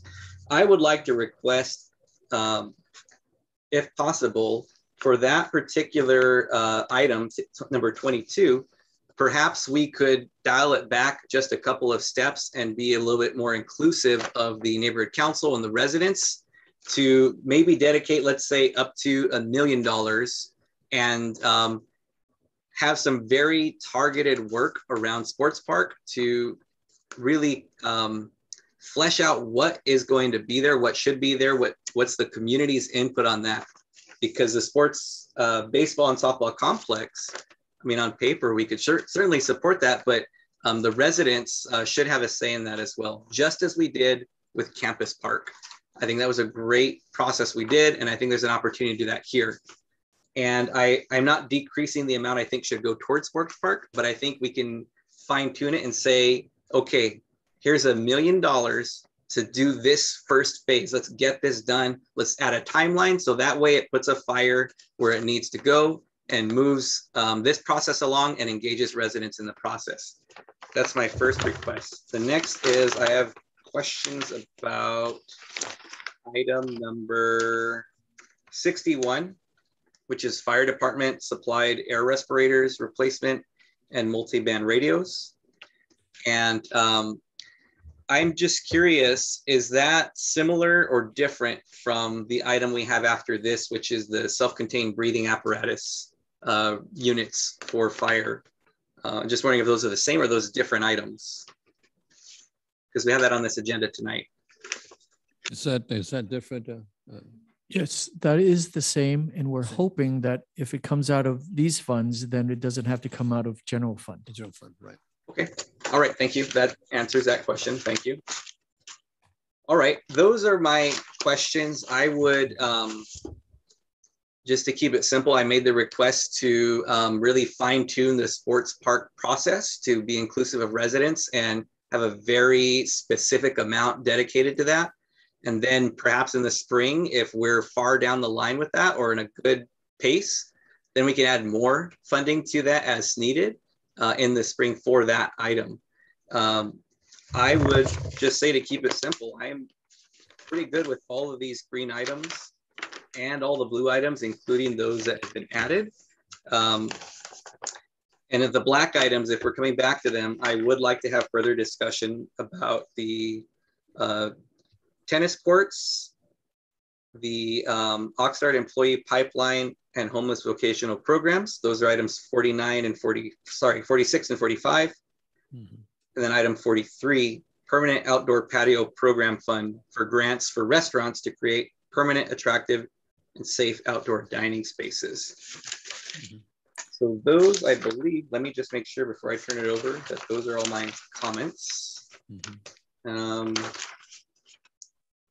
Oh, I do have one last comment. Thank you, Councilmember Madrigal, for the request last time about the other contactless payment kiosk.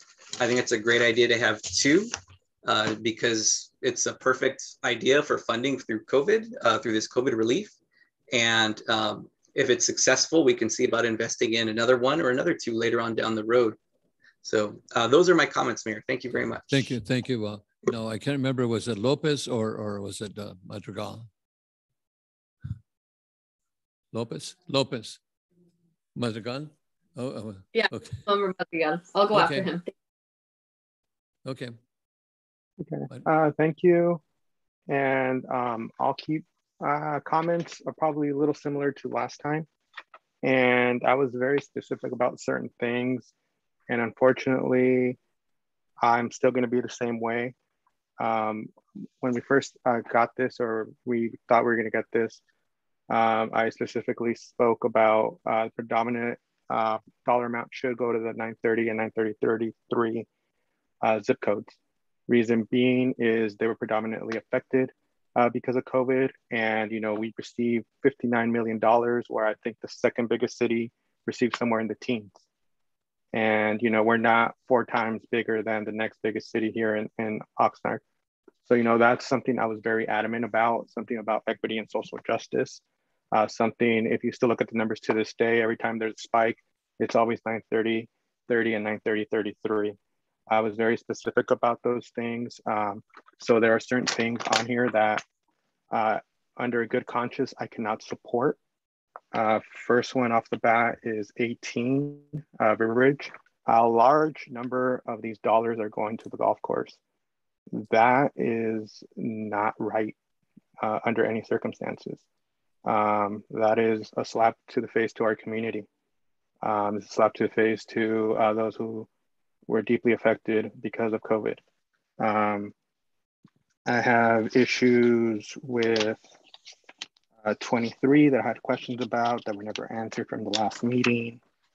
Number 20, I think we should skip or at least move to the spring. Well,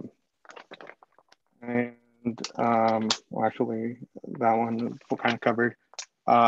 And I did mention certain things. For example, we'll focus on number 2931. And, I was specifically last meeting with our committee meetings, I did say that I went to the grand opening of the senior center in Colonia, and there was no functioning computers whatsoever. The furniture was in terrible shape. And I did say, we're going to spend this type of money, we should spend on quality instead of quantity. We need to do better for our residents and not just give something that's going to be junk in 12 to 18 months. Something else that came up, specifically during my council comments, I mentioned Saviors. So I think we should fix Saviors Road the best we can to make it safe for pedestrians and residents of that particular area, because in all honesty, Saviors Road is the most famous road in the city of Oxnard. It is the one that probably means the most for everyone in the city of Oxnard, and it's seen better days. Over the last 20 years, Saviors, it's in rough shape. So I think that we need to do what we can for Saviors Road. One that I would want to promote is 46, the tennis center. Yes, not many people, or not as many people use the tennis center as other things. I actually do have fond memories of actually learning how to ride a bike around the tennis center when I was a kid. It's one of those things where, we need to give back. Other cities, for example, you can mention Compton. Not many people in Compton play tennis, yet they have the 2 most famous sisters in all of the tennis community, and that's Venus and Serena Williams, simply because it's a sport that they loved as kids. Yes, we're not going to have the large amount of tennis players, but you know, one day maybe we could have a very famous tennis player from here, from the city of Oxnard. So we should get back to our tennis center. Another thing, there was other aspects. Another one was 59, which was the Woolly Road protected bike lanes. It's something that is much needed in the area. And again, it serves it serves people in our community. And as far as what the mayor said, I am okay with the Yara. And then I'm perfectly fine with Councilmember McDonald, which is number 86, about bringing that back in, or the mailboxes, bringing that back in the spring. But we really need to look at this closely. It's not just, okay, we're gonna improve everything in green and be good, because that's not necessarily the case. We need to look at this long and hard. It's okay to leave things for the spring. Currently there's 6 of us here. There should be 7 of us, but that's perfectly fine. But we need to see where that funding is going. It needs to be adequate for our community. And, you know, there are other items in blue that I could bring up later once it is time to bring those up. But I think we need to do better. And I don't think this is good enough. So thank you. Thank you, Councilman. Councilmember Lopez. Thank you, Mayor. I'll provide some sort of general comments. I know we're going to get a little deeper into them, but when I was looking at the list, I mean, it is very clear that there was a lot of staff work put into it. So I want to thank our staff for really spending a lot of time and trying to organize it and help us on the council to make some good decisions for our entire community. There is definitely a lot of really good projects and areas where we can invest this one-time funding. So given that, what I really looked at was based on the breakdown was the funding source. And so I do want to ask from staff to clarify with some of these items, there is an alternative funding source if these are all pending, if these are all funding sources that haven't been secured, because that's certainly a factor for me to consider in how we can invest, now less than $59 million. So just a question, and it would be an ongoing cost. And so, I am concerned about investing these ARPA funds into a program or expense that would be ongoing. And then, thinking about the spring, and even tonight's discussion, I definitely don't necessarily feel like we have to decide on the full amount or even the tranche 1 amount of the a little over 29 million, how we spend that, because it seems like there's quite a few ideas, especially with the recommendation or the comments that came in through our speakers about the Yara program. I think that is definitely worth looking into. And then also for the spring, what I would like to see, because it was brought up in some of these recommendations, investment towards our seniors. So I would like to add on to what Councilmember Madrigal brought up, is to really look at our senior centers, the Wilson Center, the South Oxnard Center, and if there is room to make a greater investment in the Colonia Center. So I would ask for that for the spring or the second round, if we can have staff look into that. And certainly, I think if anything, these funds would really be valuable to put towards our youth. So and then the South Oxnard, of course, that I think is a much needed area, and this is where we can really take advantage of what we have on hand. So that concludes my comments. Thank you. Thank you, Councilman. Okay, Councilmember Perrella. Oh, was it? Thank you, Mayor. Teron, you had your oh, sorry. Teron and then Perrella. Yes, thank you, Mayor. My apologies.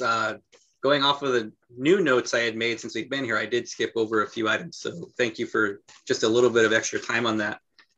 Regarding item 32 for the Performing Arts Center for the PAC, I'd like to point out that it's one of the green items and it falls into tranche 2. So it wouldn't be until the next round of funding comes in May of this coming calendar year. But I strongly believe that the PAC should be included in this so that we at least have made a commitment to it. And if the projected time for that seismic study is going to be December, timeline wise, that should work out for us. But I think we should be committing through a formal vote of some sort or in this discussion that the PAC is going to be one of the priority areas for this funding, because where else would we get that right now if that facility isn't able to generate revenue through shows and things right now. The other item, and Councilmember Madrigal had pointed it out, which reminded me, was item 59. It is one of the items in black text. I would also please like to have that one reviewed closely because it's very much needed and I think could lead to additional protected bike lanes in the future. If we invest in one right now, especially in a road like Woolley Road that is wide all the way from Rose all the way down to almost Harbor Boulevard. So I think that would be a great way to connect one end of the city to the other end of the city at the beach. And also item 52, I would like to just restate my request that the bike and pedestrian path along SCR 3 from the 101 to Victoria be something that moves forward. I believe that particular investment right now, the County of Ventura is near the end of that construction for SCR 3. If we are able to put a bike path there, we bring people out there, that will activate that area much in the way that Councilmember Perello talked about South Bank Park earlier. If you build that, people will go out to that. It'll change the vibe. It'll change the way that people interact with that area. And it's typically for the better, as you can see at South Bank Park, Southwinds Park, Thompson Park. The list goes on and on. When we do lighting or walkability or visiting improvements for activities there, people will come and they bring the negative, or they bring the positive elements in and drive negative elements out. And the last thing, Councilman Turan, I think the county has done the major portion on the bike path already. They've really set up the whole infrastructure. Correct. The city would be the ones to decide to do an actual bike path there. That's there, you know, the road's there. Yeah, they've done the foundation. They've made it so that we could do it if we want to do it. So that's my request. And my last thing, my apologies. I made a note on another area and I didn't see it when I spoke last time. Mr. Gannis did mention about the universal income. And I would be interested in knowing a little bit more about that, if that's something we could study and bring forward in the next discussion around this item. And just to get an idea of what that would look like. I know Stockton had a pilot where they had a small number of residents who were chosen at random to receive this. And there were studies that showed positive outcomes from that for those low-income residents. So I would like to look at that a little bit more closely and then have that come back if we can. So Councilman Madrigal, do you have another question before we go over to Perello? I think Perello was first and then Councilmember Perello was go ahead. first. Councilman Perello. Mm-hmm. Okay, thank you.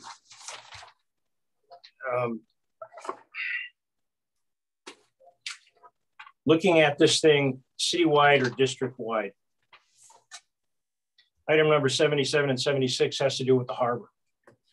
We're talking about, we just had a big PR thing here about the visitors and convention. You take a look at that video and how many of those videos, how many of those pictures had to do with water, had to do with the harbor, they had to do with sales, they had to do with income coming into the city. I don't live in the harbor. I don't live on the water, but the quality of water and a lot of the things that are on this list come from years, decades of deferred maintenance. There are parties involved with the water, the homeowners, the county, the city, the farmers. A lot of things are involved with this. And I believe that we have to make sure that it gets funded. I will be probably a little antagonistic on this. I'm not trying to be, but I'll bring up some issues that I see on this. I do appreciate that certain segments of the community suffered from the COVID. And I appreciate Councilman Madrigal's comment that those areas, there should be a priority. But if no one else will ask the question, I will. How did they do when it came to getting vaccines? I have areas in the harbor that I represent that the people haven't gotten vaccines. People go out into the beach and they're catching it from their neighbors. I mean, are these other areas where there's higher counts that people didn't get the vaccines? We've pinpointed areas where we've sent our city staff to try to assist in getting people to get the vaccines. So that's just one point I wanted to make. I'll take on the ones that I know that are going to cause a little waves. The deal on the bicycle path on SCR3. I've been involved in SCR3. I'm not the spokesman for SCR3, but I've been involved for a while. The discussion is to put states, bike pedestrian project path along SCR3 levee road north of River Ridge Golf Course between Ventura Road and Victoria Avenue. We can't go to the 101 freeway because it's still going to be about 1.5 years, maybe 2 years before it's finished. They've finished everything up to almost directly Ventura Road. There is a dirt road on there. People could walk on there. People could ride a bicycle on there. $3.8 million to allow people to walk on a dirt road or walk on a dirt road. That seems, I guess I'm too conservative. Maybe we do want to pave it. $3.8 million. We've had a suggestion to increase the paint job on City Hall and the annex for $600,000. What if we cut down this $3.8 million by $600,000? This is a suggestion. It's up to the council to decide what we want to do. The blue things, the seed money for the various things, the bathrooms, the comments that were made about bathrooms and showers and the homeless and assisting the homeless. Health, safety, and welfare is the highest thing you can do as an elected official. Any public service, health, safety, and welfare. I may want to go to the bathroom, but there will come a time when I want to take a bath or a shower. So we need to have those facilities for these people. Whatever in this area can help that. There, but for the grace of God, whatever you believe in could be you or me in that situation. The number 11 and 12, this outreach. I'm trusting the city manager knows what he's talking about. He says it will help our community. Just as the individuals that came and lobbied today for Yara. It sounds good. It wasn't on the list. I'm hoping it accomplishes everything it said. When the information comes out, it's only 40 people. I can see and appreciate the mayor cutting the amount down.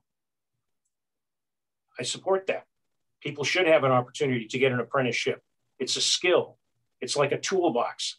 If you're a mechanic and you show up on a job, you don't have any tools, what can you do?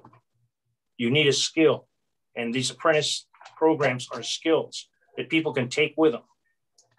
They can't take it away from you when you have the skill. Going down to some of the other things, the South, specifically when there was one about the sports park. Before I got on the council, I recall getting into many heated discussions, and not myself, but being at heated discussions where the people in East Village and West Village were extremely upset that they felt they had been a bait and switch had been pulled on them, from the combination of the Rio School District, Rio Rosales, to the sports park in those two neighborhoods, East and West Village. I'm sure some of you are aware of that. This area has got to be addressed to make it all soccer or all baseball or a water facility, something. I'm not sure. I believe the discussion was that we would go forward and figure out what it is to say what we want there. But those people have been taken advantage of. They bought, this was supposed to be reserved for public use. And it's a field of dirt with some dead weeds. The issue about the one that's, as Councilman Madrigal mentioned, a disgrace or a shame, the golf course. I don't play golf. I don't understand having to replace the turf. I didn't know the golf course is that bad. A lot of these things have to do with turf. But the deal with the wedding facility, a facility to have weddings, item number 18, makes sense to me. I go by that golf course and that thing is packed. Doesn't matter if it's a weekend or a weekday. And I have friends that happen to belong to the Knights of Columbus. And they keep talking about they get hustled for, can we get a better deal, a place to have a wedding, a place to have this. We have a council member who's not here tonight who mentioned about a party that was at the Heritage Square and how much it cost. I believe that a site like this in a wedding facility would help all members of the community, no matter what zip code they lived in or area code they lived in. The green things, and again, it's like a buffet. There's a lot of things here that need to be, I believe, penciled out a lot closer than what we have, because the large numbers of money make people want to gag. It's like, holy cow, the city needs this, the city needs this. We were on the verge of bankruptcy not very long ago, and now we have more money than we know what to do with. I appreciate all the comments that have been made. The PAC, if we're going to do major work on the PAC, I'm saying it right now, you have a no vote in Bert Perrello. Bert Perrello was an appointed member of the PAC commission when it came out, and Bert Perrello pushed for safety handrails for the seniors that were going up into the auditorium for the cheap seats, because that's what they could afford. They gave up certain meals so they could afford a musical event. And when I asked for safety rails, I was told, well, if we put the safety rails in, it's a construction and we have to bring it up to the current code.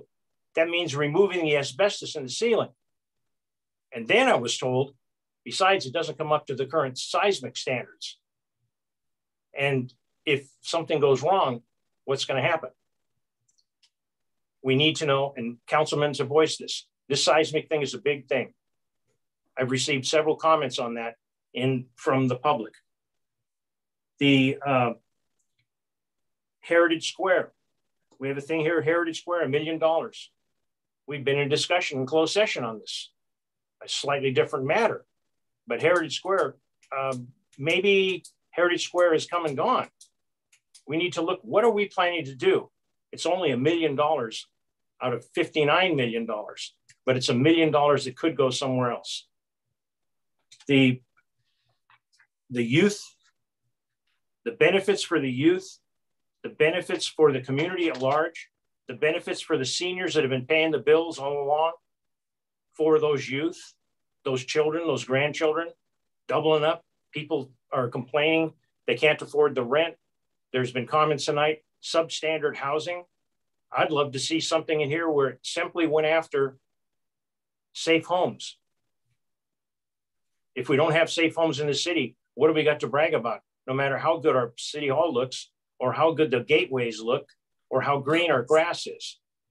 A comment by the neighborhood chair for the PAC is complaining about the grass, complaining about the PAC.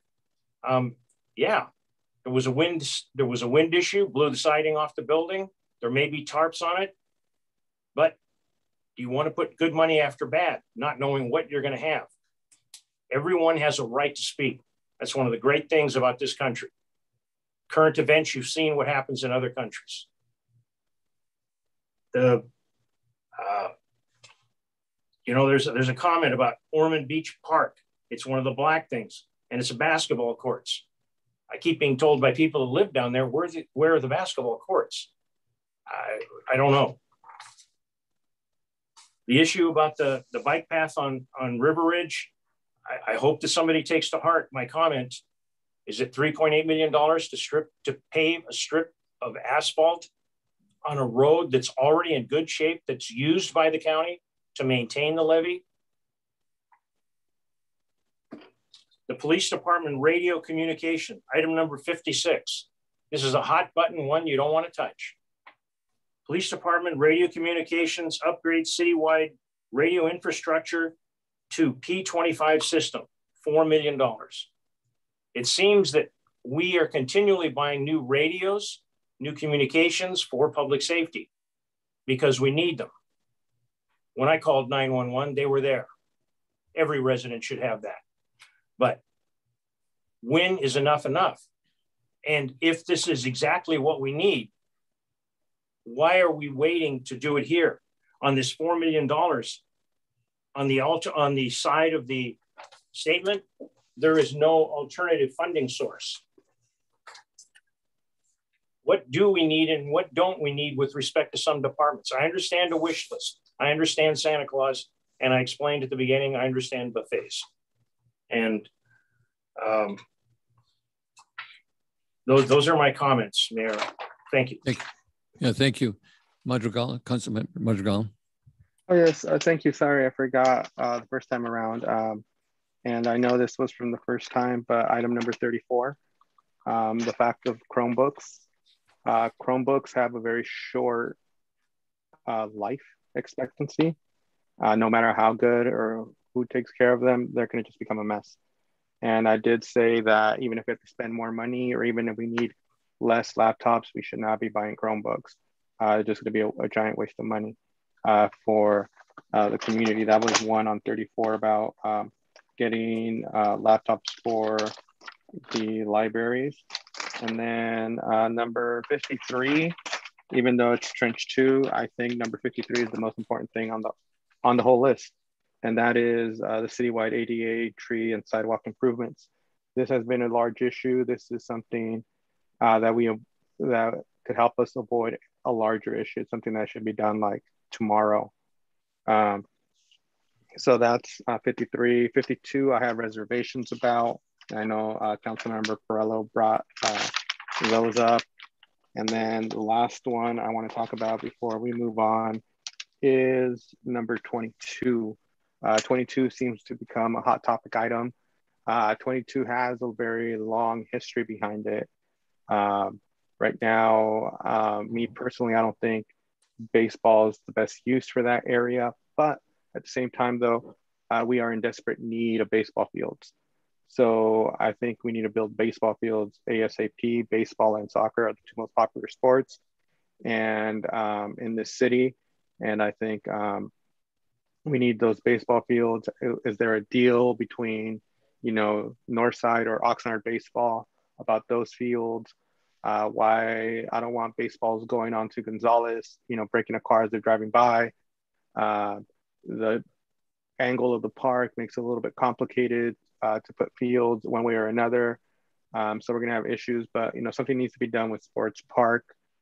But just kind of like, I really want more baseball fields, more so than anything, more so than soccer fields. And I coach soccer. I do feel that baseball fields are much needed in this community, more so than anything else, because at one time we had a large number of baseball fields and now those numbers are dwindling. And yet we have a very large baseball population. We've had many pro athletes, current pro athlete, Jojo Romero on the Phillies, way back to former MVP Terry Pendleton, who played at Eastside Little League as a little boy.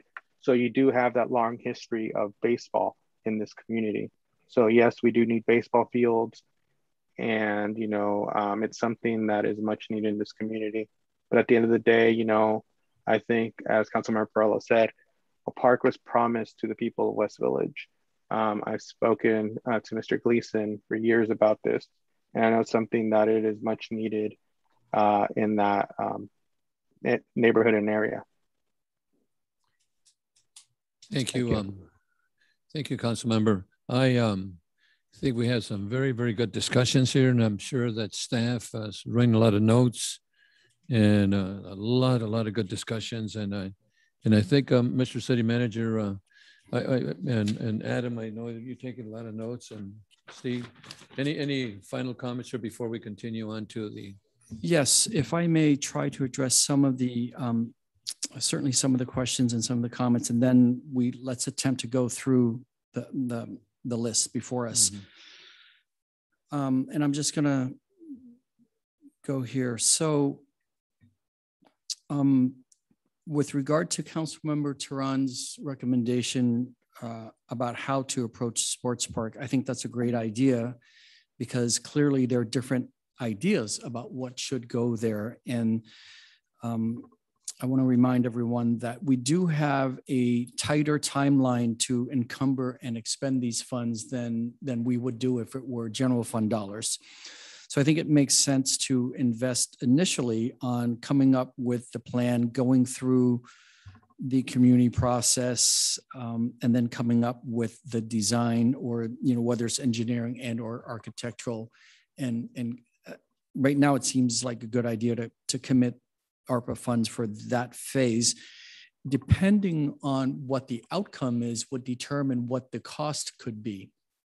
So if it's something different from what we have here with baseball parks, if it's anything different or some combination, I heard someone mention an ice rink.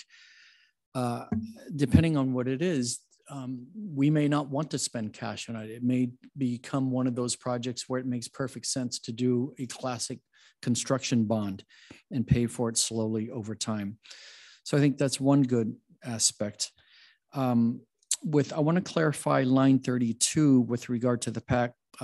That particular line item is for the 2 meeting spaces, the 2 smaller spaces. That is not for the roof of the main auditorium. So I just want to be clear about line 32. With respect to the question about funding sources, so we wanted to clarify for everyone, these are potential funding sources. None of them are secured.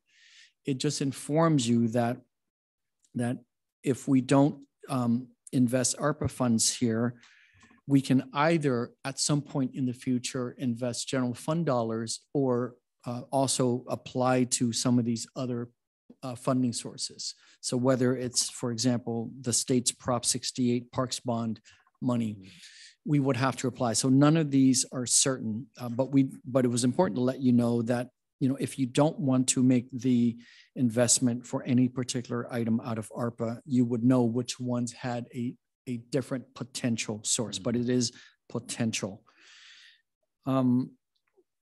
With regard to, and Councilmember Madrigal, I apologize that this particular list isn't good enough. Staff did our best to put together and narrow down, but I wanted to be sure that ultimately the council gets to make the decisions.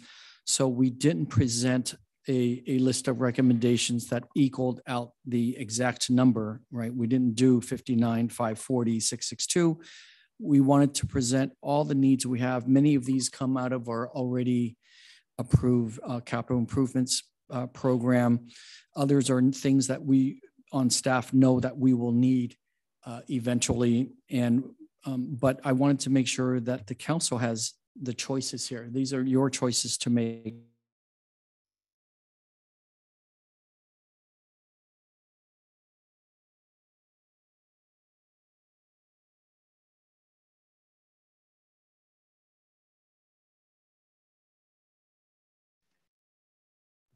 Mayor, we've lost the city manager. We lost the mayor too.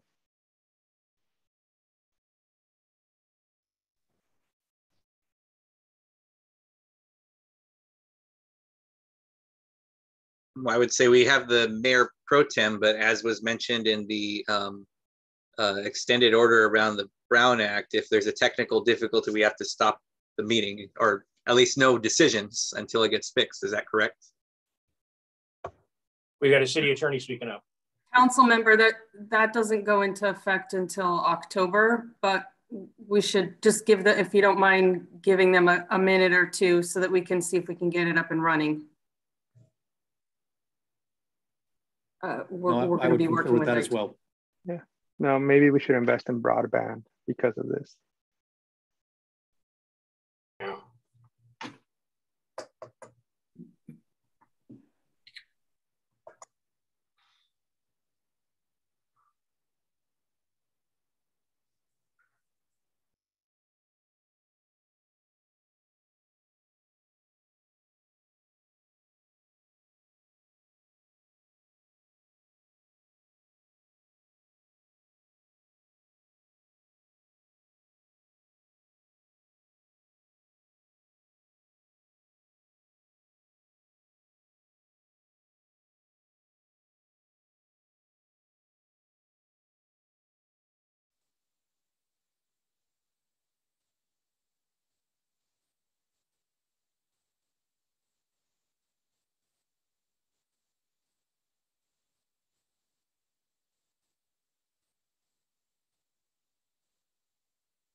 Sound check. Someone wave if you can hear me now. Can we hear me? Mayor Pro Tem? Okay. Bert, okay, we can, okay. Thank you. So We we're just back Yes, on. we can hear and see you now. Okay, Right. thank you. We just had a glitch. Speaking of laptops, it was the Mac this time that decided to reboot. Okay. So I'm not sure where the sound dropped off, but I'm just trying to respond to some of the questions and comments that came up. With Oscar saying that. Right. So as I was saying, I wanted to make sure, we went through staff and came up with the best recommendations that we could consider. Again, doing our best to keep in mind these 6 broad categories and the purpose of this particular bucket of ARPA funding, again, designated for local government recovery. But we also wanted to make sure that there are plenty of choices for you, the city council and the mayor, to make. So I want to repeat, the choices are entirely yours. You can run through any mix of what we've presented. If you don't like what we presented, you can certainly add any sets of items that you choose. It is absolutely your decision to make. With regard to the golf course, certainly was not intended to be a slap to the face of the community. I personally don't like funding anything at the golf course, but I understand the fact that it is a city asset and we have issues there that we're going to have to address at some point. And the idea, particularly to the wedding, the tent for the wedding, is to generate more revenue that we can then, on a profit sharing basis with the operator, set aside for the capital improvements we know we're going to have to make to the clubhouse. That's just another one of those large capital assets that the longer we defer the maintenance and the renovation of it, the worse it's going to get over time. So that was the idea there. To Mr. Manager, can I ask a quick question? Yes, I sir. can't tell if this is being recorded anymore. Are we still recording? Are we recording? Yes. Yes, Diego says we are, sir. Okay, thank you. Okay. So I think I've covered that. I hope, did you hear when I discussed the funding sources, the potential funding sources? All right, I want to make sure that was heard. And then Councilmember Madrigal, you said you had a question about item 23, which is homeless housing temporary staffing to support the administration of mainstream and emergency housing vouchers. Did you have a specific question we can address on that one? No. Actually, my mistake. It was number 5. I don't think we should fund it. I think that should come from the general fund if it's going to be ongoing. So similar to what Council Member Lopez said. Got it. Okay. Okay. So I think I've hopefully responded to more, most of the sort of broad overview. And now if we can go through this, then we can get to the specific items anyone has. So if you don't mind, let's try to get through this. So ready, here we go. Any change of heart about items 2 and, well, it's really item 2 because we haven't actually formalized that, which is the premium pay for employees. Councilmember Teran? I don't have a change of heart. I just have a clarifying question on it. When we say city employees, we had discussed this last time this came up, and I asked that we clarify it a little bit more. So just to kind of repeat that so folks who had questions about it can hear it again. When we talk about city employees, who are we talking about here? Are we talking about our recreation staff as well? Our after school program staff, public works staff, environmental resources staff, public safety? We're talking about all the above. Is there anyone excluded from that? The goal there is for the entire workforce. For the all city employees. That's the way I understand it. Great, thank you. Are we referring to council members in that line item? No. Thank you. I'm speaking for myself. Excuse me. Sorry.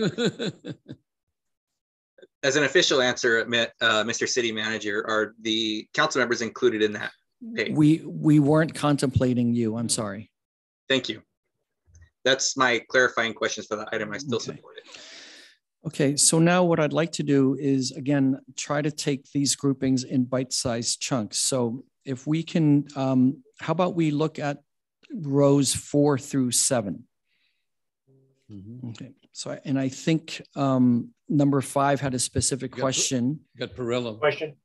Okay. Yes. I'd like to piggyback on what Councilman Madrigal's doing here. He's asking about elected officials. So we're talking about, we're not counting council members or mayor. Are we counting clerk and treasurer? We need to get an answer on that. That's up to, when we bring this back, you can make that choice. Okay, I mean, Mr. Councilman Turan has said, no, not him. The mayor has said, not him. No. I'm assuming it's not going to be all council members, but to pick and choose which elected officials get and which don't, I think is a mistake to leave it an open question. That's my personal opinion. Thank you for letting me speak. I thought Councilor Perillo and Mr. You got to speak into your mic. I'm sorry. I thought the last time that we spoke that I think the council members voted, not formally, that we were not going to be part of that pay. Well, it still gets to my question. Council members are elected officials. So is the clerk and the treasurer. I'm not sure about the clerk. I'm not sure about the clerk and the city treasurer. Right. Okay, thank you. We will have to bring that back for council of authority. That's right. Councilmember Madrigal?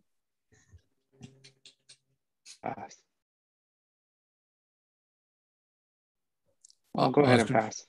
I'll pass. Okay. Okay.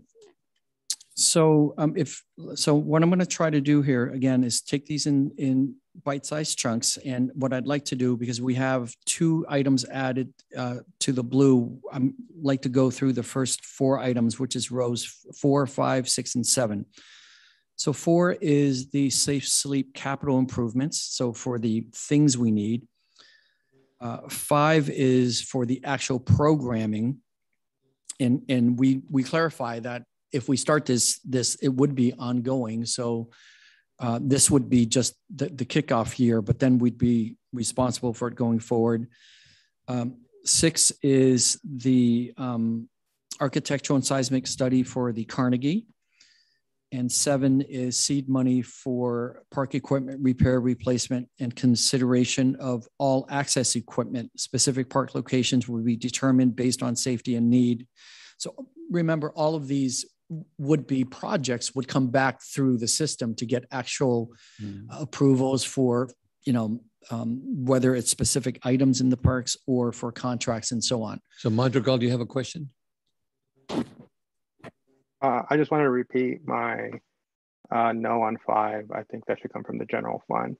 Right. Simply to keep things afloat, and I don't want it to come back and we're in trouble or it puts a damper on the whole process. So I just think it's easier if it comes from the general fund. Okay. Any discussion? I see a thumbs up from Councilmember Perillo. Councilor Perillo, you okay with that? I agree with Councilman Madrigal. I think he's 100% right. And I think Lopez is the one that brought it up. If we're not supposed to have ongoing, we got it there as ongoing. That's Big right. mistake. Shoot ourselves in the foot. Okay. Councilmember Turan? Well, I just want to clarify that would doing a first year of seed programming like that, I mean, that's, even though long-term it would be ongoing and be shifted to the general fund after that first iteration. I mean, does it seem like we would be not in compliance with the rules that have been stated thus far by the federal government? No, but it is a principle that I normally like to follow, which is you don't spend one-time income on ongoing expenditures. I think staff was just hoping to get this started because it is something new, but which is why we put in parentheses, it would be an ongoing cost. Okay, well, it sounds to me like the capital improvements to get things rolling are being supported, and so I'm fine moving forward with that then, as been stated by my fellow council members. So, so I'm sensing consensus here to remove number 5. Okay. Okay.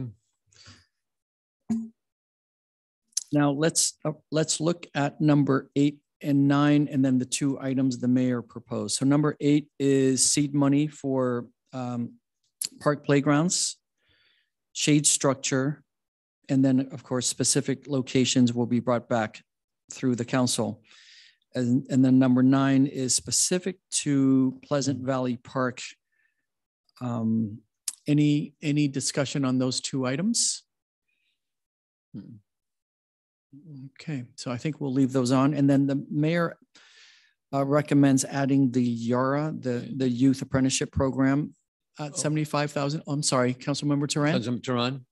Yes, thank you. Just a quick question about Pleasant Valley Park. I see the estimated cost on that, $600,000. Is that for a full playground replacement? Is that what we're looking at there? Because I see it says repair and replacement. Yeah, so I think I believe that's a combination. Yeah. Because I know the Durley Park full replacement was just about $500,000. Yeah. And so I'm just curious how we're at that figure more, but it's a combination of repairing or replacing equipment. Right. And it is. Okay. Okay. All right.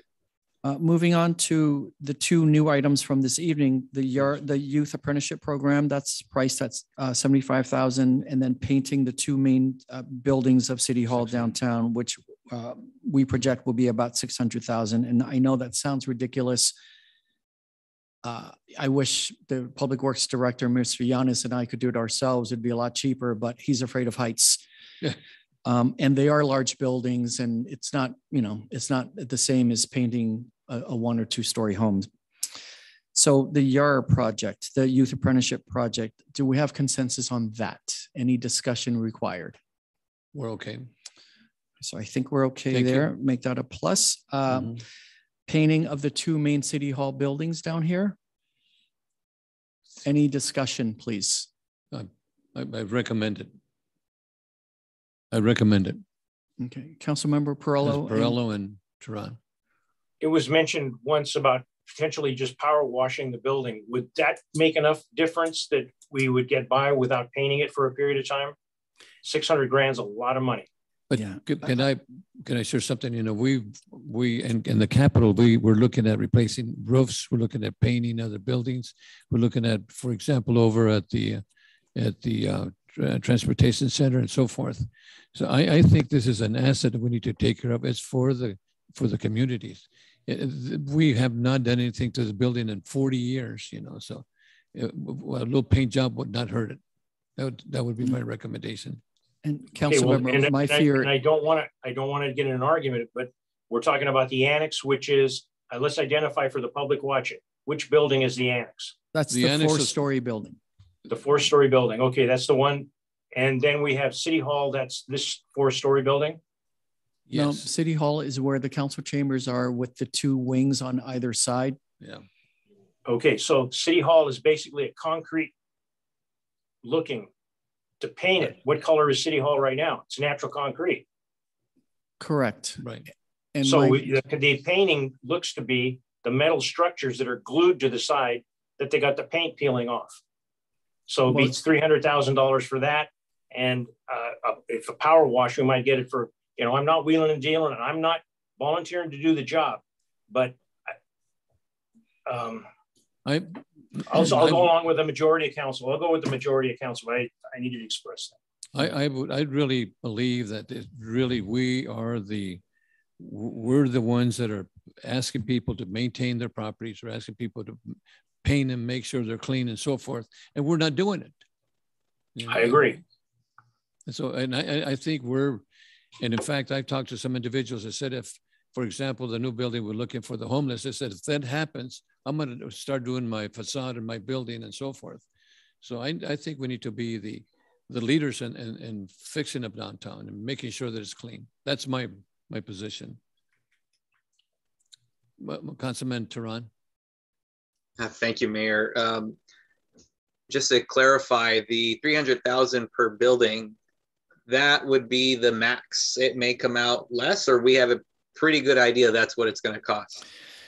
So our staff did a quick estimate based on the actual square footage of the surfaces. And again, we would, even if, we would this would be prevailing wage. So that's why it's expensive. But again, they're actually large buildings.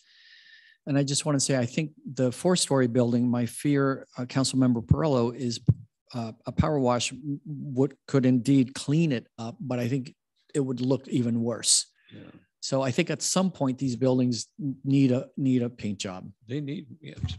Okay, well, I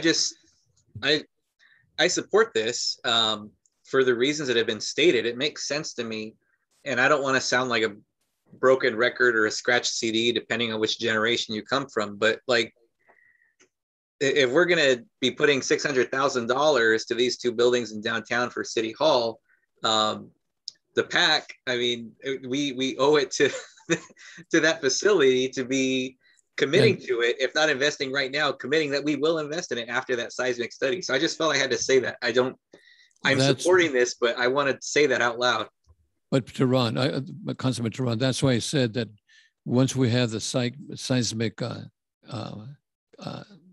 done, then we can determine what we're going to do there, as opposed to fixing it now and have to do it twice. You know? I agree. I don't disagree with that, Mr. Mayor. I just wanted to state that out loud, that if we're going to be investing $600,000 to paint these, we're talking 2 buildings that belong to the public, that belong to our residents. They don't belong to us. And they're going to be here for another 30, 40 years when we're gone. But we need to take care of them. I agree with like any other asset. I agree with that. And I would equate the PAC in that same category. So I just wanted to say this. Thank you very much. Thank you. Mm-hmm. Okay, and moving on. And Councilmember Tehran, for me, the term would be breaking the 8-track tape. So now we're going to move on down the list, and we're going to look at items 10 through 16. Anyone have any specific items to discuss? Items 10 through 16. You know, I don't.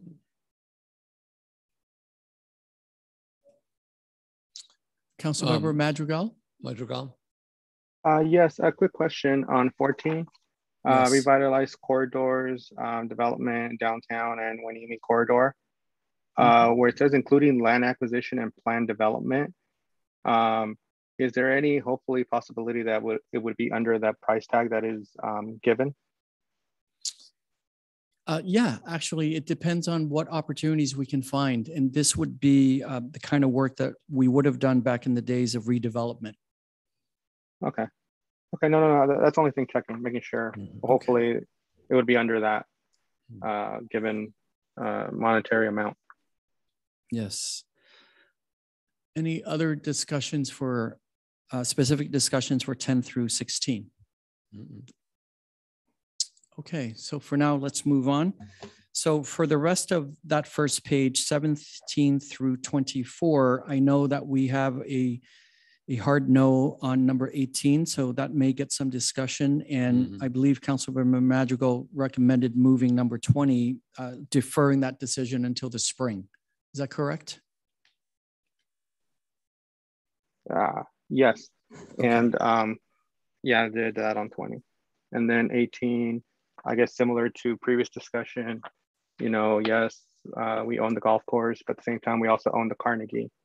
And, you know, Carnegie always gets forgotten. And I think for all intents and purposes, it's the most beautiful building that we own in the city. Okay, I don't have any. So is there any discussion about number 18, or can we remove it from the list? Mr. Mayor? Any Perillo, Councilor Perillo, and then Tehran. Yeah, number 18 specifically, the events for putting another whatever it is, and the city manager may explain or his staff may explain, an event for weddings. There's an opportunity to make some money on this thing. And, you know, as crass as that sounds, we're in the business to try to do the best we can for the public.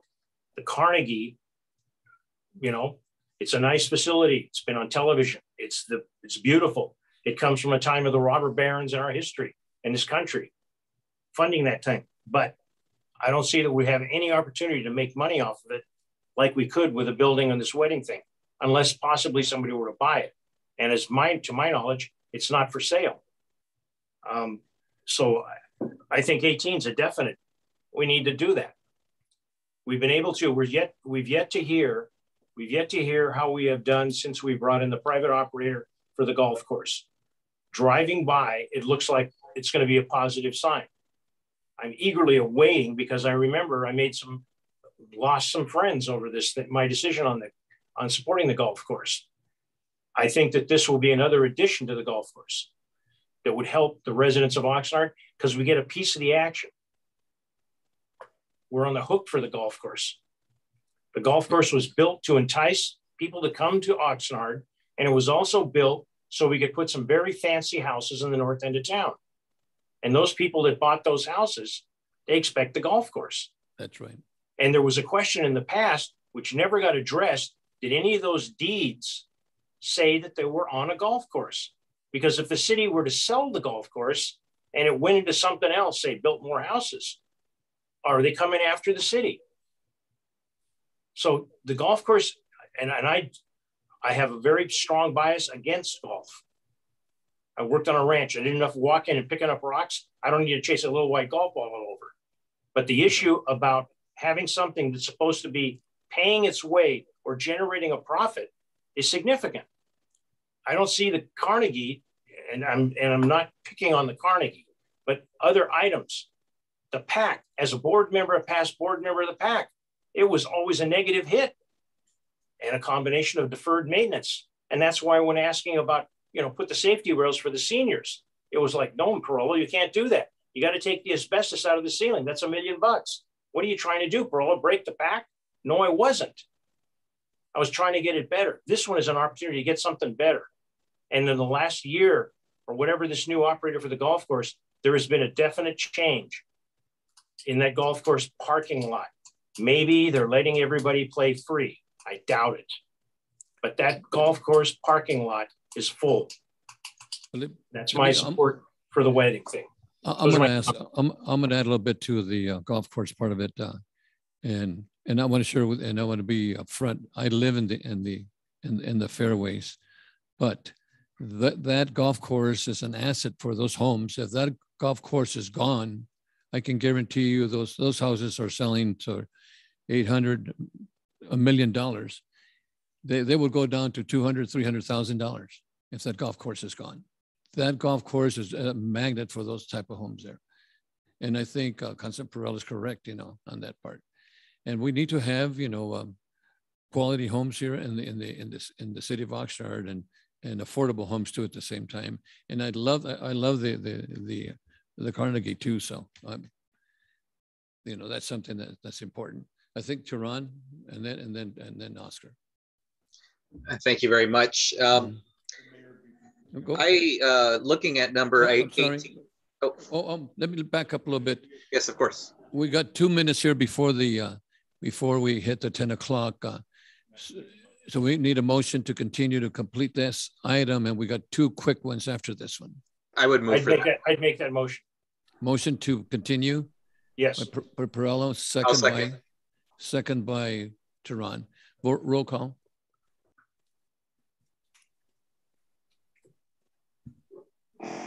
Mayor Pro Tem McDonald. Yes. Mayor Zaragoza. Yes. Councilmember Perrello. Yes. Councilmember Madrigal. Yes. Councilmember Tehran. Yes. Councilmember Lopez. Yes. Thank you. Motion passes. Okay, we'll continue. Okay. And Mayor, a quick comment about the golf course. I think people that have homes backing up to the golf course paid a lot premium for that view, if I remember correctly. That's true. Yep. That's exactly so I think if we tried to remove that golf course, the logical argument would be, yeah, I paid an extra $10,000 or $20,000 for this. You can't do that. We would probably lose. Absolutely, you're right. Mm-hmm. So Gabe, Tehran, you were on. Did you finish? I'm sorry. No, thank you, Mayor. So item 18 regarding the wedding business, it seems to me that we have brought on this private operator to put the golf course back into the black and do that without a city subsidy. I know where we are right now that this is obviously us providing an injection into that process. However, as Councilmember Perello pointed out, if this is able to expand or diversify what's done at that golf course to further support and maintain sustainability of that golf course and even create a healthy profit for them to operate at, I don't see why we wouldn't support that if we have the opportunity to do that now as a one-time opportunity. Otherwise, it would be on them to do it on their own and over time after after their income comes in. But I'm in support of this, understanding that could happen down the road, because where else do we have wedding venues that are owned by the city? I mean, we have the Central Park and River Park, Heritage Square. I mean, that's done by the people who are at Heritage Square, not necessarily by the city, right? So I just think this is an opportunity for the city to continue to have a sustainable program or sustainable facility and asset out there at the golf course. And I don't play golf. I have no business being there. I'm not athletic, but I would certainly support a city asset that's able to sustain itself and make a profit by the operator. So that's. And let me add a little bit to that. If we don't do it, the city of Ventura is going to do it. The Buena golf course is going to do it. They'll do it, and they'll take the business away from Oxnard. Thank you. Councilman Madrigal. Thank you. No disrespect to the city of Ventura, but I don't think they're a competition to the city of Oxnard one way or another. Second of all, I never said that we were going to remove the golf course. And I think that's where the discussion went the other way. Under no circumstances did I ever say that I wanted to remove the golf course, build housing there. That was never stated in any of my comments. So I think that just kind of threw the conversation the other way. But, I get it. If it, doesn't make dollars, it doesn't make sense. Come on. That's pretty much what Councilmember Perello said. We're in the business to help our community. This is what the COVID money is for. Help our community. And those wedding venue places, how many people from the city of Oxnard are going to get married there? Not many. It's going to be people from the outside. So I think that's not helping our community. How much money are we going to see? I think regardless, we're always going to be some way, form or another, might not come from directly from the general fund, but we're going to be giving money for the golf course. It just is what it is. The day's not going to come where the city gives $0 simply because we own it. Let's all be honest here and tell the truth. I know we had this discussion before. The wineries here in the city of Oxnard actually have a great deal for weddings and big venues like this. So I know that competition is going to be stiff. I don't think this is the proper direction to go in. I'll stick to my morals, and this is a big definite no. Thank you, Mr. Perello. Mayor, if I can just. Yeah, we could have to continue. Right, but I was hoping we could. Let me just try to add one more explanation for why I think this is a good investment. Because we own the golf course, like I said before, it's at some point we're going to have to deal with the deferred maintenance and the renovation and the clubhouse. And the clubhouse, for those who've been there and recall, for whatever reasons, that it's designed in a way where it's really chopped up into very, very separate small spaces. So it's not conducive to having either a banquet or a wedding banquet. And this is why I know that it's going to hit the general fund in the future. We're going to have to fix it, renovate it, eventually do a roof and so on. So the concept of us doing the capital investment on this hard tent so that they can develop a wedding business. And the reason we want to pursue that is because many golf courses for many years now have been successful in marketing weddings. And as many people know in California, weddings can get relatively costly. So the idea here is that we could bring in the revenue, have a revenue sharing agreement where then we set the money aside for these needed maintenance of the golf course, and that will then preserve dollars in the general fund to go towards other programs and services within our city. So that's the purpose and the method behind this. At some point, the city is going to be responsible, just like we are for all of our other assets that we're seeing on this list and our capital improvements list. We're going to be responsible for making repairs, renovations, reconstruction, upgrades, what have you. So this is a way of bringing revenue in to pay for those repairs in the future, and hence keep dollars in the general fund for other city needs.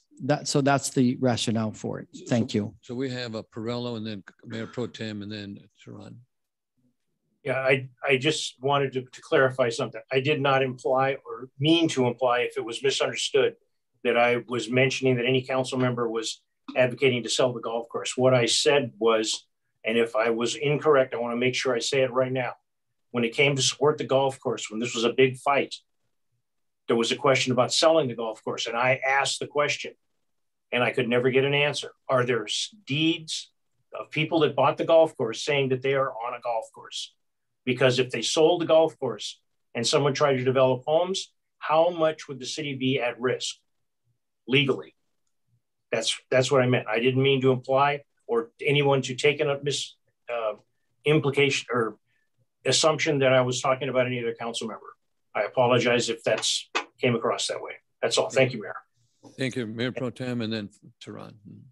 Well, thank you. And to belabor the discussion about the golf course, we don't own the whole golf course. We own the flat parts of it. The parts on hills are owned by VRSD, and we just lease the property from them. So if you want to talk about selling the golf course, it's going to be part and parcel. It won't be the whole thing. Major liability. That the other thing is that venues like this will attract people from outside the city of Oxnard.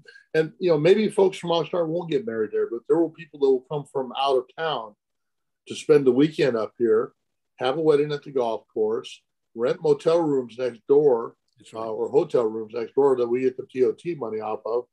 And I can tell you that next year, a good friend of ours' daughters who lives in Santa Clarita wants to get married on the beach behind the Oxnard Embassy Suites, or the Mandalay Beach Resorts, whatever it's called now.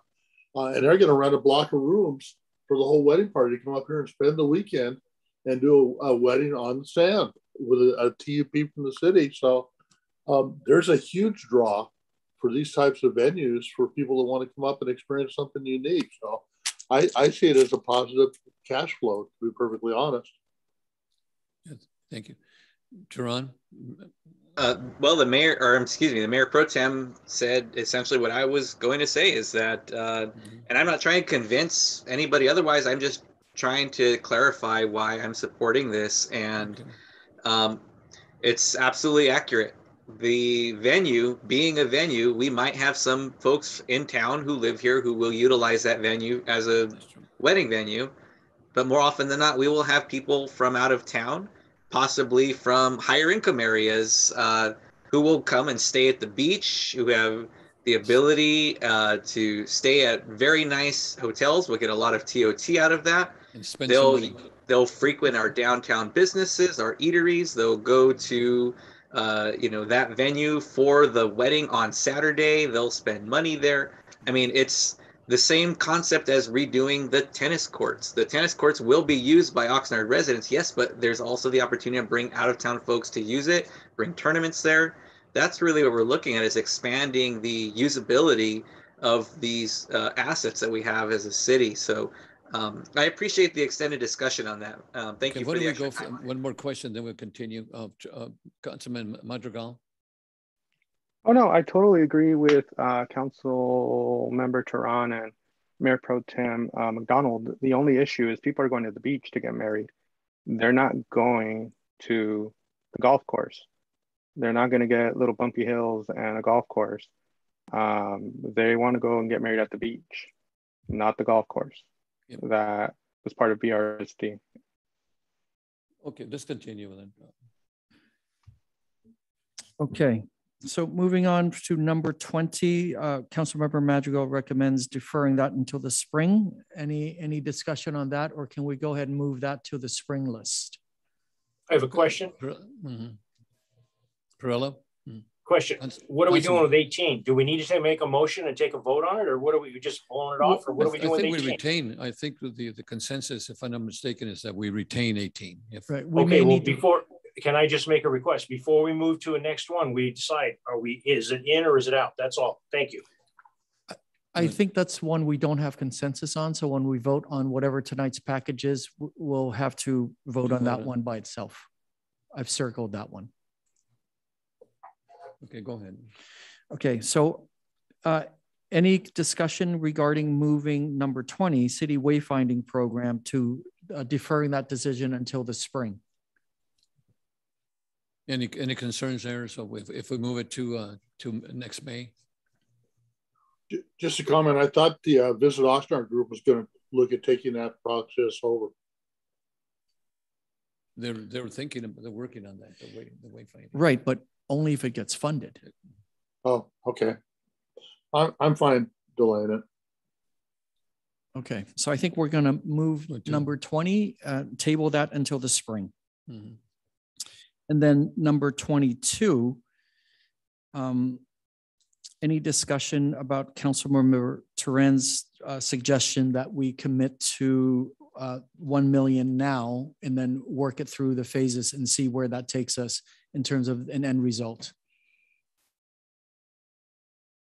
Councilmember Turan? I just want to just ask, does it seem like 1 million would be a round number for that phase of what we want to do? Does it need to be more? Does it need to be less? I'd like to recommend 1.5. I think we're going to have to spend some resources just to do a proper community outreach cycle for this, so that everyone gets a fair shot at discussing what they want to see there and figuring out how to find community consensus. And then depending on what the desired end outcome is, we're going to have to do some initial either architectural and or engineering designs, and that could be expensive as well. So I would be comfortable if we start with 1.5 in terms of the initial commitment. And like I said before, depending on what the ending outcome is, it may be a large project that we're going to have to do a construction bond anyway. Yeah, I'm fine. So I would recommend 1.5. And then if you're okay with that, Councilmember Turan, see if there's any follow-up discussion from the council. I am fine with that. Thank you.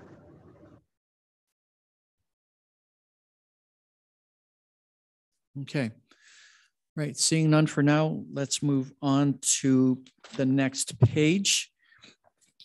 And if we can look at items 25 through 31. Question before. Question? Yes. Yes. What exactly can we get for 1.5 million bucks? So when the previous was 6.5. Right. So I believe what we do with the initial phase is conduct a thorough round of community outreach, see if we can gain community consensus about what is going to go in there, be it baseball parks only, baseball parks with softball fields, some other mix. I heard someone mention an ice rink. I've heard other people mention another pool. Get consensus on that. And then based on that, we're going to have to come up with some architectural and our engineering designs. Right. And then, so I think that's a good commitment at this point, because we don't know what it will be yet. Thank you for answering that. Thank you. Okay. So next page, items 25 through 31. Is there anything anyone wants to discuss?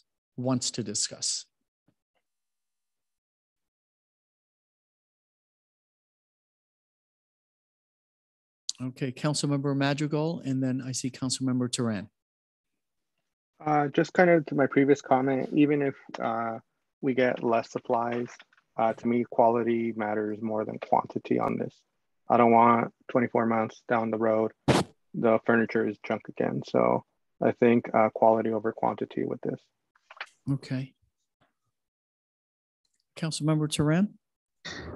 Yes, for item 27, can we just clarify what we mean by permanent bleachers and stage area? Is that regarding the Cowboys camp, or is that for something else? Well, it's adjacent to those fields, and it would, on the one hand, make the Cowboys training camp easier for us to manage each year. But remember, the Cowboys coming here is not eternal.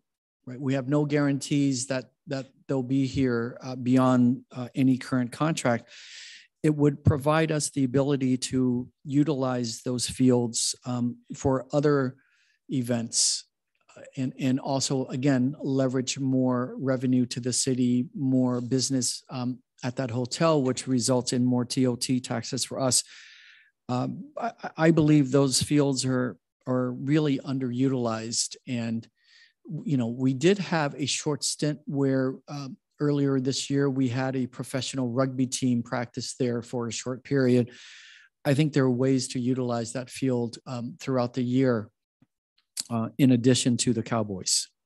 Okay, and just out of curiosity, how much does it cost us to do temporary bleachers each year that the Cowboys come out there? I don't remember. Let me see, Mr. Terrell Harrison is on. Maybe he can recall the number. Oh, Mr. Adam Smith is here. So he's signaling to me. 25,000. 25,000. So then after 4 years, we break even on this investment, it seems like. Okay. Yes. Thank you. Councilman Perello. I'm not sure exactly what the difference would be between quality and unquality, but I want to wholeheartedly second Councilman Madrigal's comments. You get good stuff versus not good stuff. That goes with that. Hopefully everybody understands that. Yes. Okay, thank you. Okay. Let's go on for the remainder of the green items on this page, which is 32 through 38. And is there any discussion for specific items 32 through 38? Okay, no concerns here.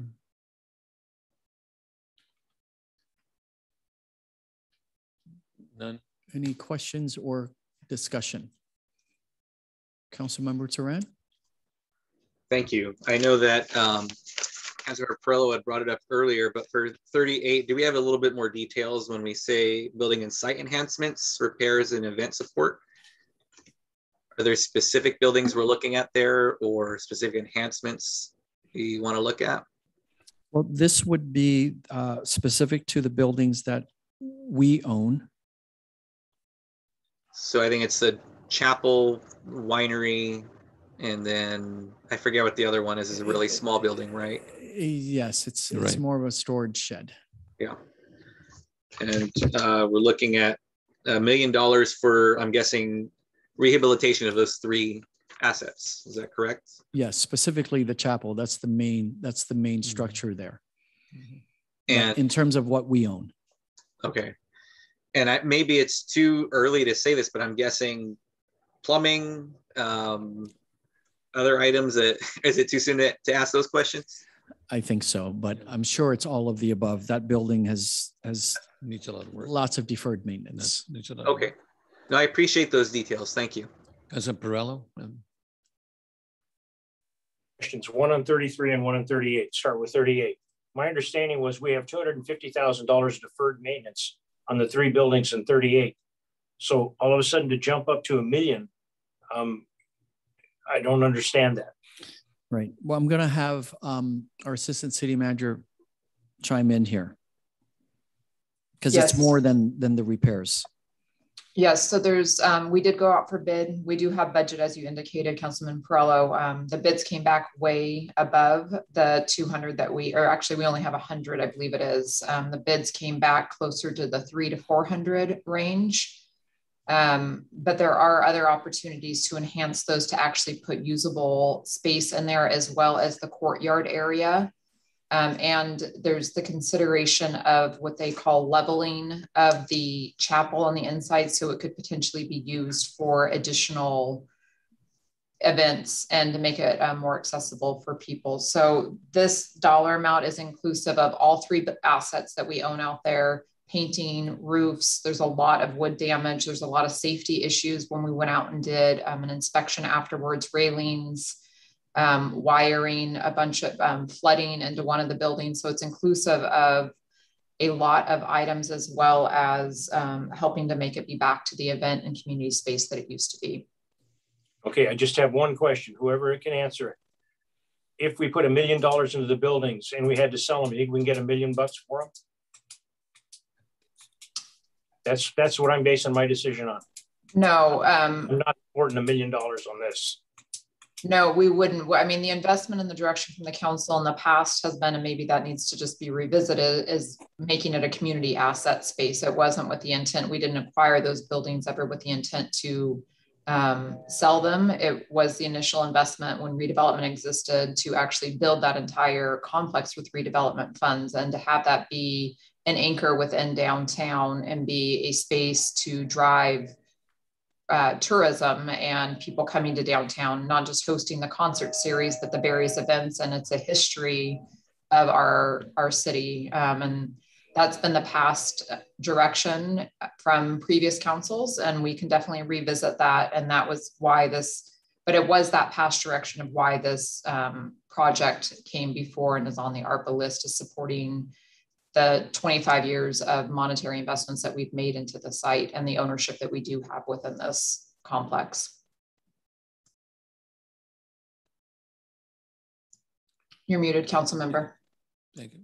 Thank you. I appreciate that, Assistant City Manager. My concerns are this: we have redevelopment has moved on. It's done away with. We unloaded La Dolce Vita and it just changed hands again. And we only have 3 sites in there. Piecemeal by piecemeal, this Heritage Square has been sold off. And I don't know what the values of the remaining part is, but $1 million to refurbish it, I find it hard for me to support $1 million for that item. I'll move to my next one. 33. $3 million for a skateboard park. I'm just curious, what did the skateboard park cost, the Bedford-Finkard skateboard park cost? And I know it's a long time ago. I think it was a couple of million. I have no idea. $3 million bucks for a skateboard park sounds like a lot of money. Yes, so if I can speak to that a little bit. So, council member, I'm sorry, I don't know what the one skateboard park we have in South Oxnard costs, but I do know that it's a particular kind of a skateboard park. And what we're proposing here is an Olympic quality one, which is actually a very different kind of skateboard park. And we already have the land, and the land is required for a park amenity. So it's not like land that we could choose to do anything else, anything other than a park amenity. And I just want to really advocate for this, because I believe this would be a tremendous addition, specifically in that neighborhood, but overall to the city. I think skateboarding, as some of you, if you watch any of the Olympics this year, you might have noted that skateboarding entered Olympic competition for the first time. And I'm convinced that it will take off the way snowboarding did when it first entered the Olympics. I've also learned that skateboarding as a sport is one of the most inclusive sports that we have for our youth.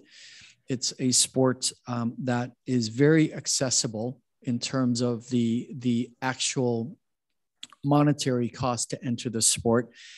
And it's also known as a sport where the young people, although some of them I believe are not so young, but predominantly young people, are incredibly supportive of each other. And it's a very collaborative type of competitiveness. And I am told by some actual professional skateboarders, something I find very interesting, that it's a sport that actually produces the least occurrences of fights. among competitors. So I think this is a tremendously great investment for our community. And it is expensive. Mr. City Manager, I think too that it's going to help the Colonia area, and it's also going to help a lot of kids keep out of trouble. I mean, personally, I believe that that's an asset that they'll be very proud of too. Mayor. Okay, Councilman Madrigal. No, I would support Councilmember Perello on 38. I totally back his comments. And as far as 33 goes, it brings an amenity to the city, and it brings amenity not just to one or two neighborhoods, but to the northeast part of the city in general.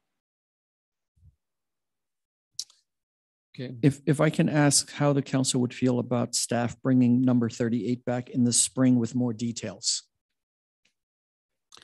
Do we have a motion to bring it back?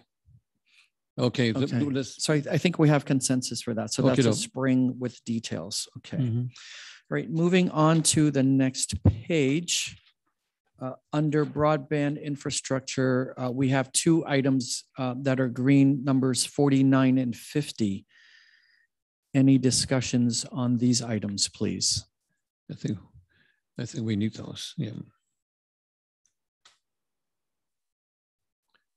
No discussion. Councilmember Turan. Oh, Turan. I think I may know the answer to this, but I'm just going to ask it for item number 50. Is there a reason that would be in trench 2 rather than trench 1? Just the timing for us to get it done. Okay. That's what I figured. All right, thank you. I'm supportive of it. I was just wondering if we could do it sooner, but it sounds like bandwidth would be better to wait until trench 2. Right. Okay. Okay, so moving down to the next set are the two blue items there for replace public sector revenue loss, 51 and 52. Any discussion on 51 and 52? And I know there was discussion specifically for 52, but right now, anything for 51? We got Oscar and then Turan. Okay. And then Perello. I would say to bring both back in the spring. I know we received an email this past week concerning not necessarily 51 in general, but overall street sweeping and lack of tickets in certain neighborhoods and ticketing in others. And I think if we go with 51 right now, I think it's going to create the same issues that the person who sent us an email this past week was referring to. I personally would be better off if we held off on both of them for this spring. Okay. Councilman Turan and then Perello.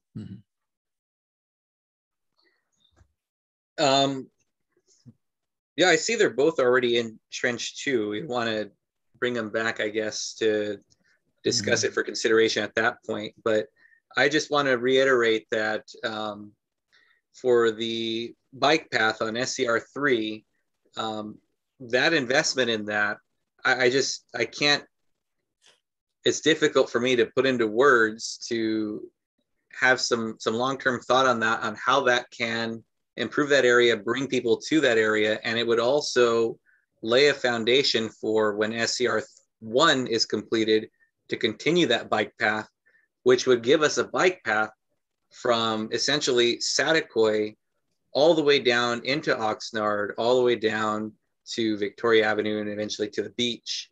And yes, there is dirt there now. Yes, cars drive there now, but that's there and people don't walk there and people don't recreate there. If we have a developed path there, much like people can go walk at a park now if they wanted, but you put a walking track and they're more likely to use it, we're going to activate that space. We're going to bring people out there. We're going to bring people from out of the city to use that bike path and that walking path. And I feel it should be, it's a high priority for me, just as the levees are, but they are interconnected. If we're going to be redoing the levees anyway, we have an opportunity to activate those levies rather than have them sit as just something that is protecting our communities, but also functional in a way that people can use them for recreation. So I just wanted to throw that out there as my reasoning for having that as a high priority.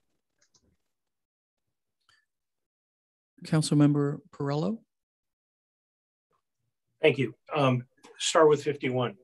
I also received a letter from Mr. Frank Barras. He was also on the front page of the newspaper the other day with respect to his parents getting tickets, and he doesn't get tickets, and I live in his neighborhood because of the street sweeping and the street sweeper going around the car, because the cars are not required to get off the street for street sweeping.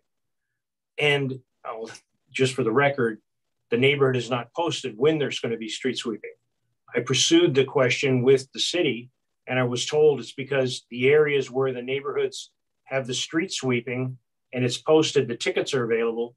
That's how that area is zoned. There's a zone thing with it, and these other areas are not. I think it should be the same throughout the city. I do agree it's worthwhile holding off till the spring, but anyone that's driven through this city and sees the cars parked in the areas where we have tremendous shortage of parking, in front of fire hydrants, those are things that common sense is supposed to prevail, but it's not that common. People park in front of the fire hydrants. And then if they complain or if they get a ticket, which I've yet to see a ticket on a car in front of a fire hydrant, I hear the stories of the firemen having to break the windows to hook up to the fire thing, and I don't shed a tear for the individual with the car. But if we had them painted red, we have cadets that could give tickets, and that would improve a neighborhood, improve safety, and maybe pay for some of the wages that the police department has. That's number 151. On the levee, the reason people don't walk and ride bicycles on it now is because it's private property and it's gated. You can't get in there unless you go over the fence. It's easy to go over the fence. But why don't we discuss with the county if we can just open the gates and use it as a path versus putting $3.8 million in? That's one council member's view. I like the concept of a bicycle path all the way up to Saticoy. But Councilman Turan and I were also at the presentation by Watershed Protection at River Park, 2 presentations where it was mentioned that the county is not going to give the authority for putting the bicycle path on the area where the levees have not been repaired. And that is SCR1 in River Park, which we're not talking about, but it's also the part of SCR3, which we are talking about, because it's mentioned go to the freeway. You cannot. The levee is not repaired. And with that, we have an opportunity to do things. And this $3.8 million, if this is what the council decides, okay. But if we don't spend the full $3.8 million, maybe we can put some of these other things that are on the list of black headings, the last choice. That's just my thoughts. Thank you. So I think, though, I got the sense there was enough consensus to defer both of those decisions till spring. Just you okay with that, Mayor? Yeah, go ahead. Mayor Pro When you look at the vehicle code about parking in front of a fire hydrant, it doesn't say anything about a red curb. It just says don't park in front of the fire hydrant. So people should know that it's an illegal act, whether it's a red curb or not. Just food for thought. Thank you. If we can please move on to the next batch of green in the same category, items 53 through 58. There are a couple of large items there. So any discussion on any specific items or questions? Okay, no. We'll go ahead and continue. Oh, no. Turan, and then Perello. Thank you. Just for the benefit of the public, I know we've had this discussion before. I've had the discussion with the chief on this, but for item 58, can we just get a brief explanation on what a P25 system is and why that sort of upgrade or implementation is desired within the city of Oxnard? Chief. Yes, I'm waiting for our police chief to sign on. And if he needs a minute, we can do other discussion and come back to it. Yes, please. Yeah, go ahead. Let's go ahead.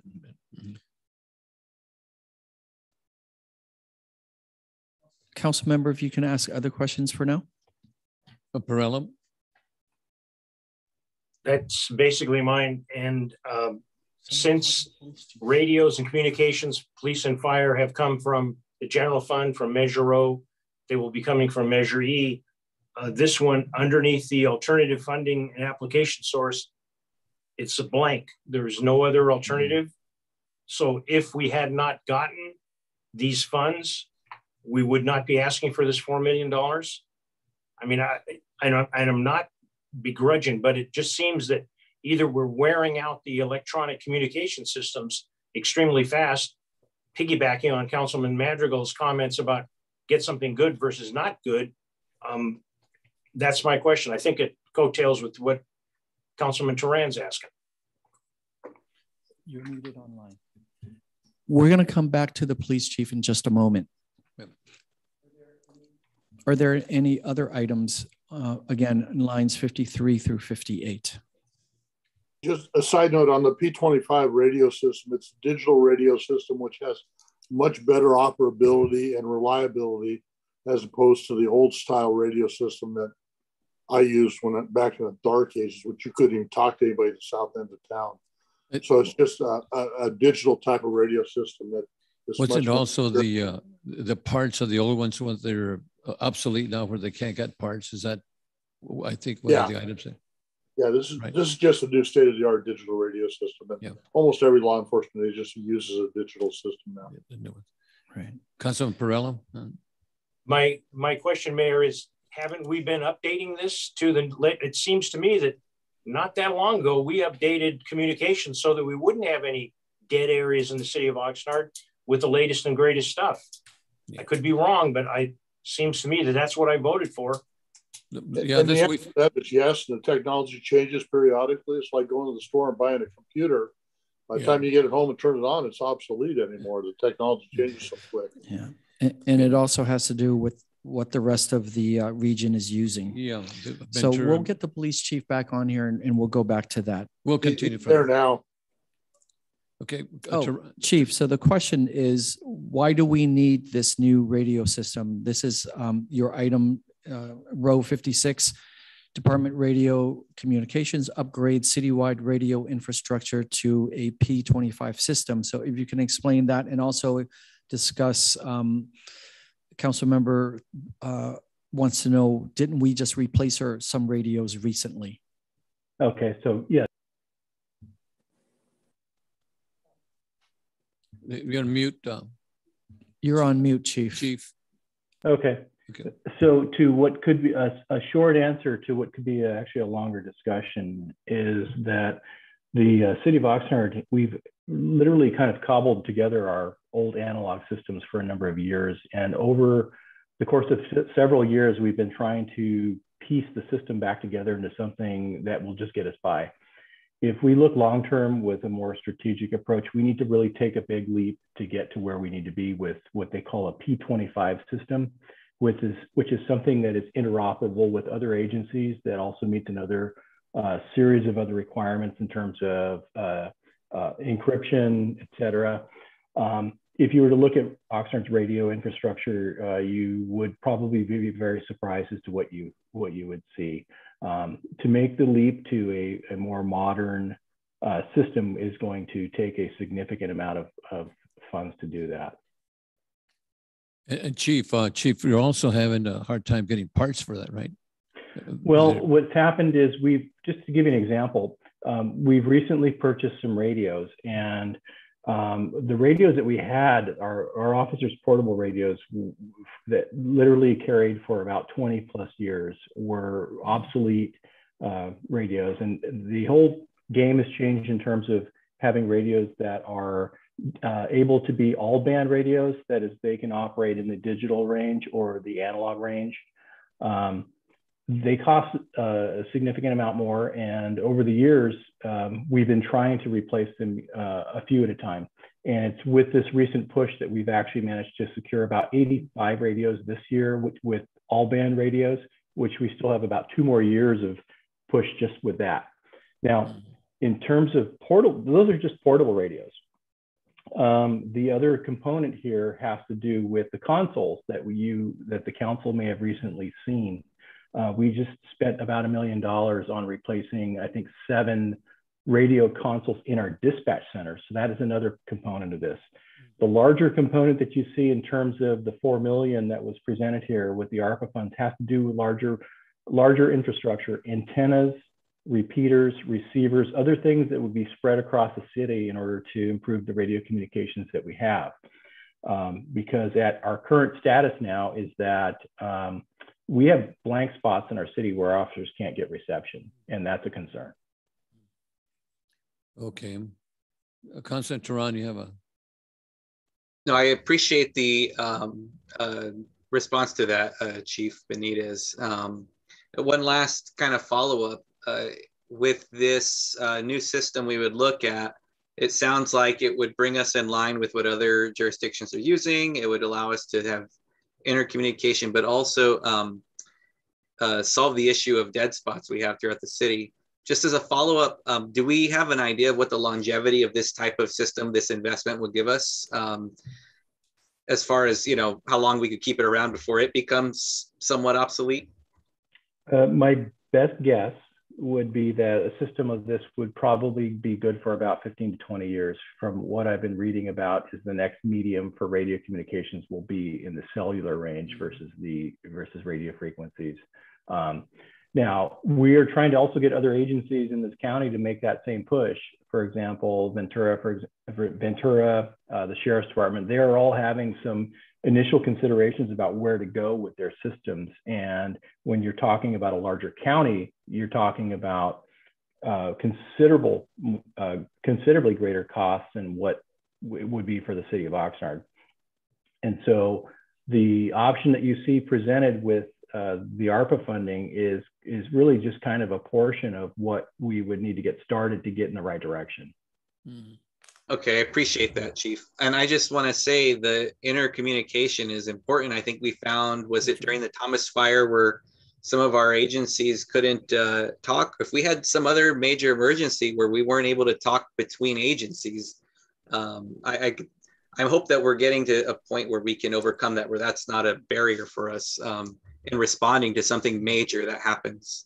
Well, so yes, in terms of the interoperability. So for example, different agencies use different spectrums. For example, the California Highway Patrol uses a UHF frequency, which is not compatible with what we use. The other county agencies, for example, the Sheriff's Department, Ventura PD, Santa Paula, Port Hueneme, you know, they actually use different systems amongst themselves. Port Hueneme operates on a different frequency now, so they are unable to directly communicate with us, unlike they were 10 years ago. So I think a larger conversation is that the county agencies kind of need to hit the reset button and revisit, like, what is the best solution for all the agencies. Oxnard can't do it alone to get there, but in terms of us taking care of our own house, we need to have adequate receivers, adequate antenna that are set up in our city that are actually able to transmit signals. Thank you. Councilman Perello, you have additional information? Yes, a couple of questions, Chief, and thank you very much for responding and answering. I think I heard you say this $4 million will be the first part of bringing our system up. Well, I will say that the number that we gave you, like some of the other numbers we've seen this evening, are estimates. And this includes setting up, you know, we would have to go back and make a more precise assessment of what we need.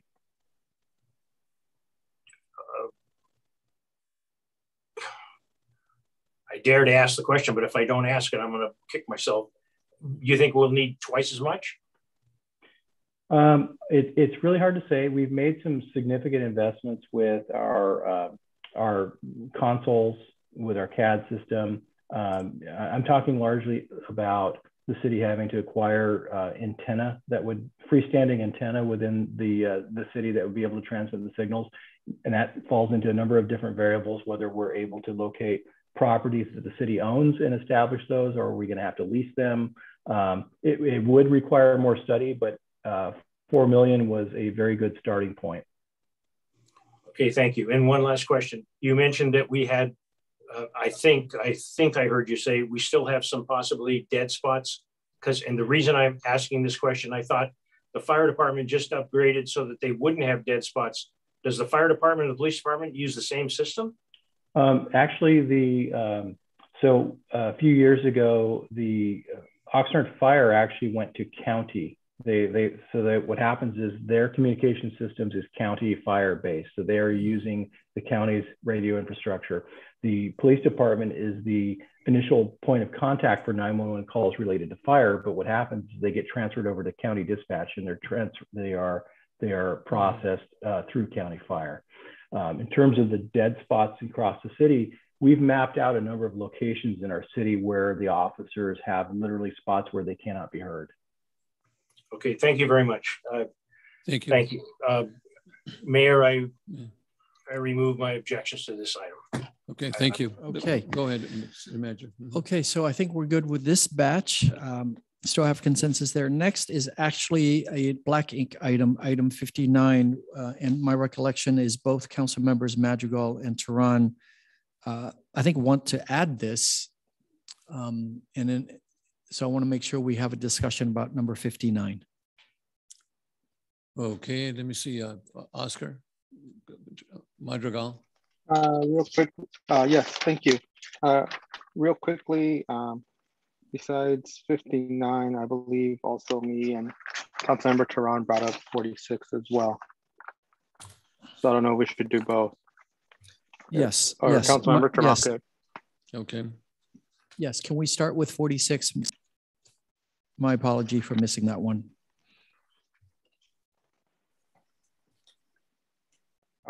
Well, for 46, I'm a proponent of this simply because those courts are in dire need. And honestly speaking here, and I'll be honest in front of with everyone, I think if we don't do it now, we're never going to do it. Okay. It's one of those things that I don't see us as a council 6 months from now, 6 years from now, saying we need to fix the tennis courts and we got the money. So here, I think something that is much needed for our community and something that is gonna improve, I think, it will serve our youth some way, somehow. People say that it doesn't, but I think it will. Like I said originally, we might get the next Venus and Serena Williams here from the city of Oxnard because of this. So let's see if we have consensus now to turn this blue. Does anyone have any objection to turning it blue, adding it to the list? No, we have, I think Tehran had and then Perello. Councilmember Perello. Okay. Councilmember Perello, you have. Yes, I think that if this gets on the blue list, we need to, a lot of people need to thank Mr. Blattel. I do see the point made by Councilman Madrigal. I do look at this and I look at other sports, football, baseball, soccer. As you get to a certain age, you're probably not going to be that heavily involved in that. But tennis, no matter what your age, you can be involved in tennis, provided you can move. And so we need something like this. I have had the opportunity to go there. The courts are not in, some of the courts are not in good shape. And I can see the point being made. There will be kids that will take advantage of this and seniors. I do think the council would approve it sometime, but I'll support this. Okay, Councilman Tehran. Yes, thank you. I just want to reiterate that for the reasons I already stated, I support this. When I became a Parks and Rec Commissioner in 2017, we were invited to tour the courts and they looked much as they do now. And I will, to everybody's credit who was involved in that tour, this price tag we have in front of us was the same price tag we had back then. I'm surprised it has not gone up with inflation or with the cost of materials. So I just want to throw that out there, that if that's what we're looking at, I agree with Councilmember Madrigal that we have the opportunity to do it now. We're saying how great it'd be to do it 3 years ago, 4 years ago, and we still haven't done it. And even that was plenty of years leading up to that before I ever saw it and came on board as well. So I would support it for that reason. And I know we're going to stay on this item, but I just wanted to mention that I had also requested items 43 and 45, but let's finish the tennis courts first, if we're talking about the black text items. Let's continue. Mm-hmm. Well, I think we have consensus to add the tennis courts. I don't see any objections to it. So before we go backwards, let's finish number 59, because two of you did ask to add that. So let's see, is there any discussion needed to go ahead? Do we consensus on 59? Yeah, let's find out.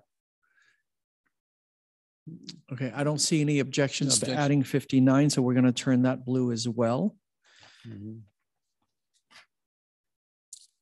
Councilmember Turan, you want to go? I'm sorry about missing the other items here. Yes, 40, it was 43 and 45. correct. Okay, can you speak to 43? Yes, so for the permanent outdoor patio program, I know that other cities have looked at this for long-term outdoor dining opportunities after the pandemic because of what happened in specific downtown areas and eateries that were now allowed to get permitting to temporarily have outdoor dining. Now, if we are able to follow suit, if that was successful for some of our businesses, I would certainly support grants for restaurants to continue that practice if it's been successful for them, and if they can do it in a way that's safe and can get permitted. So that's just my ask on that. I think it's there's a lot of opportunity in that for our small businesses and our restaurants. For the future. Okay. Any discussion? Perello? Councilman Perello? Yes, I am concerned about a couple of things. I have had the opportunity to walk through and see how Ventura has shut down the streets and they have the outdoor dining. But I have had interaction with people that have businesses in those shut down areas, and they don't get the traffic that they did. Granted, COVID is going on, but they don't get the traffic that they did because there's no parking in front of those facilities. Our streets where these restaurants are, specifically if we take on Tomas Cafe, where they've branched out into the street. I don't know if we're going to be doing that throughout the city. And if we are, which streets will we pick?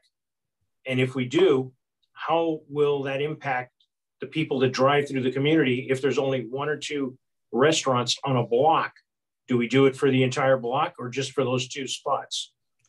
I think it needs a little more. Let me address that very quickly. So in our circumstance, it would not be like what you're experiencing in downtown city of Ventura, where they have that basically that row that has such a cluster of restaurants and other services. In our situation, so we already have the parklet program, which would allow individual businesses to apply for a permit to do a little parklet.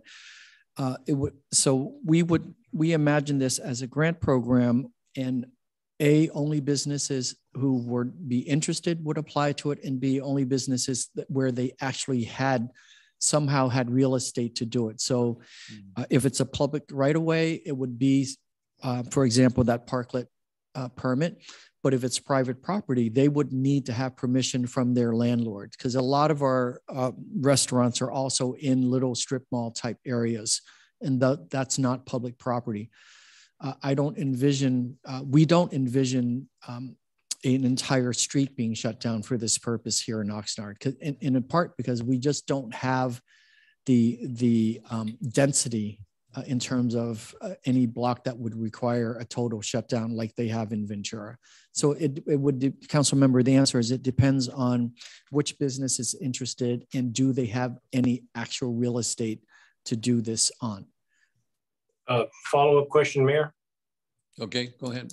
Okay, if we use the case of the one that has the parklet out, he was able to do it by doing away with public parking places. That's public property. How will we address this? Right. Well, we have that program, so they had to apply for that permit and has to get reviewed and through the process to be able to be granted the permission to do it. So it's a case by case if anyone wants to do it that way. Okay, thank you. Okay, just continue. Mm-hmm. Any objection to moving that ahead and turning that line item blue? Okay, so we're going to move on. Do we need the full $1 million? We believe so, but we don't know how many businesses would actually apply to it. But we think it's going to, if it's a program that takes off, I think it'll cost that much. Madrigal, Councilmember. Oh, sorry. I have a quick question concerning all these black items turning to blue. By the items turning from black to blue, does that mean they're going to go through, or does that mean that we're going to talk about them in the spring? No, these are the ones that you want to add now. So Okay, these would go through. So anything that goes from black to blue is a go. Unless you say you'd like to address it in the spring, yes. Okay, perfect. Thank you. Just clarifying. Okay, let's go ahead. Councilmember Turan, number, I think it was 45. Yes, correct. And just in general, I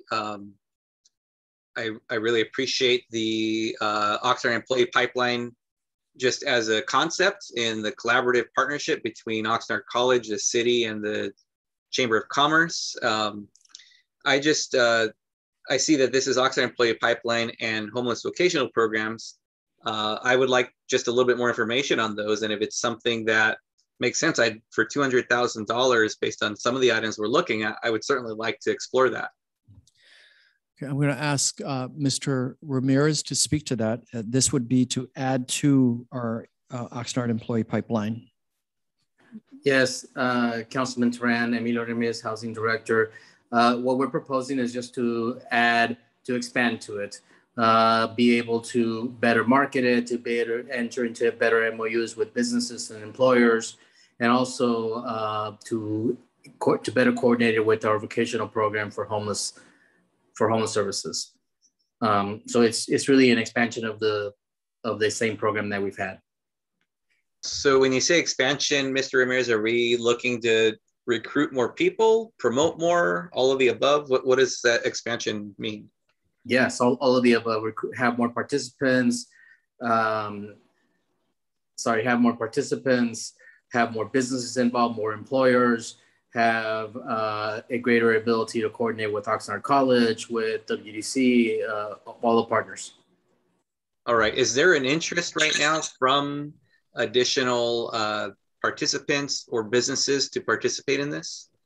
We are getting more interest from various businesses as we go along.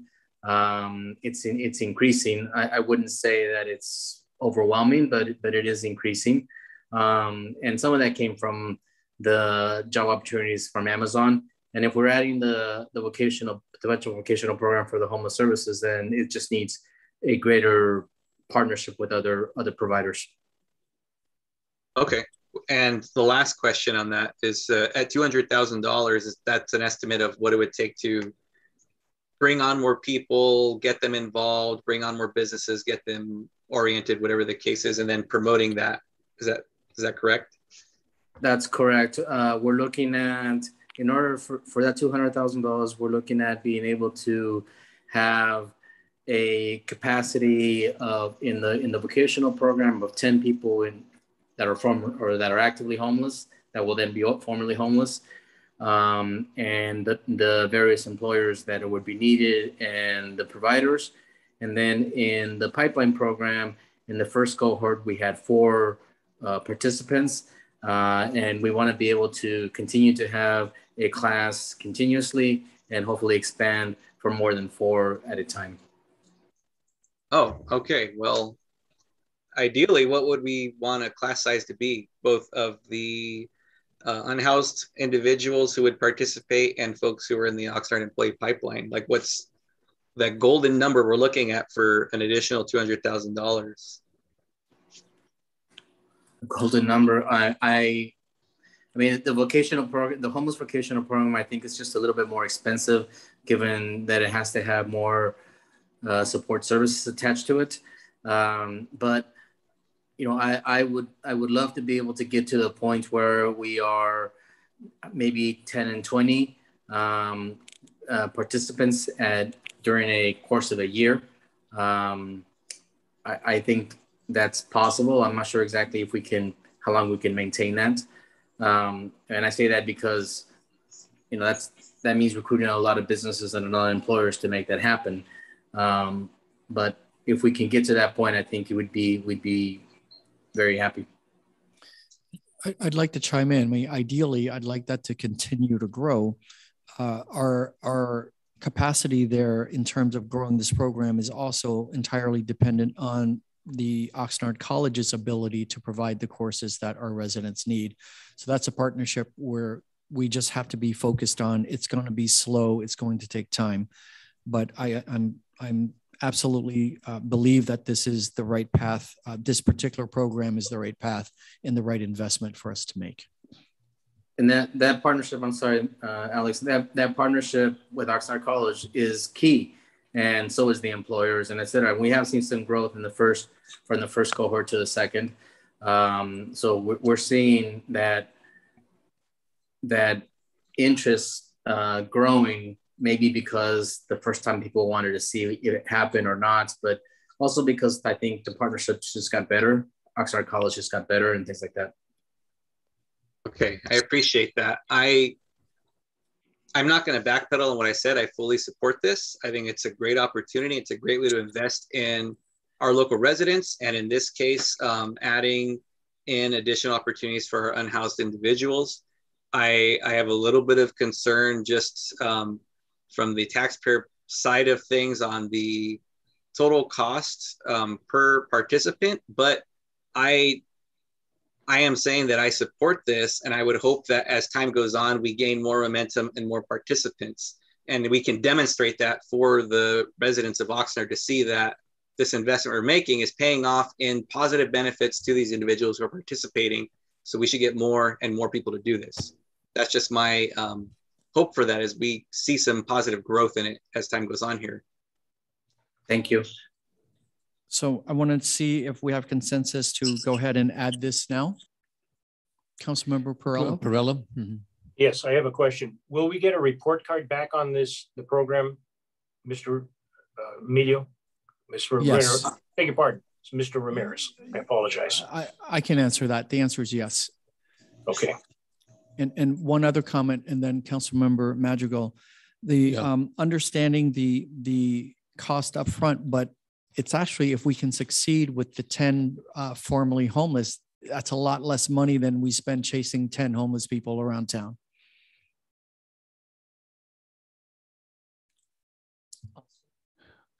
Councilor Madrigal.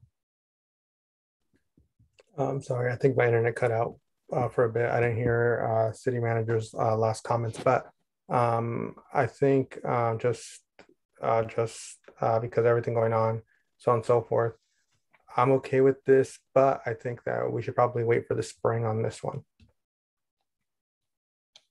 for a formal vote or more info type deal. So table it, I think. Okay, any further discussion?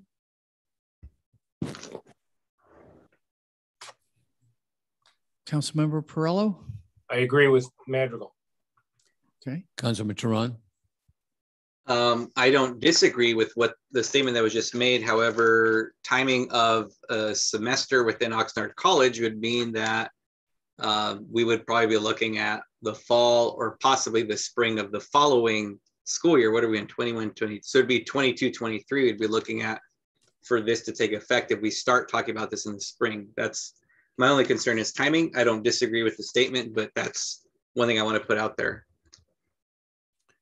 Okay, thank you. Okay, so I think we have two council members that want to table this till spring. Any further discussion? Okay, so that's going to go on spring. If we can go back to the next page. Now we're going to cover, the next batch will be items 61 through 65. Okay, Councilmember Councilman Perrello. Perrello. Right off the bat, I just want to clarify something. We've just been dealing with the 40s in black. Item number 53, we approved it. 53 is significant. Citywide ADA tree and sidewalk improvements. But item number 42 talks about ADA improvements of playground equipment. Are we going to handle that separately? Is there a possibility we're going to get sued because we don't have the ADA compliant playground stuff? And we need to look at this the same way we're looking at 53? No, those are different categories, very different. Okay, so we're not in jeopardy of getting hammered on an ADA violation? On the park one, no. The sidewalks, yes. Okay, thank you. That's my question. Thank you very much. Councilman Turan. Yes, just a quick clarification. Did we land in consensus for 59 and then did we cover 60? I think we moved to 61 already. Yes, 59 we did. That was added. Okay. And you're right. I'm sorry. I missed 60, the blue. Mm-hmm. But I think we have consensus on that one. Good. Okay. So 61 through 65. Any specific questions or discussion? Okay. Turan, and Perrello. Councilman Turan. Thank you. For 65, I just want to confirm for members of the public and folks here, the Zoom licenses will include neighborhood councils and the INCO getting access to Zoom accounts to conduct virtual meetings or in the future hybrid meetings when we go back to in-person. That's something they will have access to. Is that correct? Yes. Okay, thank you. Councilman Perrello. On number 63, I'd like to piggyback on Councilman Madrigal's comments earlier about getting a quality product versus a less than quality product. On 63, I don't know tablet purchases. I'm sure there's good, bad, and mediocre. I just want to make sure that whatever we're buying is going to be good. Okay. Okay, thank you. All right, let's move on to the next batch, which is 66 through 69. Okay. Any questions or discussion? Okay, we're good there. I have a question. Councilman Lopez. Thank you, Mayor. Is there, so 60 and 69, those are two different kiosks, correct? Or I'm sorry, hold on. 68, sorry, 60 and 68. Yes, because 69 was an added one. I'm sorry, 60 was to add one. Yeah. Okay, thank you. Just wanted to make sure it wasn't a double item. Well, thank you. Well, it actually is. We started with one and then the council member recommended adding a second one. Okay. Okay, so let's try to move on. Next batch is the bottom of that page, 71 through 74.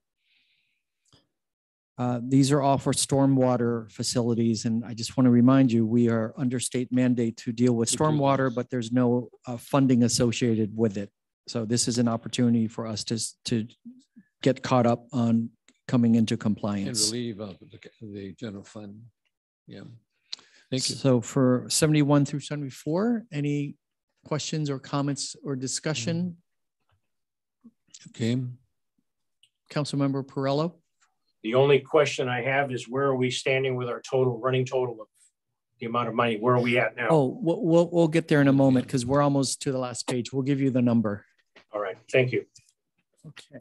So if we can go to the last page, I'm going to split that in half, basically. So let's look at items 75 through 79.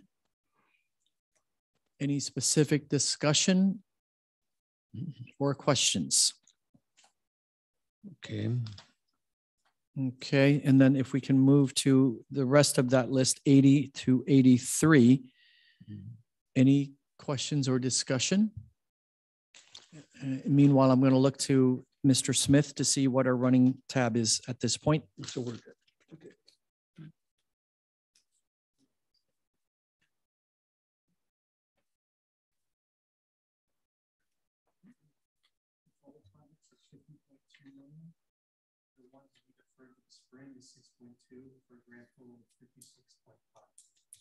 Okay, so what we've looked at, so what we've decided on tonight is we think right now it's running at 50.3, and the items you deferred to the spring add up to 6.2. And remember, we do have 59.5. So again, although wait, there's one item that we're gonna have to take a separate vote on, which is, I believe, the golf course, the wedding event space in the golf course. I think that needs an actual vote of its own. Right, that's number 18, row 18. So, okay, we have Perello and then Tehran. Thank you. I know Mr. Smith is really great at his job. I just want to confirm that item 22 was calculated at 1.5 million instead of 6.5 million. Yes, he's giving me the thumbs up. Yeah. Perfect. Thank you very much. Councilman Perello. Before we get off this last one, number 83, there had been an agreement with United Water Conservation District, and we're out of that agreement with United Water Conservation District. Is this something new? No, this is just adding the various water storage infrastructure throughout the city. So if our great program works and we can inject the water into the ground, we will not be doing this? No. This is part of what we need to do with the overall program. This is not about the entirety of the basin. This is not about the entirety of the basin. This is this one is just a small project in there. Okay, well, the reason I'm asking is because the alternative sources, it says city recycled water. We're not looking at putting our recycled water into a groundwater basin. No. Those were alternative sources of funding. So in other words, if we don't use the ARPA funding for this, we would use money from the enterprise for this. Okay, thank you. Okay, so we're good. Councilmember Lopez. Councilmember Lopez. Yes, thank you. So just to clarify what the amount, the 50.3, this includes the, if we look at the document, it's the items in blue, the items in green, and it would be for both tranche 1 and tranche 2, right? So there's a certain portion of this funding that we won't even be able to see until we receive it next year. Correct. They have. Mm-hmm. Thank you. Good question. But also, if once you make these approvals, there's a lot of work for staff to do to actually then go and bring the individual projects back for you later, with more detail and for actual approval for the expenditures for some of them, many of them, the contracts. Councilmember Madrigal. Oscar. Mm-hmm. Oh yes, real quickly before we move on, back to item, what number was it? 22, the sports park. I think we had at 1.5, so that's a 5 million deduction. So say for example, it does go through, we are already, instead of the 50 point whatever, then we're at 55 million point something? Or does that mean that realistically, the park's not going to get those extra $5 million? Well, it depends on what the park is and what that price tag is. Okay, So, no. I understand that. My issue is that whatever we decide what the park's going to be in the future, we're not going to have money for it. We would do a construction bond, which is what we're going to do for a lot of our big projects. Okay, that sounds good. But I think the point of this is if we go through this phase now and invest this money, then you're committing to a future project and you're committing to a timeline, because once we have agreement, have consensus in the community and the council approves what the end product is, and once we have the architectural and engineering, then we can move into construction. Okay. Okay. Thank you. Okay. So that's where we are. So I'm glad that we have consensus on the bulk of this. I'd like to go back now and get final determination on the item row 18, the wedding space event at the golf course. And the council can decide we're going to keep that in, we're going to take it out, or you want to discuss it in the spring. I think those are three fair choices. I thought, did we say we did discuss it in the spring? I thought we went. No, we didn't. Okay. So can we get a motion for this item? Motion to go ahead, Mr. Perella. I'll make a motion to include it now. Okay. And I'll second that. Okay. Roll call. Councilmember Madrigal. We can put as many adjectives in front of it, but the answer is no. Mayor Pro Tem McDonald. Yes. Councilmember Teran. Yes. Councilmember Lopez. Yes. Councilmember Perello. Yes. Mayor Zaragoza. Yes. Thank you. Motion passes 5-1. Okay. Thank you. And then now we can just vote to approve the balance of what we've discussed. Again, it's the top three items, everything that was in blue that we didn't X, and we did X one and moved a few, everything that's in green that wasn't taken off or moved to the spring, and the few items that were in black ink that got pushed forward. Councilman Perella. And we'll republish this. I would think that I appreciate the general manager doing that, but I would think as we go down, because it's being recorded, we go down and we decide, you describe which ones the amount listed, the amount was removed down. Item number 22, it's starting with 22. I'm sorry, you want to go It went line by line? It went from 6.5 million to 1.5 million. Correct. So we're not just saying all the items in green that we approved. Item green approved number 22 at 1.5 million. All right, I understand. I understand. So let me try this. Okay, so going off the worksheets, so row 5 has been removed. Yes. We have added the youth apprentice program for 75,000. We've added the painting of the 2 city hall buildings at 600,000. We have moved line item 20, the city wayfinding program. We've deferred that decision until the spring. We've tweaked row 22 for sports park to do the initial phase for community outreach and hopefully engineering and or architectural designs. And so we've reduced that amount down to 1.5 million. On page 2, we have deferred row 38 with regard to Heritage Square till the spring. Staff has to come back with much more detail on that. We've advanced row 43, the grant program for outdoor patio fund for our local restaurants. That is 1 million. We have, I think and correct me if I'm wrong, but I think row 45, we've moved that to a discussion in the spring. Yes. And that's to expand the Oxnard employee pipeline to loop in homeless / formerly homeless individuals. That would have been a $200,000 item, but again, come back in the spring with more details. We added row 46, which is the Oxnard Tennis Center that comes in at 500,000.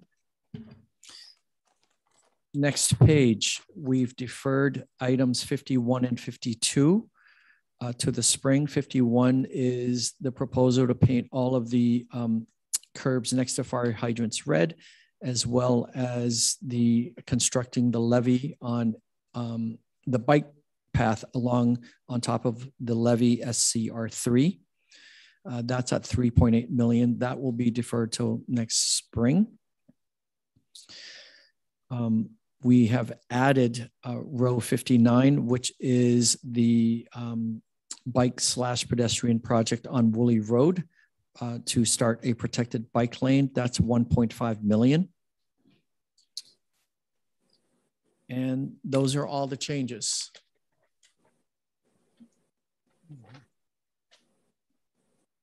Councilmember Lopez? Yes, and I had requested for the spring looking at the senior centers. Yes. Yes, I'm sorry about that because that wasn't on the list. Yes, we're definitely adding to the spring, looking at investing in improvements or renovations to the senior centers, and especially the ones at Wilson and South Oxnard.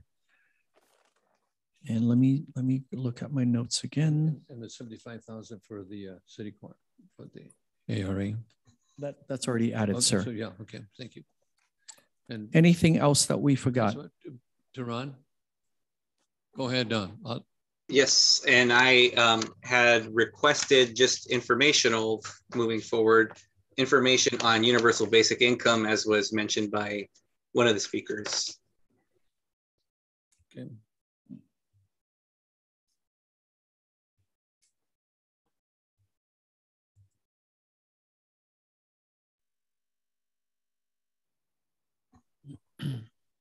City Manager, there was also discussion about mailboxes in the beginning on the opening comments from Mayor Pro Tem. There was, but that was to be deferred till later. For the spring discussion, correct? Similar to what Councilmember Vianey Lopez just raised. Is that a deferred discussion on that? Well, I suggest to be deferred till spring. I don't know what Councilmember Lopez, I was listening, I apologize. With the post office to see if we can come up with a budget for that and bring that back in the spring as well. Mm-hmm. Okay, so Councilman Perella. Yes, as a former mailman, I just want to pass this on. MBUs, multi-box units, they have several types. The least expensive ones are the aluminum. You're going to open up like a Cracker Jack box. When the methamphetamine thing was going, they were like hit left and right. There are expensive units that are very hard to break in. The post office has them all. They're more expensive, but they withstand attempts to knock them down unless a person puts a chain around them and hooks them up to a car and pulls them away. So if we go that way, I would just recommend you be aware of that. Just they tell you we got MBUs, you can literally open them up with a pencil. Yes. So just a heads up. Good point. So to summarize, with all the changes, what you would be voting on tonight is comes out to about 50.7, and then the balance will be left for the spring. Okay, so do we need a motion for that? Make a motion to approve. I'll second. Second by Toronto. Roll call. Second by Toronto. Mayor Pro Tem McDonald. Yes. Councilmember Perello. Yes. Councilmember Lopez. Yes. Mayor Zaragoza. Yes. Councilmember Madrigal. Aye. Councilmember Tehran. Yes. Thank you. Motion passes 6-0. And thank you, boy. That was a really, really great discussion. Took a couple of hours, but lots of work done there. Our next item is item 2, the fire department. That's the purchase order for a Bayer Compressor Incorporated for the amount of $1,255,173 for a replacement of the self-contained breathing apparatus, SCBA. And the recommendation of the City Council authorize the mayor to execute a purchase order for the Bayer Compressor Incorporated for $255,173 for the purchase of 118 self-contained breathing apparatus, CSBA, and related accessories and training. The presentation was a live presentation. So Alex Hamilton. Good evening, Mayor, Mayor Pro Tem, Council. Thank you so much for the time. And yeah, tonight will be a live presentation. I did not get a Measure M presentation put together. So if it's okay if I share my screen and I go through this. I know it's been something of a long night already, so I'll try and go through this relatively quickly. Chief, can I ask you to pause? I see two council members with hands raised. Oh, yes. Perello and Tehran. Yes, Mayor. I do recall when we spoke about what we've just approved, item number 61. And I think there was a question if it was similar to the item later in the agenda. I thought that was an affirmative answer. Can I get a clarification, please? 61. Are you talking about this item, sir? Yes. Yes, and yes. Yes. So are we duplicating if we approve this or what? No, the request was to hopefully be able to use ARP funding for this. Right. All right. Thank you. Councilmember Tehran. I had the same question. So it sounds like I'm appreciative that we're still getting the presentation and getting the information. So I'm guessing if we move forward with this item tonight after the presentation, regardless, it'll either come from ARPA funding or it'll come from general fund, but we're moving forward with it if the council decides to do so after this portion. Is that correct? Yes. Yeah. Okay, thank you. So Chief, is that how much time are we looking for that presentation? I can probably get through this in under 10 minutes, I would think. How about under 5? Yeah. All right. Let me go through this very quickly. So, okay. Thank you. So as the mayor said, the request is for City Council to authorize the mayor to execute the purchase order in the amount that you see on the screen for the purchase of 118 self-contained breathing apparatus. In the fire service, we have got lots of acronyms, so we shorten that to SCBAs. And so we've been using our current SCBA. It's made by Honeywell since 2008.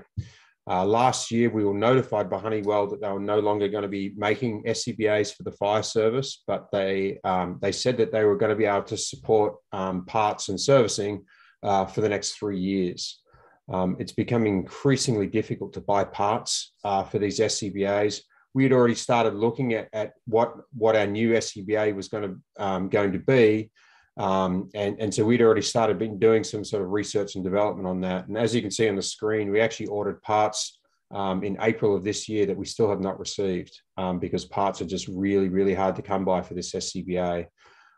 It's unfortunate. We've actually had a very long relationship prior to Honeywell. Honeywell purchased the company from Spirion, which was purchased from Survivair. It's essentially been the same manufacturer for every single SCBA we've had since we first started purchasing them. But ultimately, they're now out of the business, so we had to move on. And so we, one second. So we focused in on two SCBAs, the Scott or the MSA. Ultimately, we went with the MSA SCBA for a number of reasons based on the research and development that our equipment group did. One of the biggest safety features that we found was that the way that the regulator clicks into the mask is almost identical between what we currently use and what the MSA breather was. The other thing, part of the reason that we're bringing this forward with a sense of urgency was that as we're setting up for our new recruit academy that starts in 2 weeks, we were going to have to pay $37,000 to purchase face pieces for the Titan Honeywell SCBAs that we're actually going to be taking out of service. And that just, to spend $37,000 on something that we're going to be removing from service relatively soon didn't make a lot of sense. We also discovered that the manufacturer is going to be raising prices come October 1st. And so we thought this was, it would make sense to try and do this now because we could not only save that $37,000, but also save somewhere close to $80,000 by making this purchase prior to October 1st when the prices go up. That's a lot of savings. It is still a very big investment, but certainly it is a significant saving, and that's why we brought it forward. We are making this purchase through a cooperative agreement, which is where, if you were paying attention, our original request for ARPA funding for this and the radios was a combined amount of $2.2 million. We've been able to reduce that through purchasing these SCBAs on a cooperative agreement. Okay. You can see the old Honeywell breather here. I don't know if you can see my cursor, but the all the straps that are now brown and white, that actually used to be black. That's actually heat damage to those SCBAs. You can see that these breathers, we beat them up, and we do all the servicing in-house ourselves. These breathers have done very well for us over the last 13 years, but ultimately it is time to replace them. The new MSA breather is here on the right-hand side, which is a much a great advance over what we're currently using. And okay. I think I got through that in under 5 minutes. I'll make a motion to approve. I have a quick question, Chief. I apologize. Mm-hmm. Yes. I'll second the motion. Okay, second by Perello. And go ahead, Mayor Pro Tem.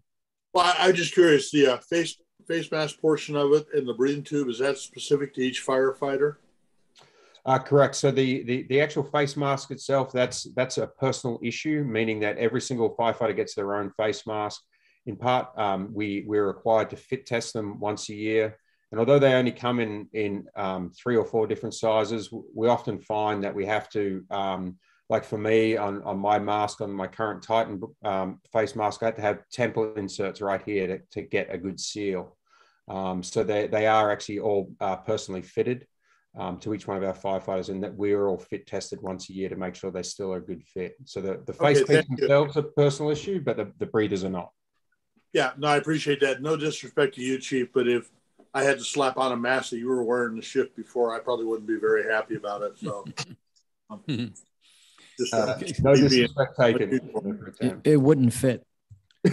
Oh, it would be covering my nose. That would be about it. So.